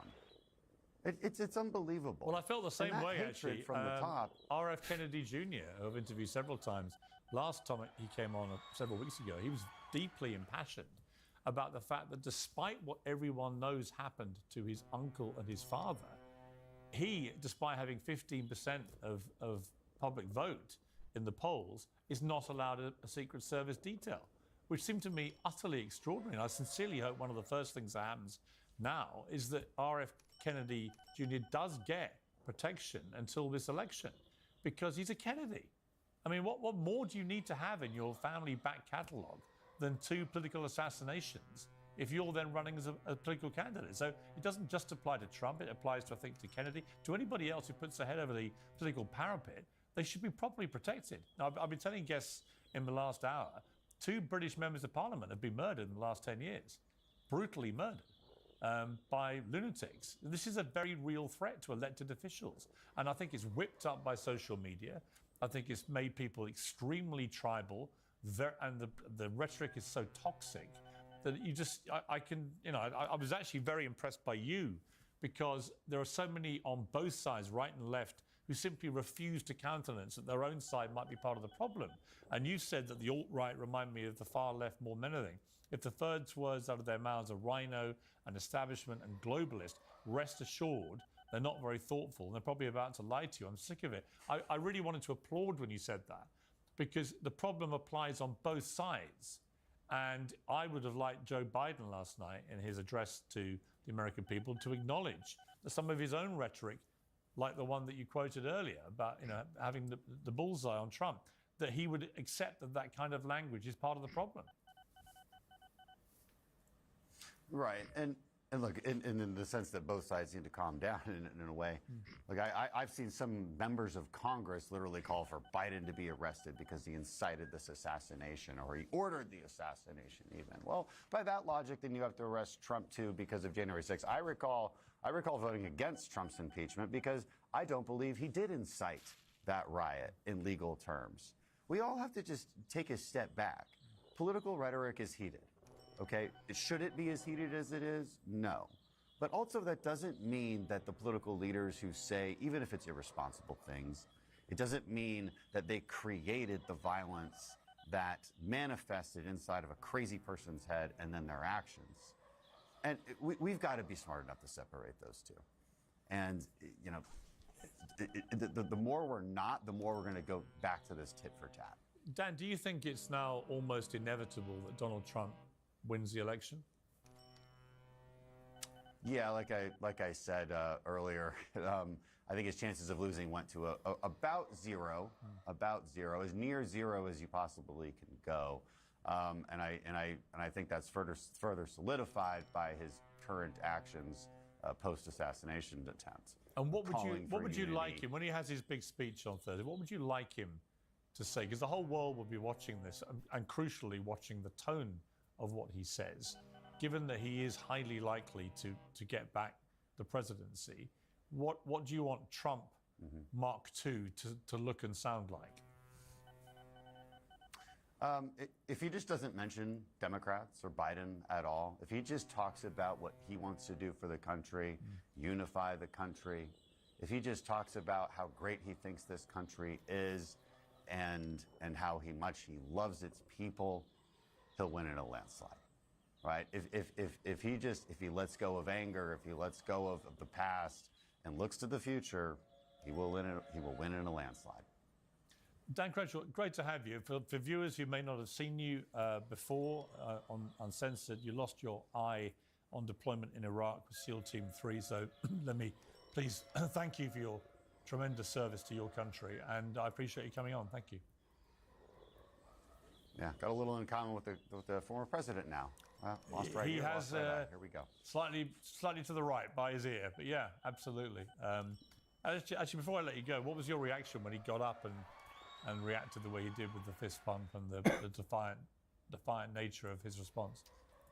I think that's Trump 101. You never know how you're going to react when you get shot. Right. I'll say that. It speaks to the character of a person. It speaks to what's deep down inside of them when something like that happens, and you only have a second to react. Some people cower in fear. Some people would have crawled away. Some people would have sobbed uncontrollably. But he decided that what the best option for him was to reassure his supporters and give that defiant look, that message to his supporters, and I think that was absolutely the perfect response. Dan Crenshaw, again, thank you very much indeed for coming on. Well, joining me now exclusively is Donald Trump's former lawyer and the former mayor of New York, Rudy Giuliani. Rudy, thank you very much for coming on Uncensored. It's good to see you again. Can I just get your reaction? Thank you, Piers, for having me. It's good to Isn't see he you. in jail? Can I just get your reaction to the attempted assassination of Donald Trump? Oh, my goodness, it's so complicated, Piers. You know, he's a close friend for 35 years. So first there's the friend, and then there's the president that I'm counting on to save my country. And when I first saw it, I saw it immediately. We were watching him live. We were watching his rally. And my initial reaction was, oh, my God, they shot him, but it looks okay. I mean, I was in charge of getting Hinckley arrested. I did all the post-mortem on Hinckley. Who was Reagan's probably was involved attempted in assassin? I was probably the one who tried to kill Ronald Reagan, and I've been involved probably in presidential protection for 3 different presidents. My initial reaction was that because it was a grazing wound, it appeared to be, and the way he went down, it didn't look bad. But then I have the experience of Ronald Reagan, who didn't realize until about 15 minutes later that he was almost fatally wounded. And he didn't realize it until he was in the car. So you always have to worry about that. And I was very heartened when he got up. I wasn't happy with the security, which is a different, maybe nitty-picky, but I was in charge of it, and those guys wouldn't be doing security again. At least the ones in the front who didn't have them covered. He made it a little difficult by pushing his head up. Yeah, let me ask you about several aspects of what went on in terms of the protection, or lack of it, that he received. First of all, are you staggered that the Secret Service would have allowed a young 20-year-old with a semi-automatic rifle to get onto a roof so close to where Donald Trump was speaking? Yeah. If we don't get this solved definitively, we're going to have another Lee Harvey Oswald. There's absolutely no sensible explanation for that building not being covered. For 2 reasons, Piers. One, line of sight to kill him. But number 2, another reason, which I've checked out with my former police officials, including Bernie Carrick and the people who were in charge of presidential security for me. After all, we did it 100 times. Right. That building was a perfect vantage point to watch the crowd. I'd have put 5 of my cops up there. Right. Anything going on in the crowd, you're going to see it from above a lot better than being in the crowd. For the life of me, I can't figure out who the professionals were that decided to give up that building. So two things have emerged. Got to answer that question. Well, 2 things have emerged really about it. One is that initially, obviously, we've seen video footage of members of the public alerting police on the ground to what they were seeing on the roof. And some of it goes on for 30, 40 seconds. In fact, let's take a look at part of one of these videos. Yeah, someone's on top of the roof. Look. There he is right there. Right there, see him? He's laying down, see him? Yeah, he's laying down. And son, I'm here with you fighting like hell to get a Senate. What's happening? And to make sure we take back the Yeah, look. There he is. Because we have millions and millions of people in our country Like, that shouldn't be here. how long is this taking, dude? We have people that should not be here. A minute has passed already. I mean, it's almost beyond understanding. My goodness. That you've got members of the public. It is, Piers. I mean, they're shouting out the guys on the roof, and you're like, "Where is the Secret Service? Where are the police? What's happening?" Attention, alien Raid. You have a raid incoming. Professionals, you know, who did it for me. Raid incoming. Welcome, everybody. Welcome to my nightmare.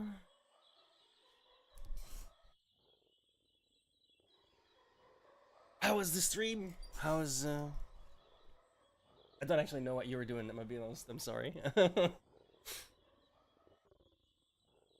What game is this? It's OpenTTD. It's a open source remake of Transport Tycoon Deluxe, a 1995 video game, which is, in my opinion, still the best transport simulator out there. It's also the godfather of the simulator genre. It's the game that started it all, alongside this one and Railroad Tycoon. This one's better, though. Yeah, it's been an open source remake for the last 20 years? Since 2005? It's still being worked on. Right? Well, no, not in hell, in heaven, right? In hell, you'd be playing like, I don't know, what's the game you hate the most? You'd be playing that one. It's also free, by the way. It's free to play on Steam right now. It won't look like this because we're using a bunch of mods on this server. But yeah, this is all my infrastructure, right? Quite a bit. And we have Cosmos over here. Dude, what the fuck is this, man? Holy shit. Bruh, you lazy bastards. Too lazy to go around. That's funny. And then we have our resident newbie that fucked up the last game right over here. I'm never gonna let you forget that, by the way. Fucking broke the script. We had to start over.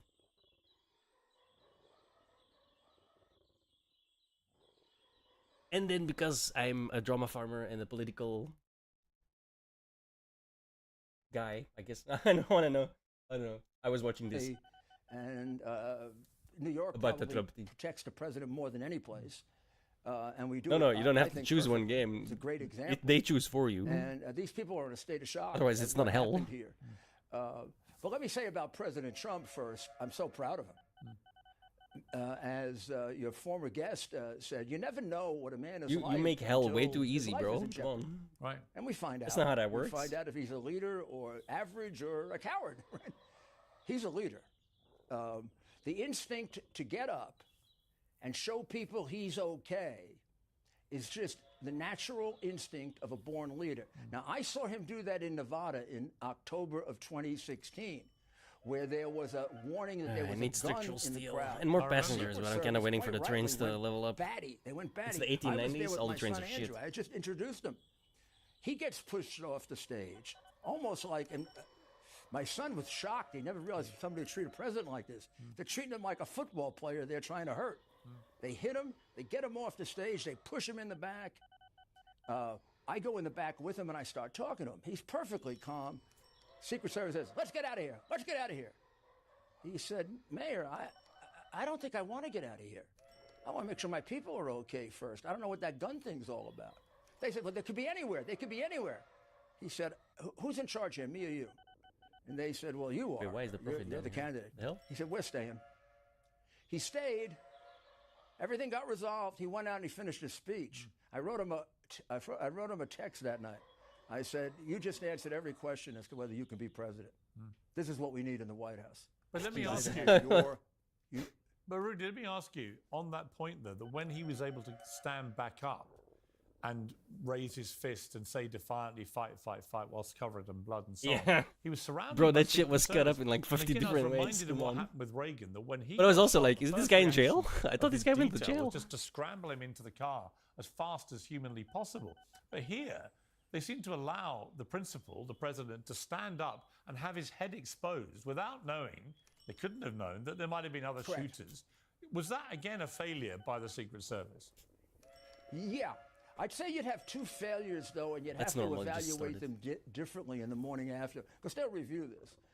I Where need more he glass, is man. What is absolutely this? making Sand an and attempt to soda ash? communicate with the American people. We can you add more can't soda stop ash. him. Oh, yeah. But there were times in which, when he was you. preparing for that, they So, also let's had his do face 4. exposed. 1, 2, And those are the ones that are the Shit. ones that they should be able to My prevent. trains are when out he of date. decided, I'm going to put that fist up and say fight, nobody in the world is going to stop him. And he is the president of the United States. Wait, how are and my then when he trains out got of date? over to No, the they're not. car, he did a similar still there. gesture What? of, I'm fine, I'm okay. Now, that's really important because America, whoever the president or presidential candidate This is a different one. when we lose a No. president, we go into a state of depression. We go into a state of shock. You remember after the Kennedy assassination, even after the attempt on I'm sorry, Reagan, what? the idea that he let the American people know I'm okay. Yes, it is. And this time it sustained itself. It wasn't as bad as it originally looked. That was a great thing to do. The And carriage. it shows what a great leader he is. Okay, and what is what this? a brave man. You don't know that about a man. And that's what we need right now. Our I have country 220 is trains in the right worst now. shape it's been in my lifetime. I'm so glad we need the best president we can get right now. Have you had a chance, And I Rudy, think- to talk to Donald Trump since the attack? Yeah. Manage least. Yeah, and he place, guard. You wouldn't Yeah, know the what guard happened. doesn't exist no more. Tell me. I mean, he's remarkable. He's remarkable. You know him. You know him really well, inside and out. And and no matter what you might disagree about or not like about him, I don't think there's gonna change anybody that's all the going to tell you government. this man doesn't have Alterings, extraordinary manage, courage replace, and determination. Oh. And the more you try to stop him, the better he gets. I used to All tell him, covered I'm going to wagons really become worry. dust. I'll start worrying now when you're ahead. Because you are the greatest candidate from behind I've ever seen in my lifetime. I'm afraid if you get too far ahead, you're going to get Hopefully lazy. that doesn't fuck with anything, but I think Somebody's Bolster can coming- use somebody has to everything, be- so we should be somebody's good. coming after him. He's at his best. Let's see. And they also say that, remember, I'm not making this, even not with making debates, this. he's Engineering best in supplies. counterpunching. Remember the debate? Like, I didn't understand that question. Farm supplies. I don't think anybody else did. I mean, that was a Reagan-like answer. No Not food. delivered in anger. Shit. Yeah, Delivered I matter-of-factly. I sorry. definitely detected in that Boom. debate, I detected a very different tone from Trump. I just feel like he realizes That's he a may well different- get re-elected. And I would not be at all And I surprised don't have to covered see him wagons. Okay, we're pivot good. to be We're a good. more moderate president second time around. No. Oh, wait. And now, I wait. think a couple of reasons, and I think Dan and you So were all of my onto trains something are there automatic. before. I'm turning this off. I don't care what Julian is.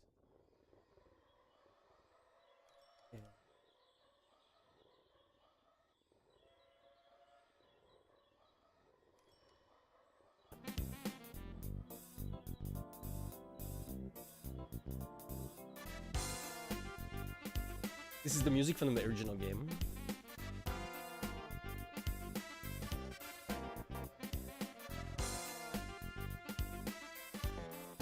Where's my boats?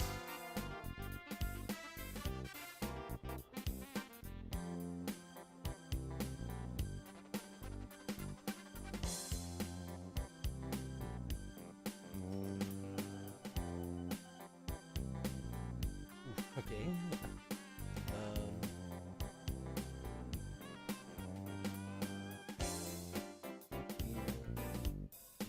Okay, no, you delete. Go to. So you're A1 now. A1. You were D1. No, you're gonna be D1.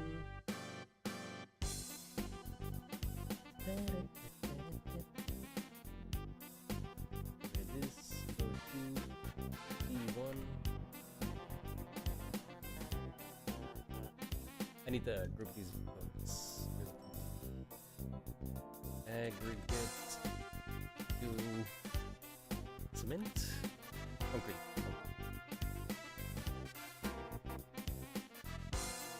And then NG to aggregate. And you go.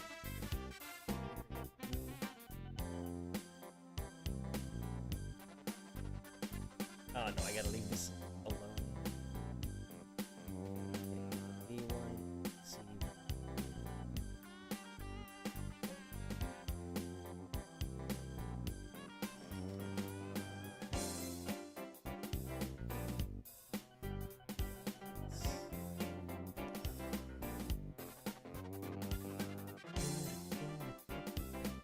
Okay, so I've got A, B, D, E, I need C and two more. U. I need C. Hello. Start. You are. Engineering supplies to aggregate C1. And then you are.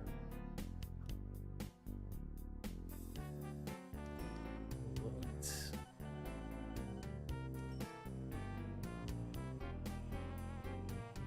NG to aggregate if. And then we put all the boats in the right place. One F.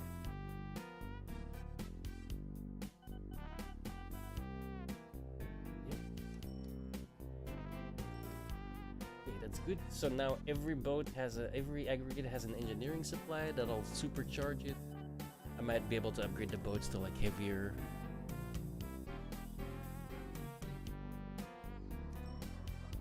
Ooh, wow, we're moving 252 tons already. What the hell? Okay.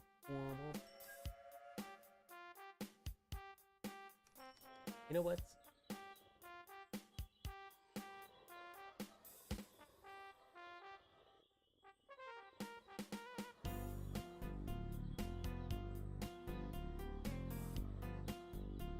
Let me upgrade everything.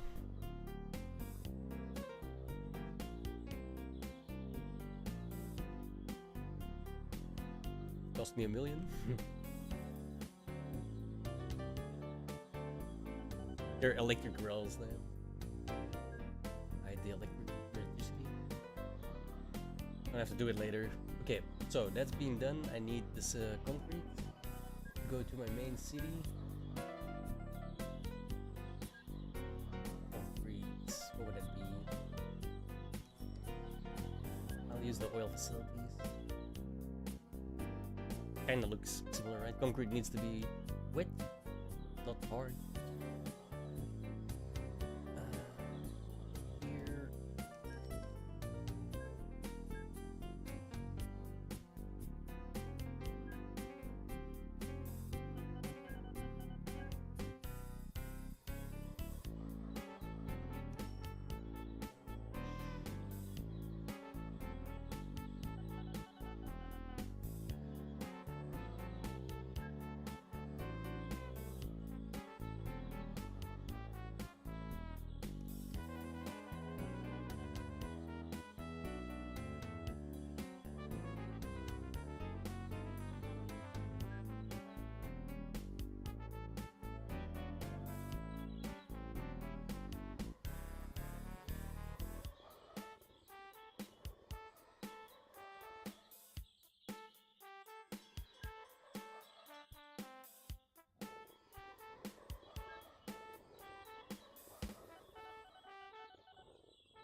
Yeah, I'm probably done soon. It's 10 in the morning already.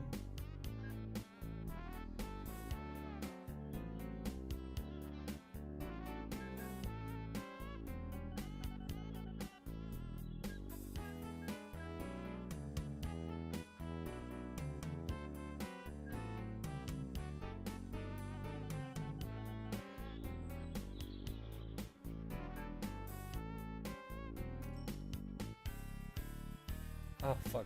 It wasn't ready yet.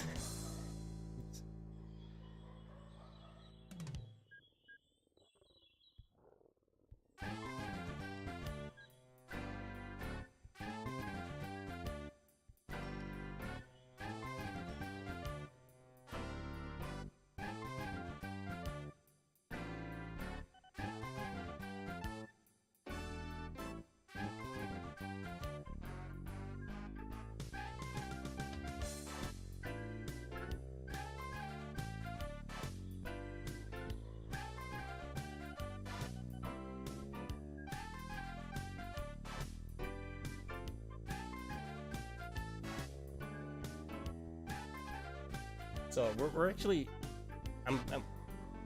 we are actually playing like a really complicated version of this. The base game is like way easier. But once you get a hang of it, you'll want to play like this. I'm telling you. There's so many resources that you can do, so much you can go everywhere. It's really fun.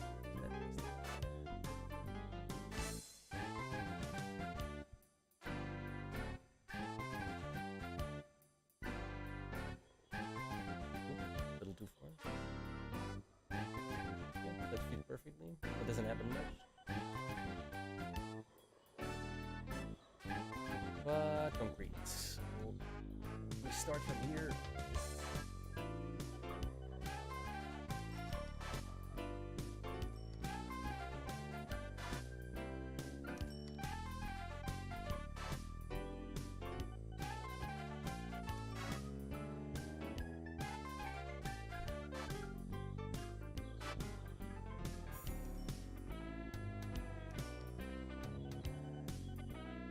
1, 2, 3, 4, 5. 1, 2, 3, 4, 5. Bro, how are you losing money? What?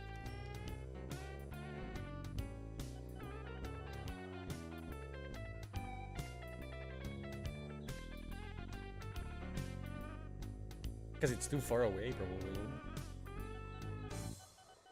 Like, it's taken too long, so they're losing money, even though they're technically not.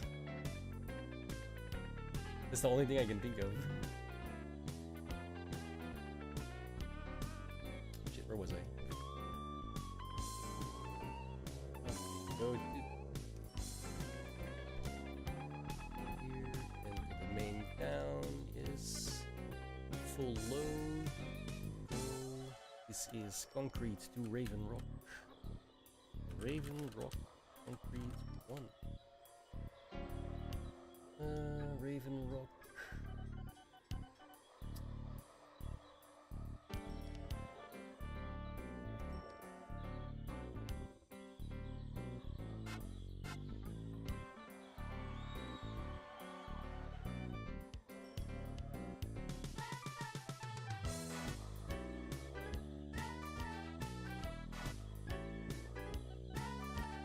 Let me clone this 5 times. 1, 2, 3, 4, 5.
I'll let them all go.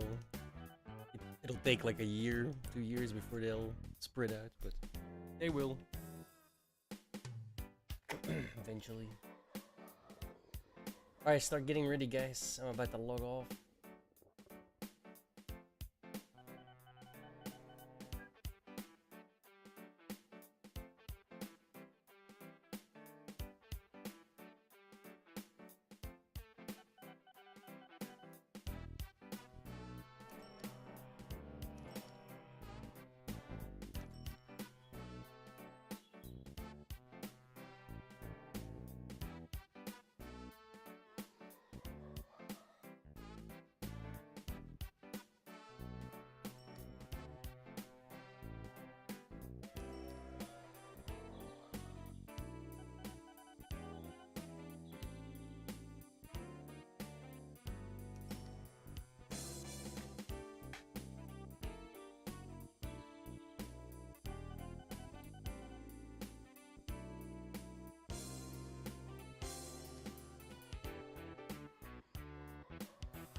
I think I'll go for the 500 one.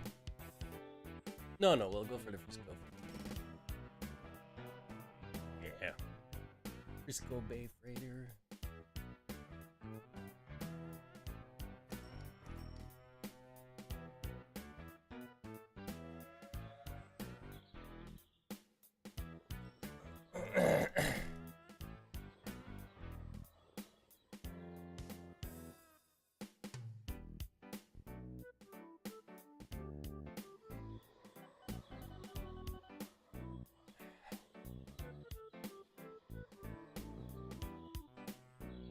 No comment.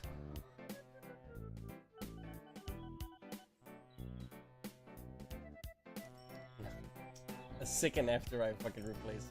Fuck.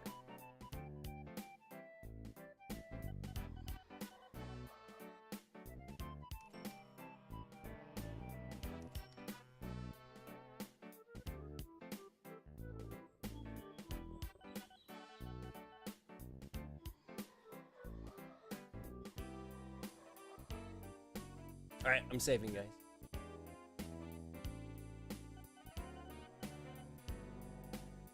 And then I'm leaving. GG. I will see you all tomorrow. Same place, same time, every damn day of the week.